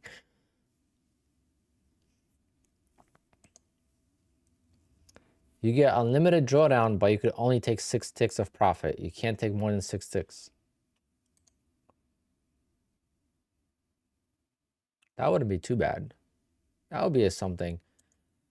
You can only make 6 ticks of profit, but you get $10,000 in drawdown.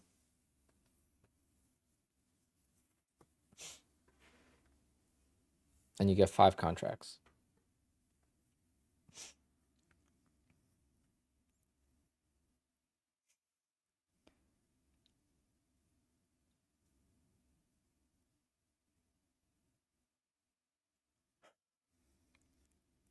Yeah, they activate.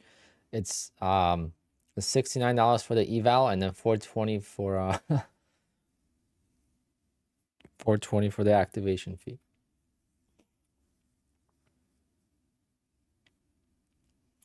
And then I'm gonna go buy my GT3 RS. Then we'll upgrade from a 911T to a GT3 RS.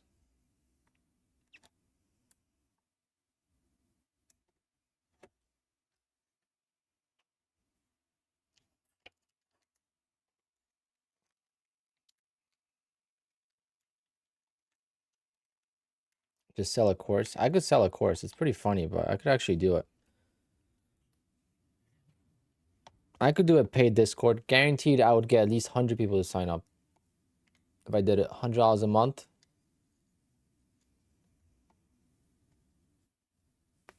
But no, thank you. Still not gonna make anywhere close to what I'm gonna make in payouts.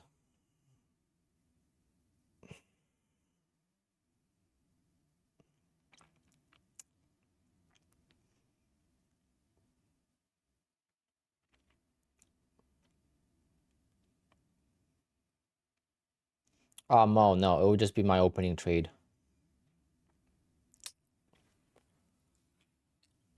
It would just be my opening trade. That's it. Then the rest would be on. But no, I'm just saying. I'm saying I could do it. Because I get DMs every day about it.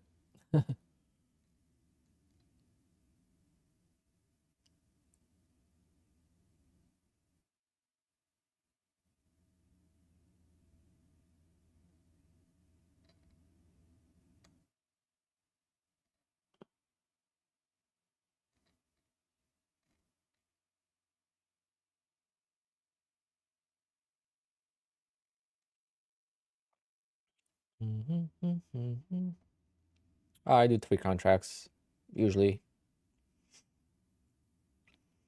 My opening trade, the orders get placed before the trade is executed, so you could actually copy it. And it is a scalp, but for 25 ticks, 20 to 25 ticks. So you could actually trade it the same way I do.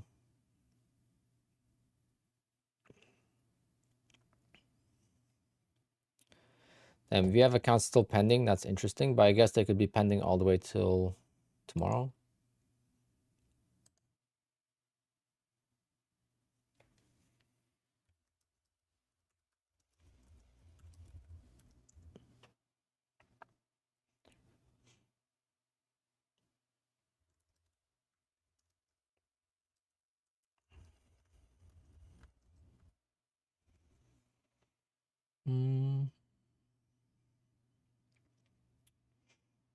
Very funny, Paul.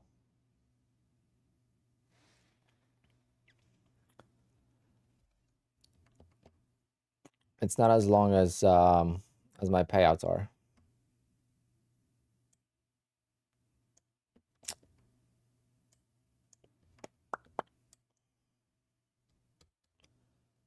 And it's a lot longer than your payouts, so.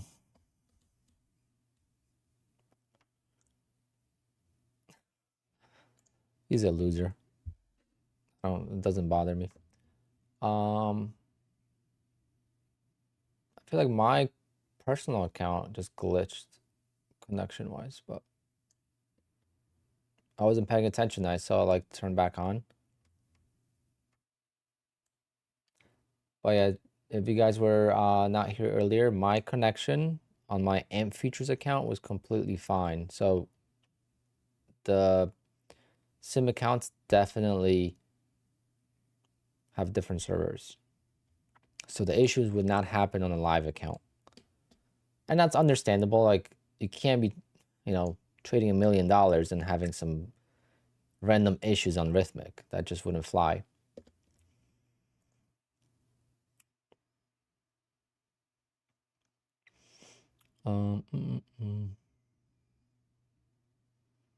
Without knowing you're a DJ, I look like a DJ. It's funny.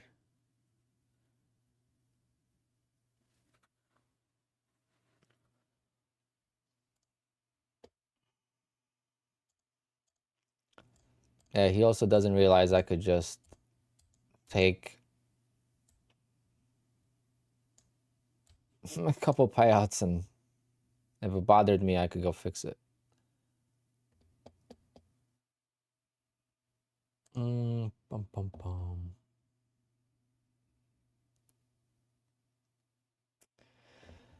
I think they are, Di Lorenzo. I would send a ticket just in case, but I think they said, I haven't seen it, but a bunch of people told me, I haven't looked. A bunch of people told me that they're gonna.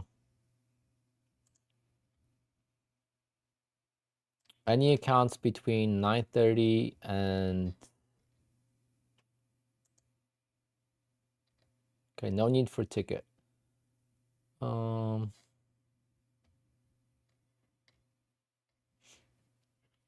Okay, here's the update.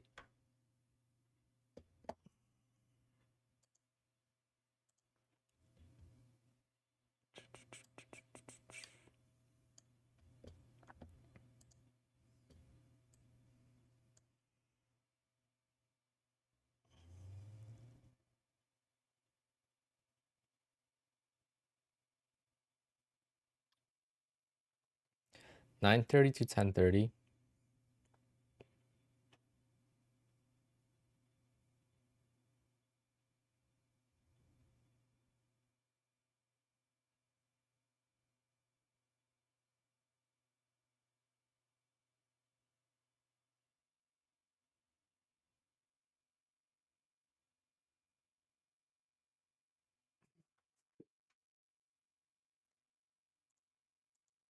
So my account's definitely not getting reset.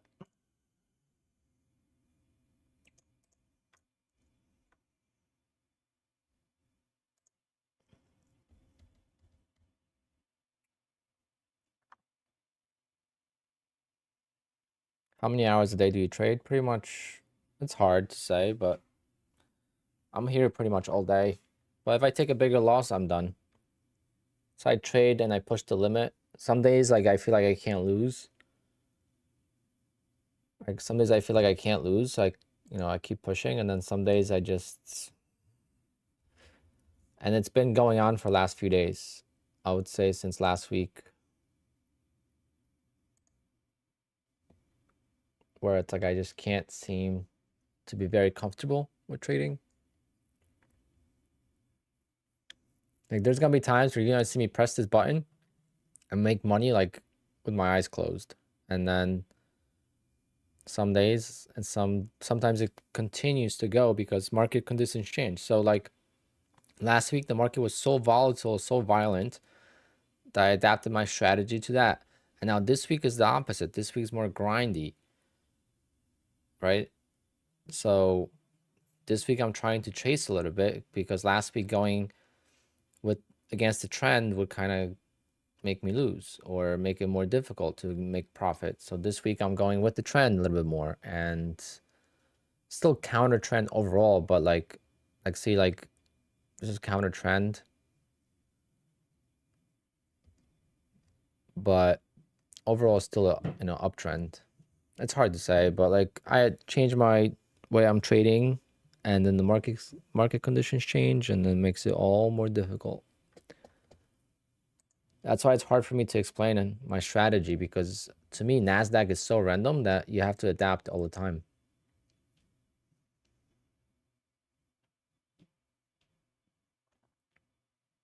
Nasdaq is, to me, is not something you could just find a pattern every time it works, because it's going to be different. It's going to be trending days, it's going to be range days, it's going to be choppy days. Like going with the trend might work one day, but the next day you're going to go with the trend, and you're going to get ran over, ran over by a big dump or a reversal.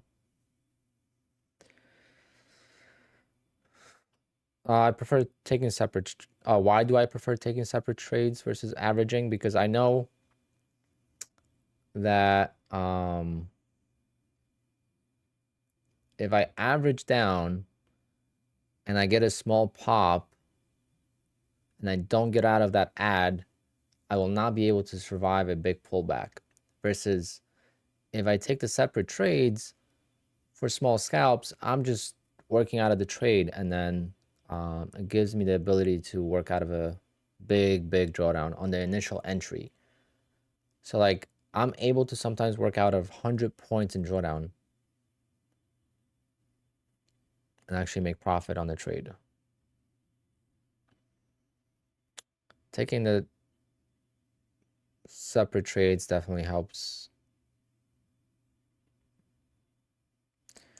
Let's see if I would see if I have an example of that. I mean, there's times where I wish I averaged down and I just put my orders at break even.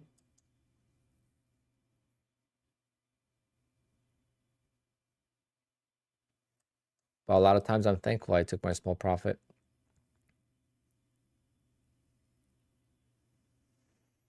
Yeah, it's first in, first out, but mentally I look at it differently. I talk about this quite a lot on my stream as well.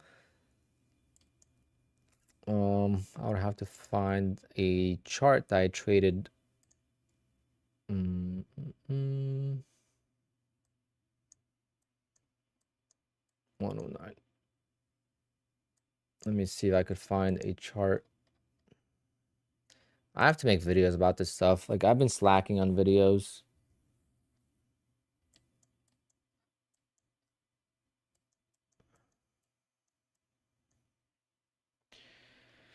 Not gonna be that clear, but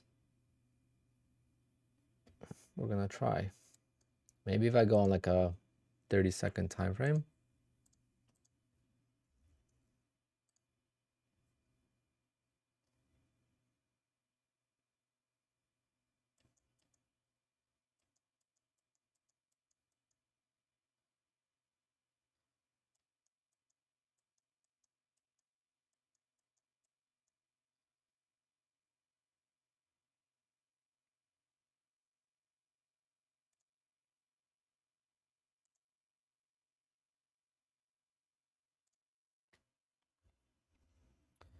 I like explaining this concept because this is a concept of my own.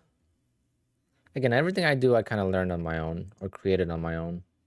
But obviously, the scalping and stuff is from years of watching other people trade. But watching what they do, not what they say. That's my big thing too.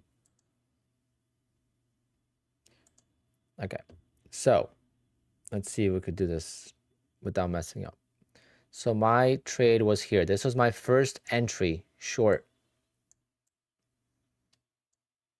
And that was with 2 contracts. Okay. That was with 2 contracts. So I enter here and the price goes against me. So what do? I add another trade. But this is not an average down trade, okay? This trade that I entered here already had its own target right here, whatever ticks it was. You see this trade here and this trade here is the same size. Maybe a different color would work better. But that was the ad. So then mentally, how I see it, right? This is not how the market reads it. So if you put this in your trading journal, it's not how it's going to see it. But what I see is I'm in this trade here. That's one trade. I take this trade and I take profit there. That's a separate trade. Okay. I made whatever 15 ticks on that. All right. So that's trade number 2. Then I take another trade and I get out right there. And that's trade number 3. All right. So this is trade number 2. This is trade number 3. And then this initial entry of 2 contracts short, this is the exit right there. So one for a small loss, one for a small win, basically a break even on that between the two.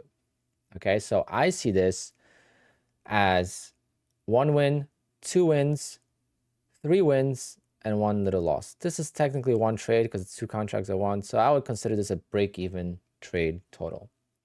But 1 break even and 2 wins. Okay, 4 contracts total.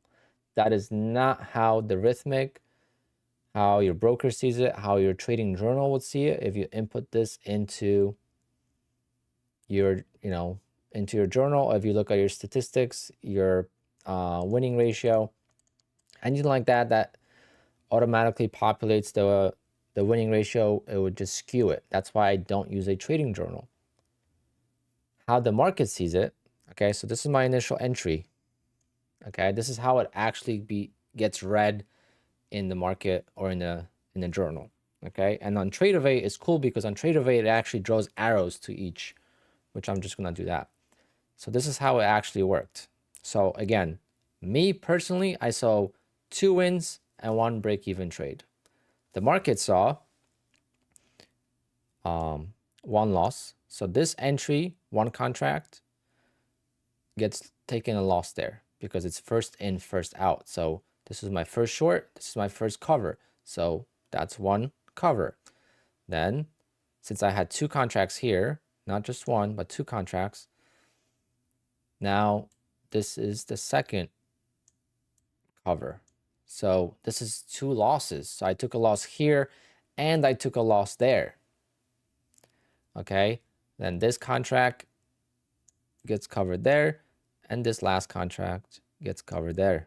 So that's a massive win, right? So the trading journal would see this as a massive win of 966 to it's like the massive, whatever, like 10 points, whatever. For me, that's a massive win. That's not how I see it. Okay, that's again why I don't use trading journals and I use a mind trick to ignore the average, because once I'm out of these trades, all these trades here, my average is gonna be right here. So when you tune into my stream, you're gonna see that I'm up this much, but I'm really not. Does that make sense?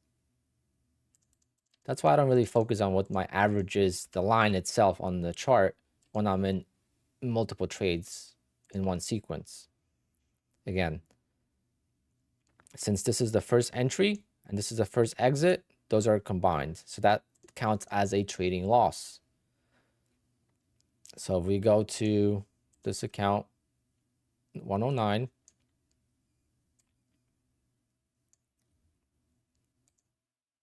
my win ratio is at 66%.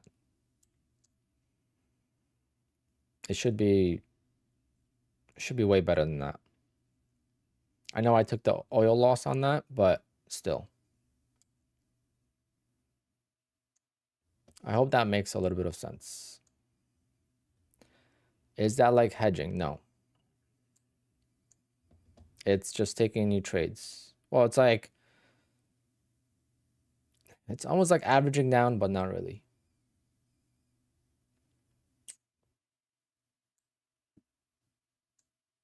Oh, it's just my way of thinking.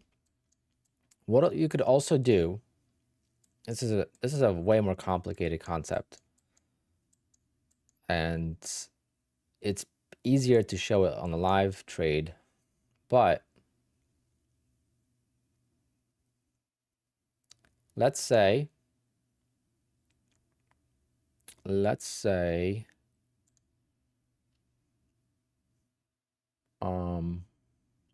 I enter into a short here. Okay, this is my entry for a short.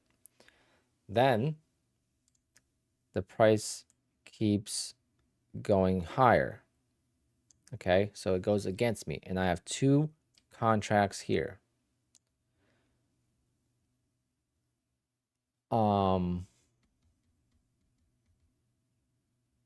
Try not to mess this up. So if I take a short, and then I would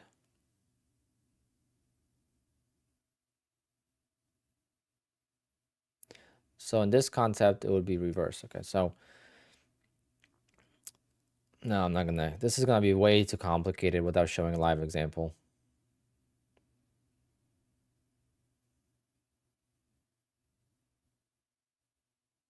And it works better when you're in profit.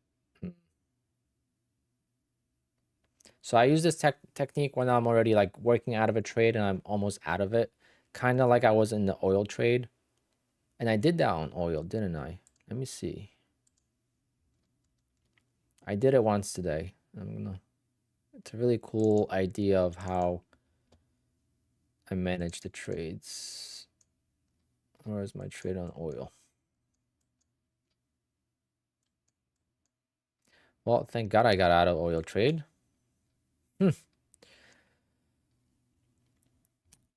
Did I do it today?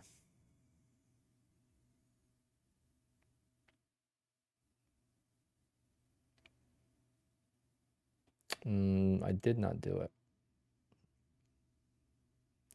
Never mind, I didn't do it. I was planning on doing it. It just never got filled.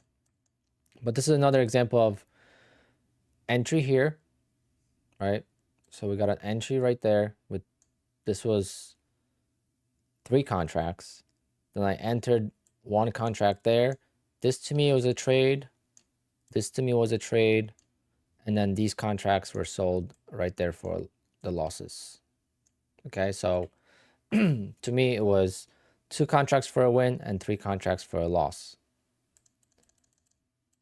The market saw it as an entry here, stop loss there, stop loss there, stop loss there, win there, and a win there. That's how the market sees it. That's how your journal will see it. The first in, first out concept. So I just look at it way different. Here, if I average down, but this is a good example of why I don't average down and I take separate trades, kind of. Because you see, like, I was in here and I added there. If I would have never taken the profit, this would have kept going lower. I probably would have had to stop out. Here, I took the 10 ticks and I moved on, right? So I took 10 ticks and I was able to, now that's basically saying like one of these 3 contracts, now the average on it is 10 ticks lower. Because whatever profit I made here, now this is getting pulled down and then it's 10 ticks lower. So now it's like my break even is moved down. And that's why right here I was pretty much green or break even. I wanted to let it go a little bit and I stopped out right there. But yeah, it's concepts of my own and it gets confusing sometimes since I don't teach it.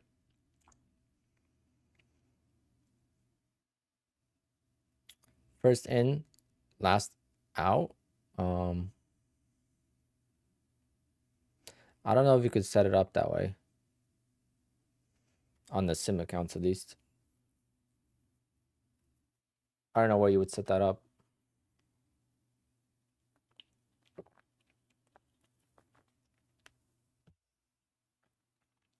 I don't know what's going on with Elite Trader funding.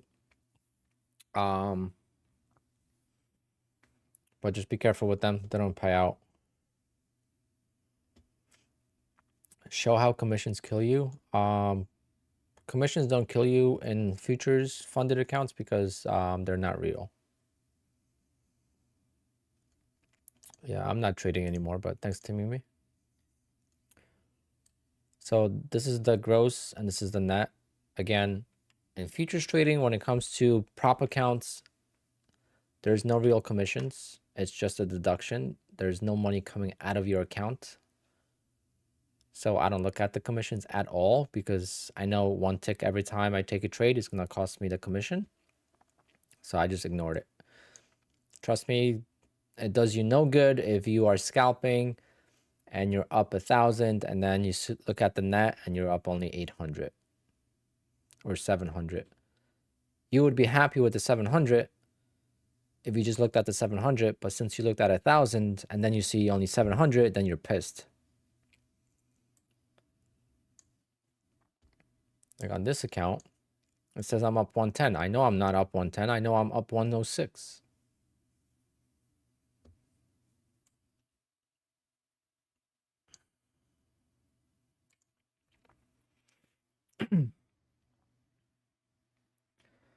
Yep, you can request a payout. To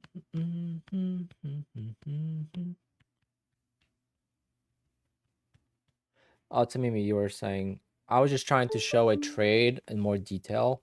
That's why I moved to 30 seconds. Because like the entries were all like bunched together. So I was trying to make them more spread out.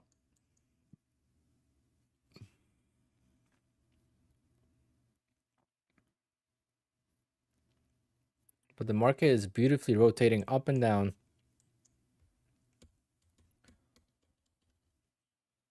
Oh, I wish I didn't take that loss. I wish I didn't. But I don't like this either, though.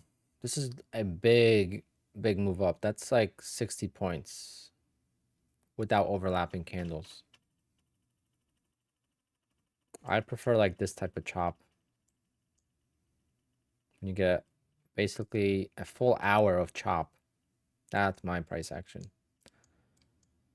Because here, if you short at the bottom, you're not getting out alive. It will eventually come back, but there's no telling you getting out alive unless you take, you know, small, very small size. On Apex's side, are the trades actually going through? This is just a sim account. It's a video game account. You make money on it.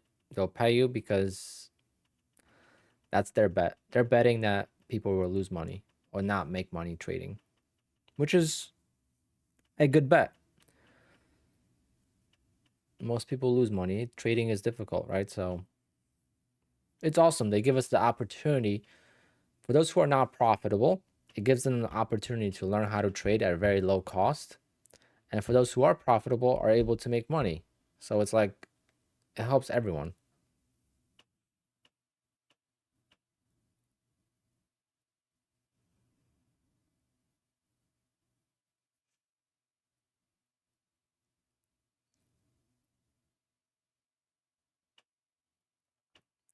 Machik, you have to be careful. It's not as easy. Where did you long it?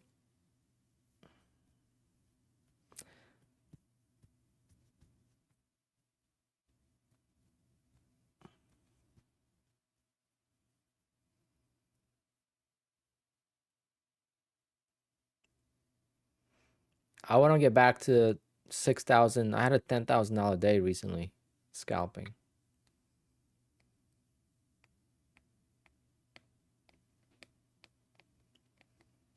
I had my first $10,000 day last Friday. Not this past Friday, but 2 weeks ago.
If you want to blow your evals fast, go long or short 10 to 15 contracts at a time.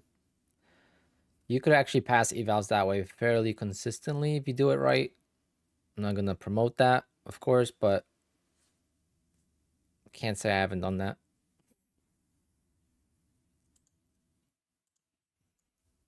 Now, since I don't need any accounts, right, I'm going to trade them more realistically.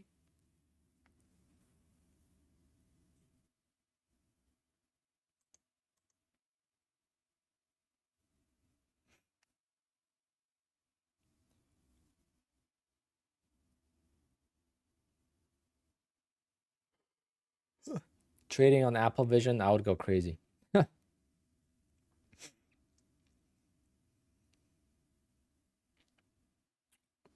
There's 8:30 data tomorrow. Oh yeah, there is. What's tomorrow?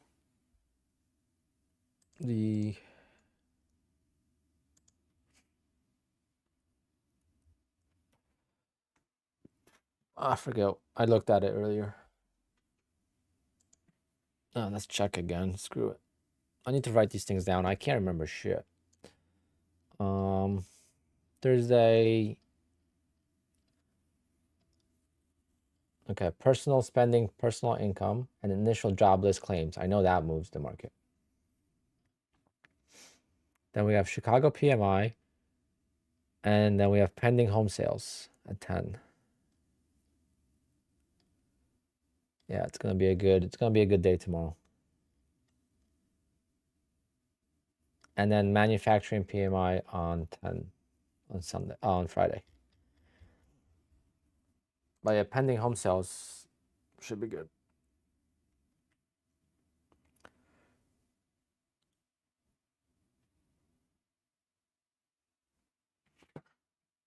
Ooh. Market is just,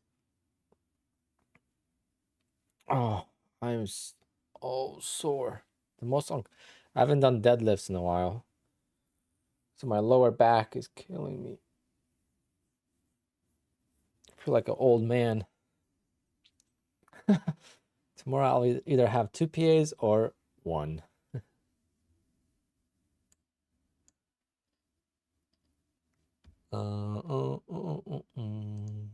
Yeah, the indicator is awesome.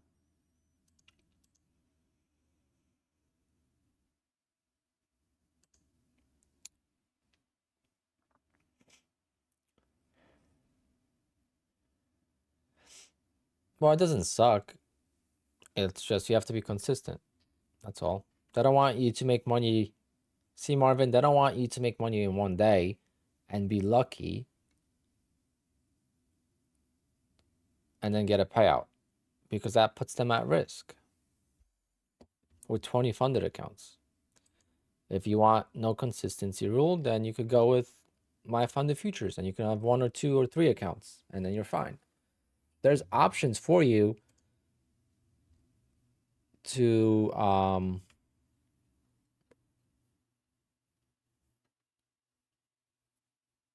go with prop firms that don't have a consistency rule.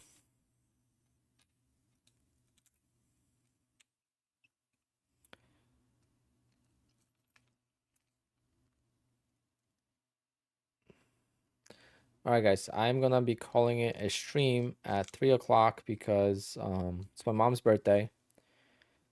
I have to run over to Guitar Center really quick, and then I got a haircut. And I also have my appointment with the client at 5 o'clock, so a lot to do.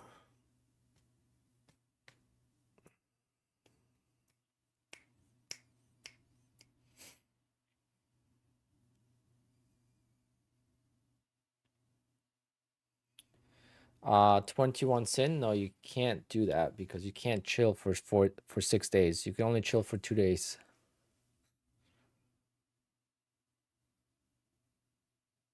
Guys, make sure you trade consistently for 8 days, otherwise you could get denied a payout. I got my payout from Top Step, so it looks like Top Step is fine with scalping. Thank you, guys. Thank you for the birthday wishes. I'll show her the the chat.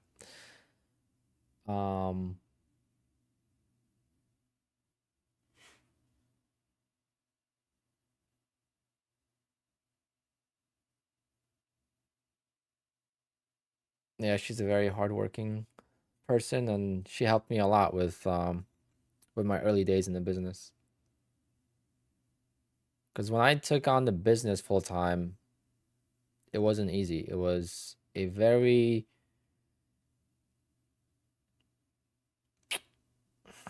like I felt confident, but at the same time, I wasn't sure if it was gonna work. And I had medical plans for school. I wanted to be a PA, so that was like a big change. It's not like I was just starting to be a DJ. I've been DJing for many years. I was already a DJ for 2013, 2006, like 8 years, 7 years. So I knew I loved it. And being an EMT, I was like, I like it, but every year I got less and less interested in it, or just wasn't looking forward to it. I had to pull duty nights and stuff, and I was a volunteering EMT and paid, but volunteer is where all the fun stuff happened. Fun stuff that you see on the movies. And seeing all that stuff and how fast and how quickly the life could change of a person or a family, like you just gotta enjoy life, like you never know. You always gotta be happy. Don't be pissed off. Like, yeah, we could be pissed off for about a stop loss here and there, but like we can't dwell on it. Like I'm not gonna dwell on it all day. Or even if I lose a funded account or two, or if you have a bad trading week, a month, like take a couple hours on it and move on. And if you need motivation about that, then just think about all the people that struggle, that just want to be able to walk outside and breathe and not worry about having cancer or something like that. And it's just so sad to see all those people in pain and how they deal with it. And then we complain about a stop loss, and it just puts you into perspective of like, what am I even upset about? So it's like being an EMT taught me, and that's why I went into full time with business. I was like, I'm gonna give this a try. This is the medical school is fun, but I wanted to do it more for like money, right? I was planning on making like 150, 200K a year, which now it's like laughable, but that's what a PA makes, physician assistant. And school is tough, and I knew I wasn't like fully into it. I would have liked it, but I wouldn't love it. And I said, I'm gonna give DJing like 2 years, at least one full year of like no school and full time, go all in and grow the business. Because at the beginning, you have to build the website, you have to build your reviews, you have to, create the business in different ways. Because before that, I worked for the company. I wasn't on my own. So I said, I'm gonna give it a try. And in the beginning, my mom was very supportive, versus the rest of my family was like, oh, maybe you should go back to school. Like school might be better, it's safer. So that's where this whole thing started. Is when I mentioned it's my mom's birthday. She was the biggest supporter for sure, and she helped me quite a lot. So I got her a sweet guitar. She has a guitar that she had for so many years now, and my niece and nephew always play around with it and ruin it. So she mentioned it, so I got her a new guitar.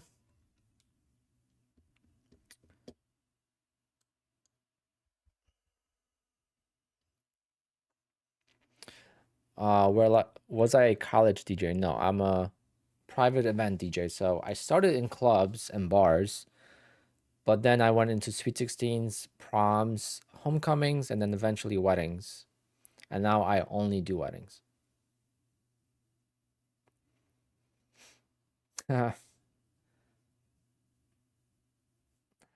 But yeah, that's the that's the thing about life.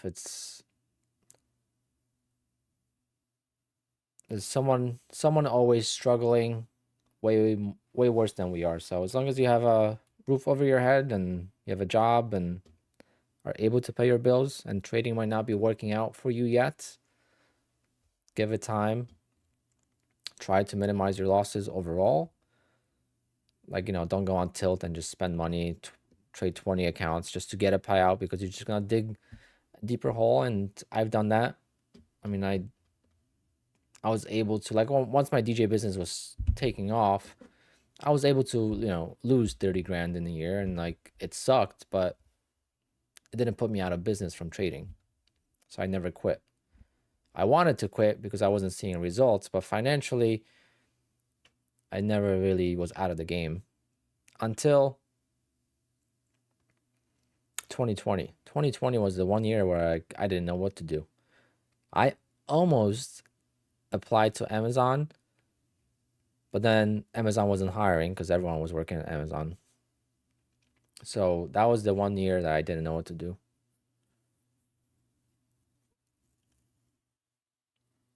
Because my business almost went bankrupt in a way where, like, DJ business, going bankrupt is not really a thing because it's a small business. So as long as I closed my office, I didn't have any expenses after that, but my office was like 3 grand a month.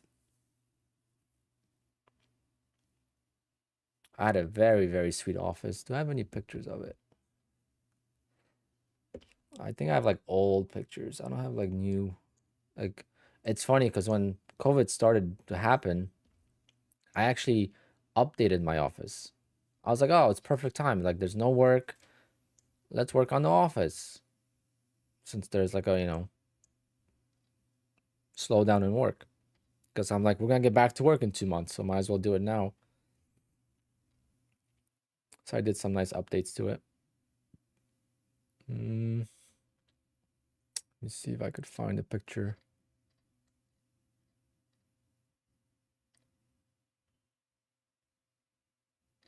I had a sick trading setup in my office though.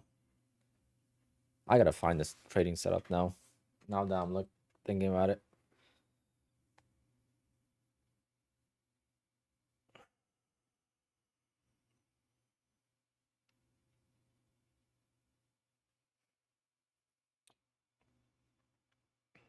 Photos.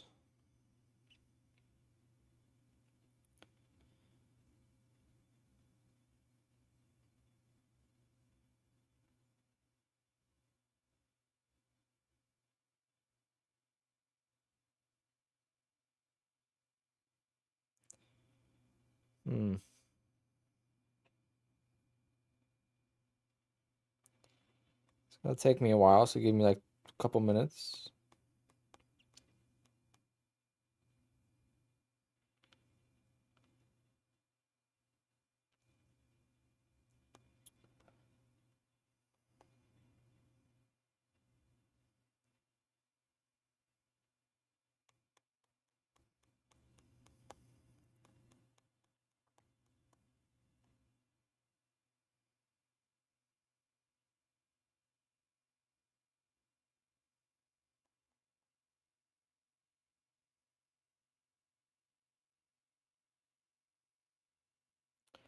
All right, got one picture.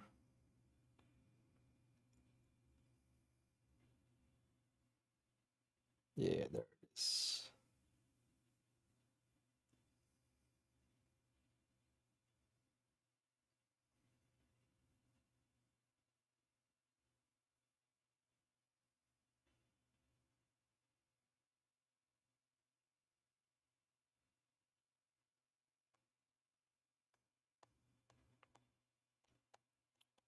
Okay, got that, and then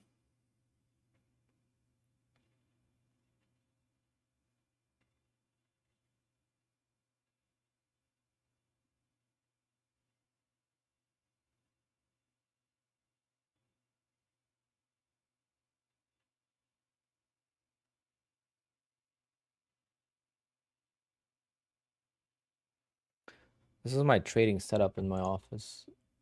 It was actually dope. But with stocks, I needed more screens, so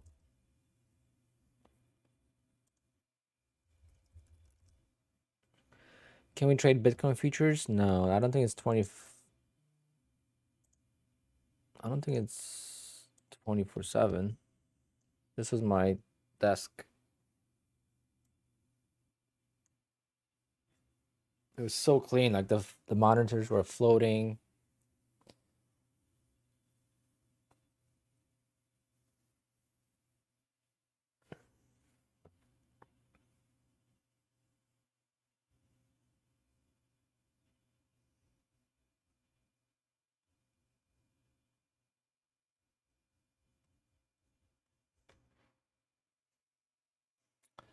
So yeah, that was awesome. What is the tax rate for checks received from Apex?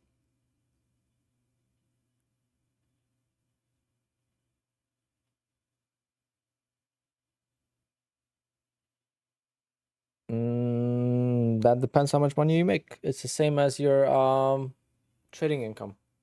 I mean, not your trading, your job income. My setup now looks different. I changed my setup so many times. Let me see. With futures, I trade different, so I don't need the same type of setup. But with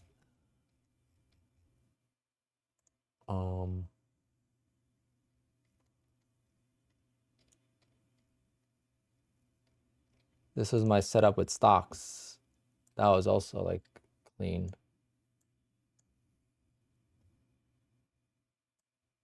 Make it smaller.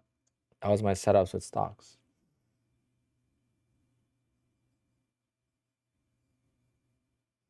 Vertical screens for stocks are awesome.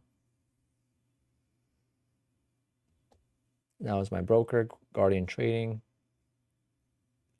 I used white charts.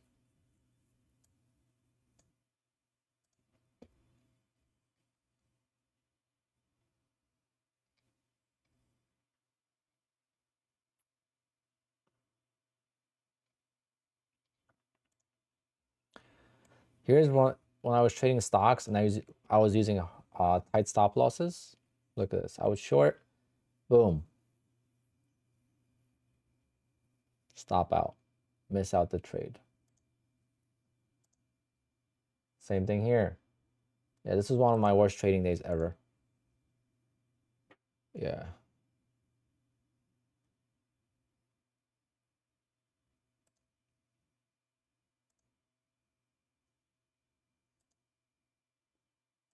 I had some decent days. AMC days, 1300. Like this was a big day for me.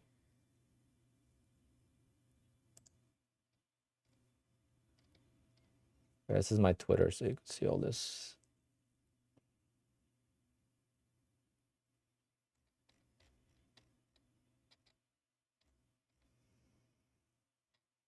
It's my car. So I already have a Porsche, just so you guys know. I'm not going into 911 from nothing. This is my car now. So I used to trade on Tradeovate in it sometimes.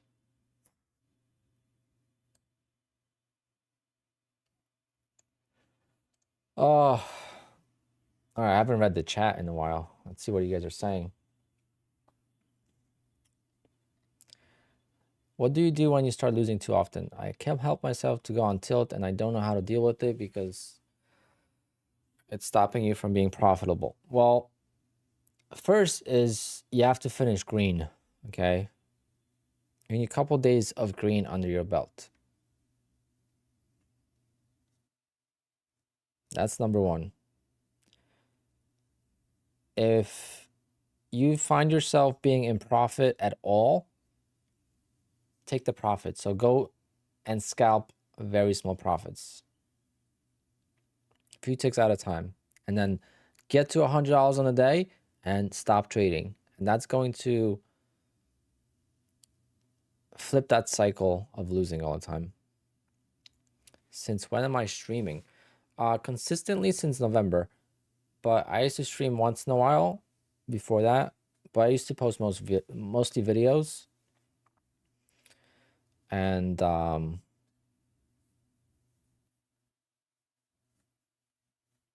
I used to stream like back in the day. I used to stream during AMC days. I mean, I had like 3,000 people watching me sometimes. But then when I told people that AMC is going to the dumpster, oh man, that was not pretty. People did not like that. I like this long, guys. I really like this long.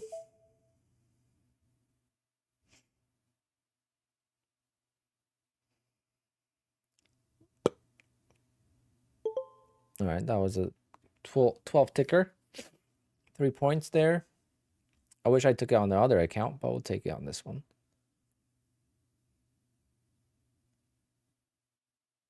That was obviously a big trap. This is the setups I would wait. If I was taking bigger size all the time, this is the setups I would wait for. Very patiently. It'll be very hard to do, but if you wait for them patiently, they happen.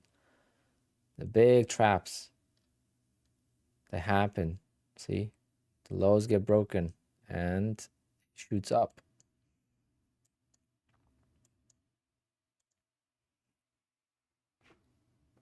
Yeah, I was getting called down with the suits because I was short selling it because I was day trading AMC. I wasn't holding AMC. So I would sometimes short it and sometimes I would long it. And sometimes, like you saw in that screenshot of $1,300, I made $700 long and $600 short. Same day. You know, so like to me, it was just people didn't realize you could short stocks that easily. They thought like if you're shorting stocks, you're a bad guy.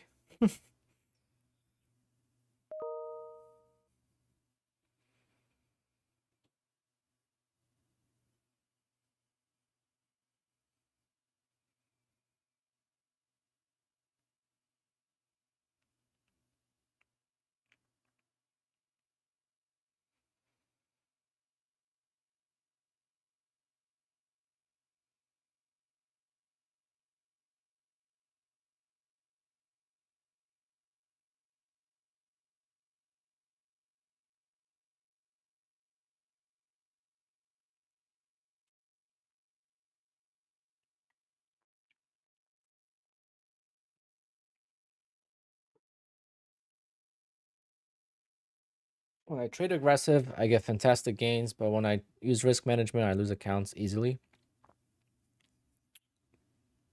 Yeah, it's emotions. And you pretty much take the trades at the wrong time.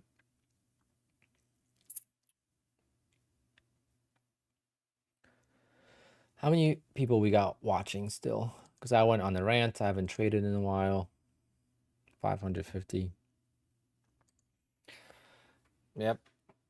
Nathan, so I do iRacing, right? So I don't really do it much anymore. Actually, the screen I have for trading now used to be my iRacing monitor, which is a racing sim.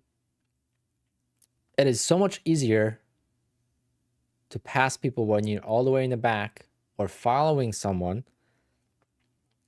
It's much easier to drive that way than it is to drive when someone is on your ass. When someone is on your ass when you're racing, you make mistakes. Yeah, I watch more iRacing than I play.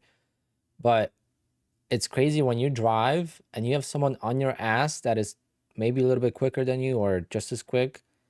You're watching your mirrors and you're more likely to make a mistake. And that also happens in real life. When I go to a track day, it's so much easier and you're so much more confident following someone that's pretty quick, maybe not as quick as you, makes you feel faster. But then when you have someone faster in your ass, you're looking at the mirrors, you're trying to go faster than you are used to, or you're trying to outperform yourself. So you're braking too late, you're turning the wrong way, you're making mistakes because there's pressure. And the same thing with trading. We trade a lot different when we are close to payout, when we are close to passing the eval. When there's something on the line, we just trade different. I mean, today was a good example of me doing that, taking a stop out at the worst possible time because I didn't want to lose more on that account. And that ended up costing me a loss. If that account was brand new, if there was not a payout possible for this cycle on this account, right? So some of the accounts have decent profit in them, but I can't get a payout with them because they're not going to get even close to 10 days. I would probably not have used that stop loss and I would have made profit on that account. So JC, that's kind of what it comes down to. It's difficult. The mental aspect of trading is difficult. And that's what people don't understand sometimes.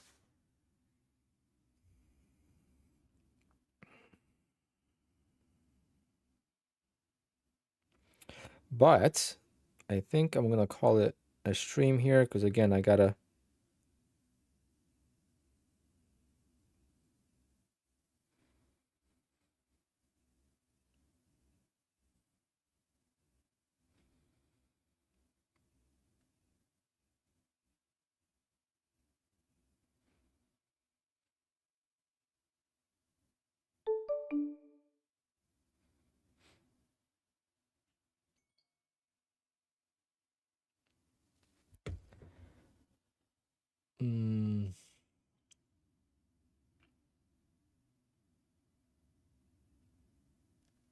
You need to trade like Patrick. Well, if you want to trade like Patrick, you just got to get the 150K accounts.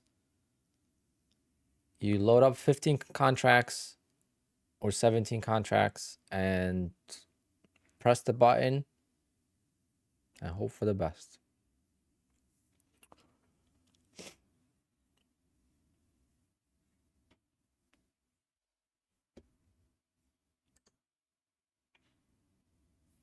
I think Patrick would be a decent trader if he didn't do that. If he traded normally, I think he would do better. Especially with multiple accounts.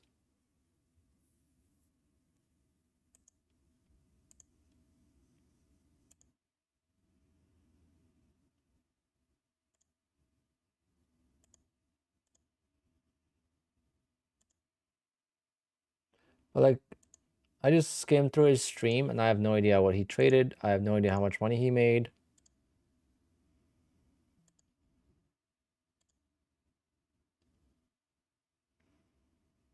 Like, he hides everything.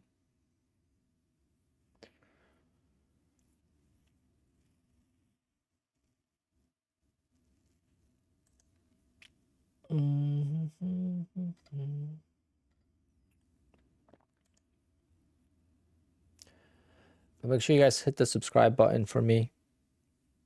And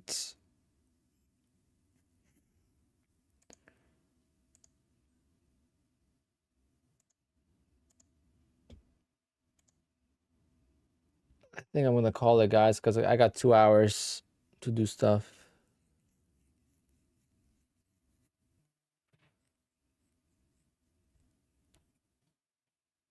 I'm not going to trade anymore, even though this was a perfect trap, perfect entry, and I took 12 ticks, and I'm happy with that. To end the day, little confidence boost trade. The accounts will not restore until tomorrow.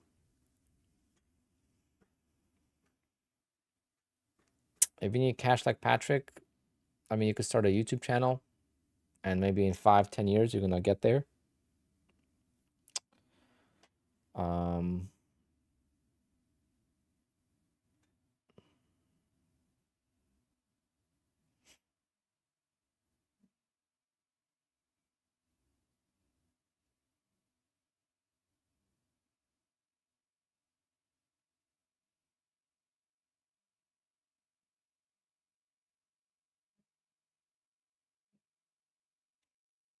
Yeah, I'm not.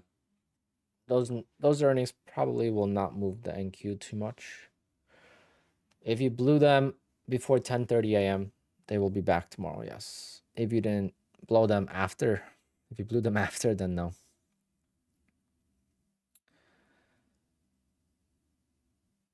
Yeah, everyone calls me Alpine, but my name is Christian.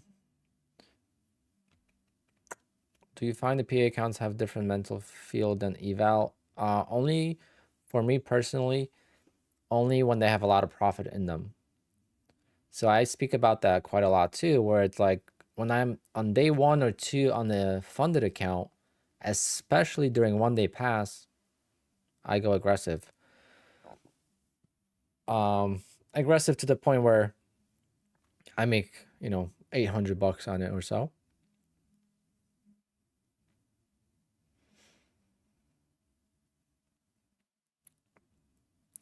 But once you get close to payout, it's definitely a different feel. I mean, it's gotta be. There's different stages for everyone too. Like, this is the first time I'm ever gonna be close to $5,000 on Apex on one single account, 2 accounts almost.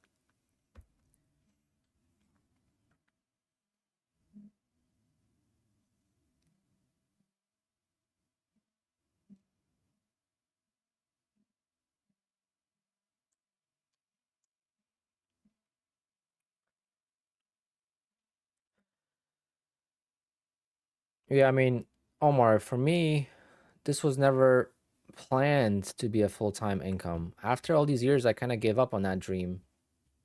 Where it's like, if I make 50K a year trading, that's good money. You know, that's extra money for my track car, whatever. I don't have to use money from my business for the hobbies. That was my whole plan. And now I made that in first month in January. Now I made it again in February. Now I'm going to make it again in March. And it's just like, now it's starting to become like, there's always those memes. Let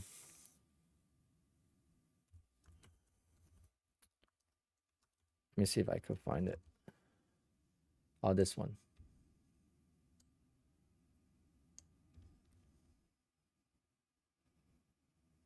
And this is kind of what I went by.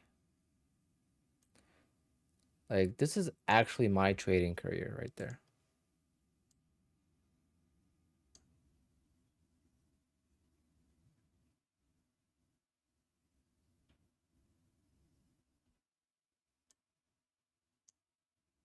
I never knew what my goal would be. Plus, my goal was never to be at the point I am now. That was the dream. That is like traders I looked up to. Traders that made 300K, 400K in a year, those were the people I look up to. And I'm like, if I could just make 20% of that, 10% of that, I'll be happy.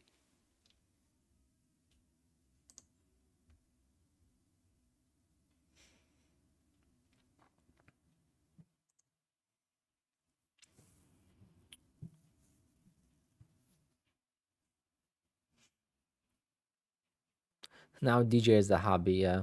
Kind of seems that way. We'll see. We'll see how much money I could pull out by the summertime.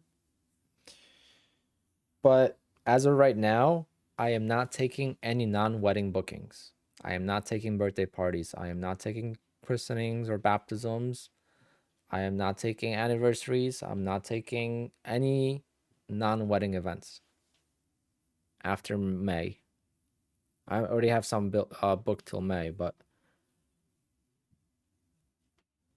I made enough money in these 2 months to cover those costs.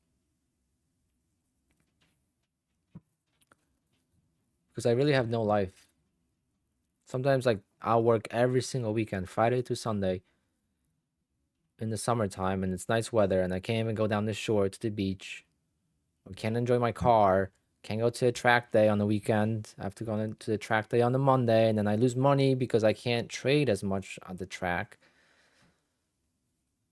So, yeah, things will change this year.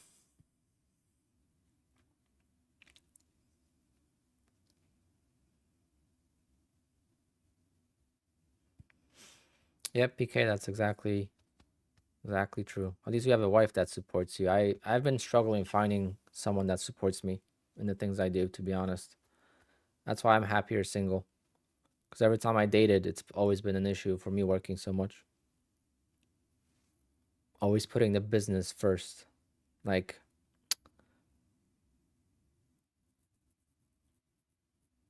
whatever. I'll take it.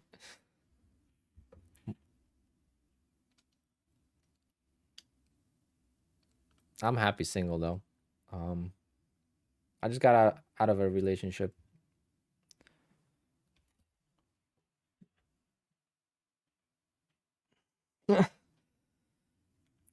Like, look at the text message I just got.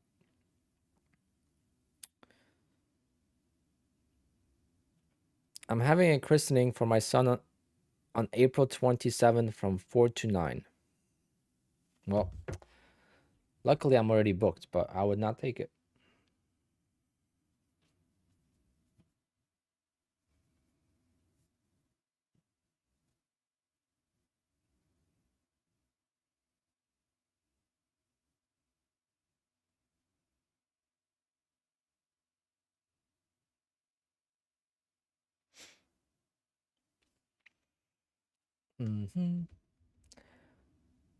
Jim Cramer. This is Jim Cramer.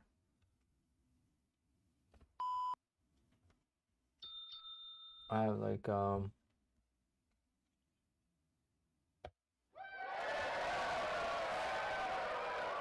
and then to all the haters after I shut them down.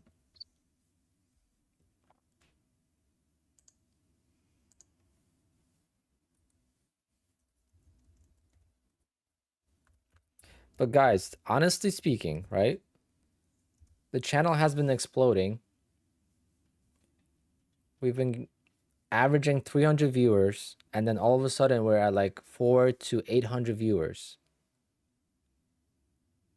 And there has not been any like trolls. I hope I'm not jinxing it, but honestly, there has not been any like trolling.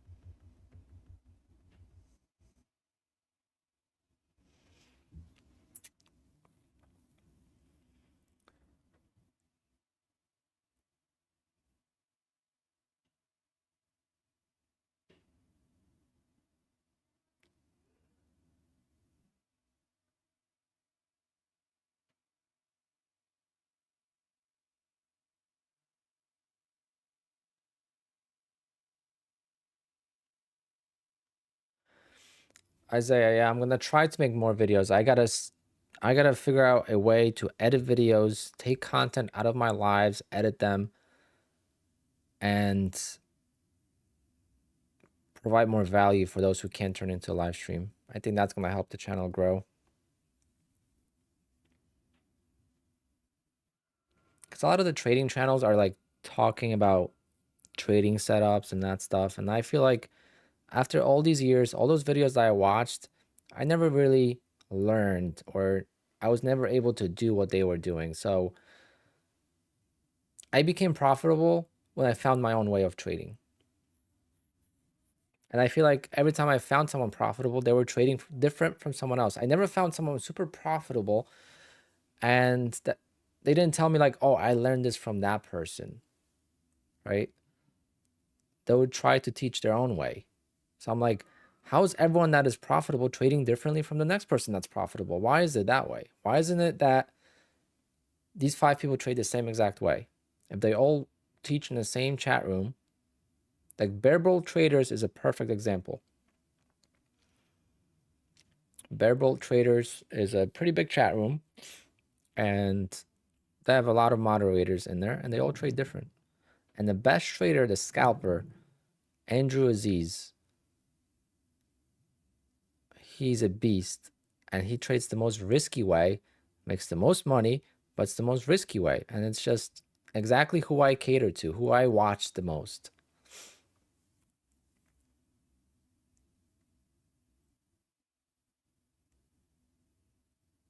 Ray, that's not what I believe in, but I mean, to each their own. I know the best traders I know, the most profitable traders I know, have very wide risk management.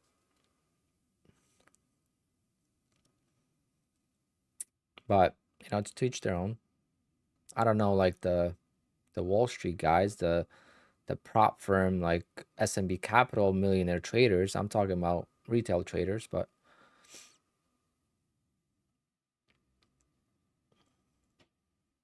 Like Modern Rock doesn't use risk management. His risk management is using wide stops and eventually having to stop out.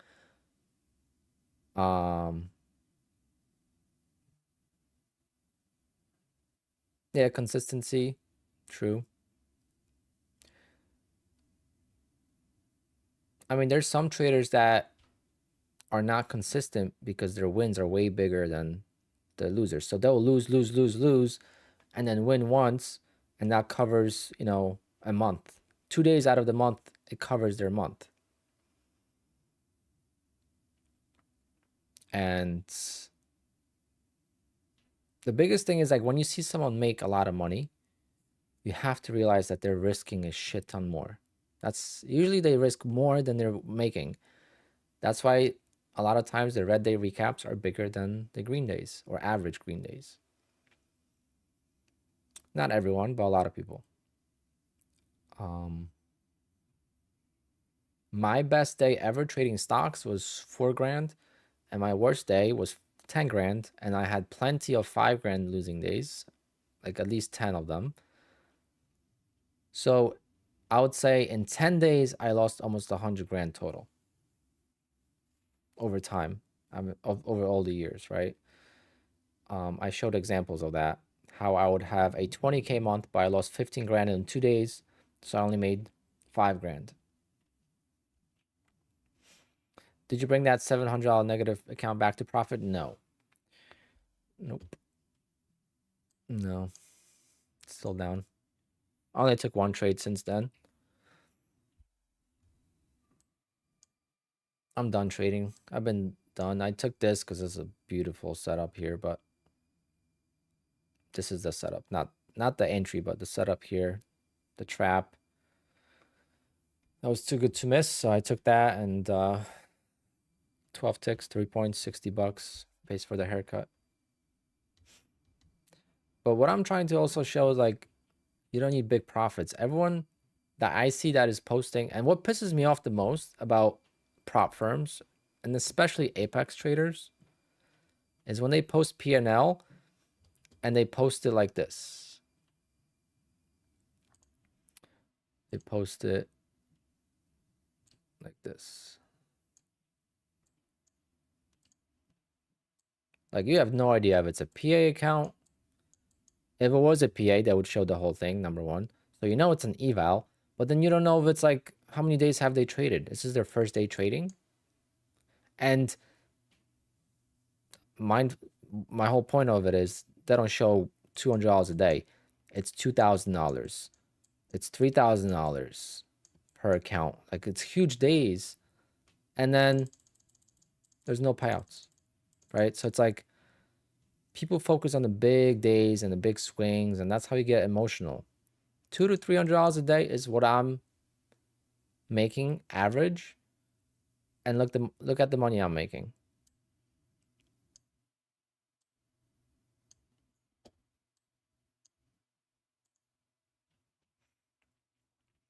No, that is the Rhythmic. So Rhythmic has 2 ways of showing P&L. It has this and this.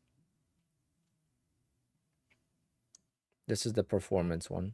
It's the same thing. It just I feel like it's easier to read.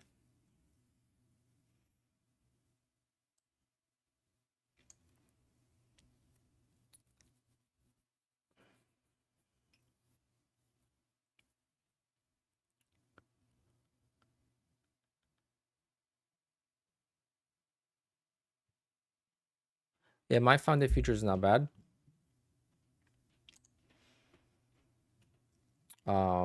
If you like my funded futures, then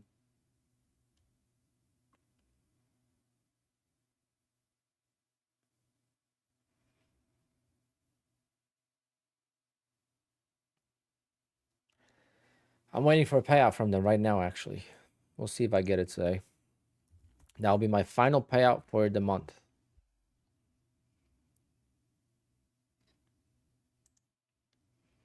It's pending review. I have a feeling they're going to decline it. Just too much scalping. I don't think they like scalping. But I heard that, like, I'm scalping for 5 points, so 20 ticks minimum. There has not been a single trade that's been less than 20 ticks.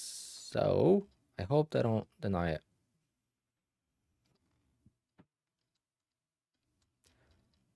They're probably looking at it like, damn, 100% win rate. Second payout. This guy's doing something right.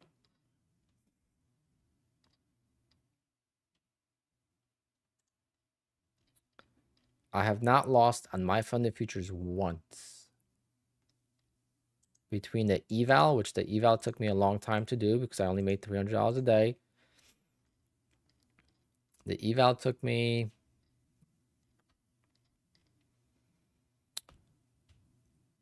16 days to do. And I lost on one trade, which wasn't a loss, $9. That kills, this little thing kills my damn, and look, 7735, 77375. I lost a quarter. And that ruins my perfect 100% win ratio with my funded futures over the eval and my funded account. It's unreal.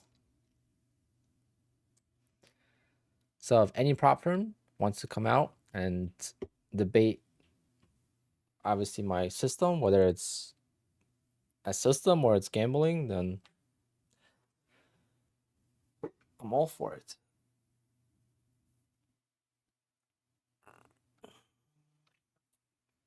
Can I tell a strategy I use for that or for scalping? So for the open,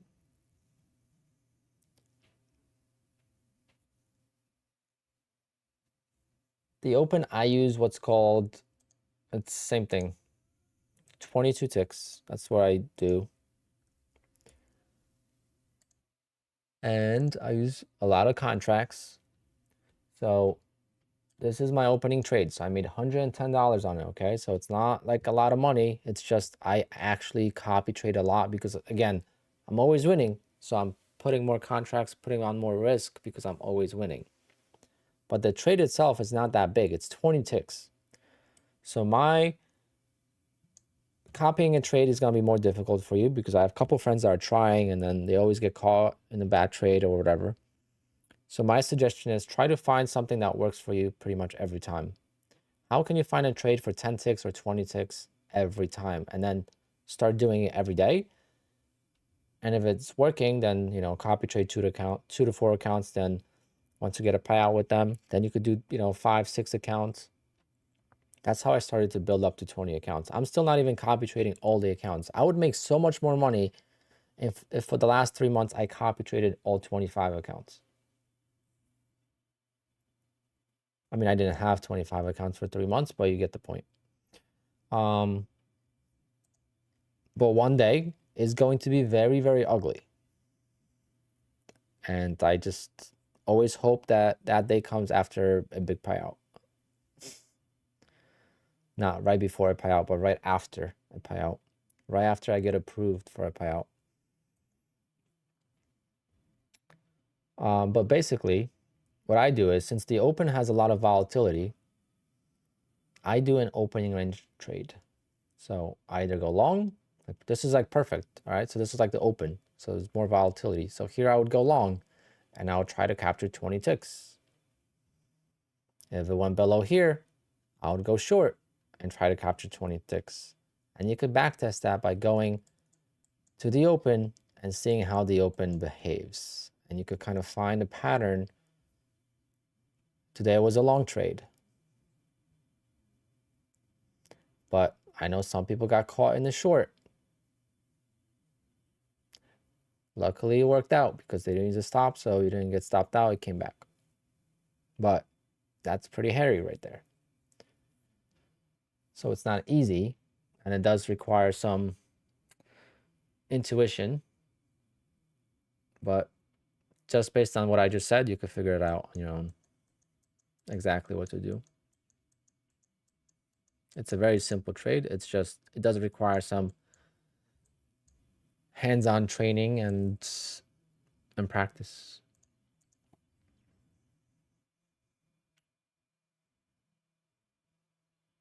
Yeah, Trader you can't copy trade. You have to use NinjaTrader.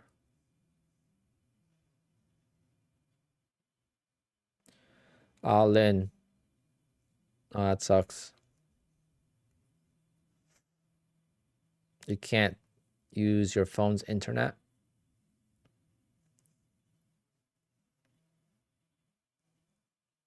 You could copy trade on Trader, yes, but you cannot use a bracket order.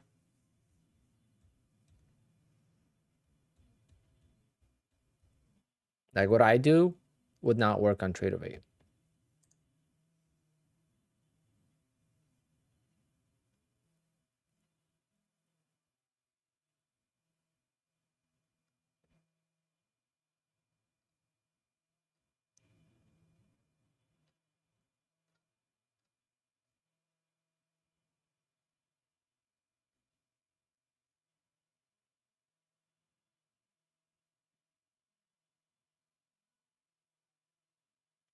All right, guys, that's it.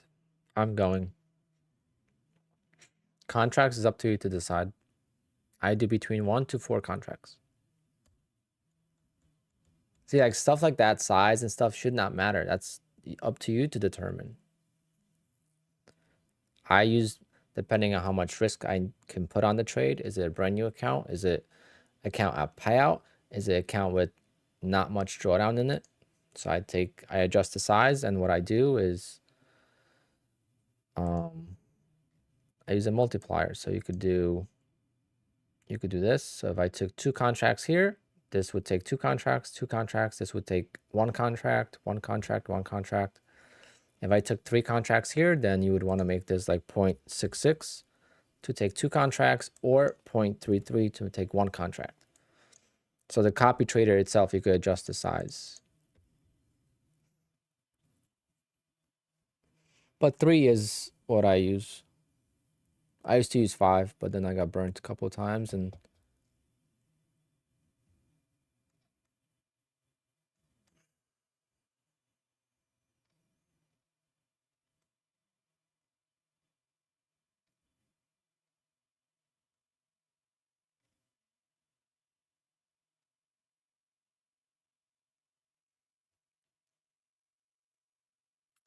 what's this, Tim? Oh, happy birthday.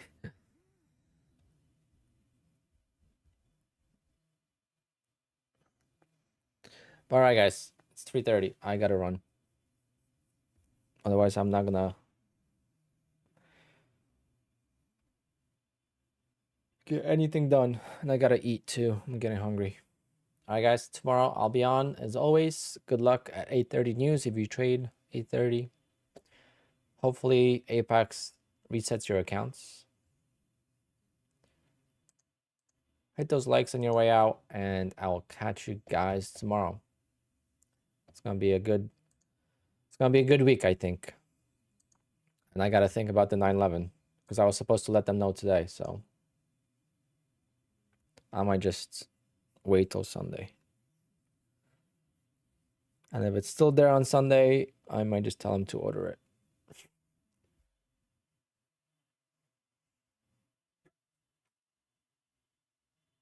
All right, guys. Later.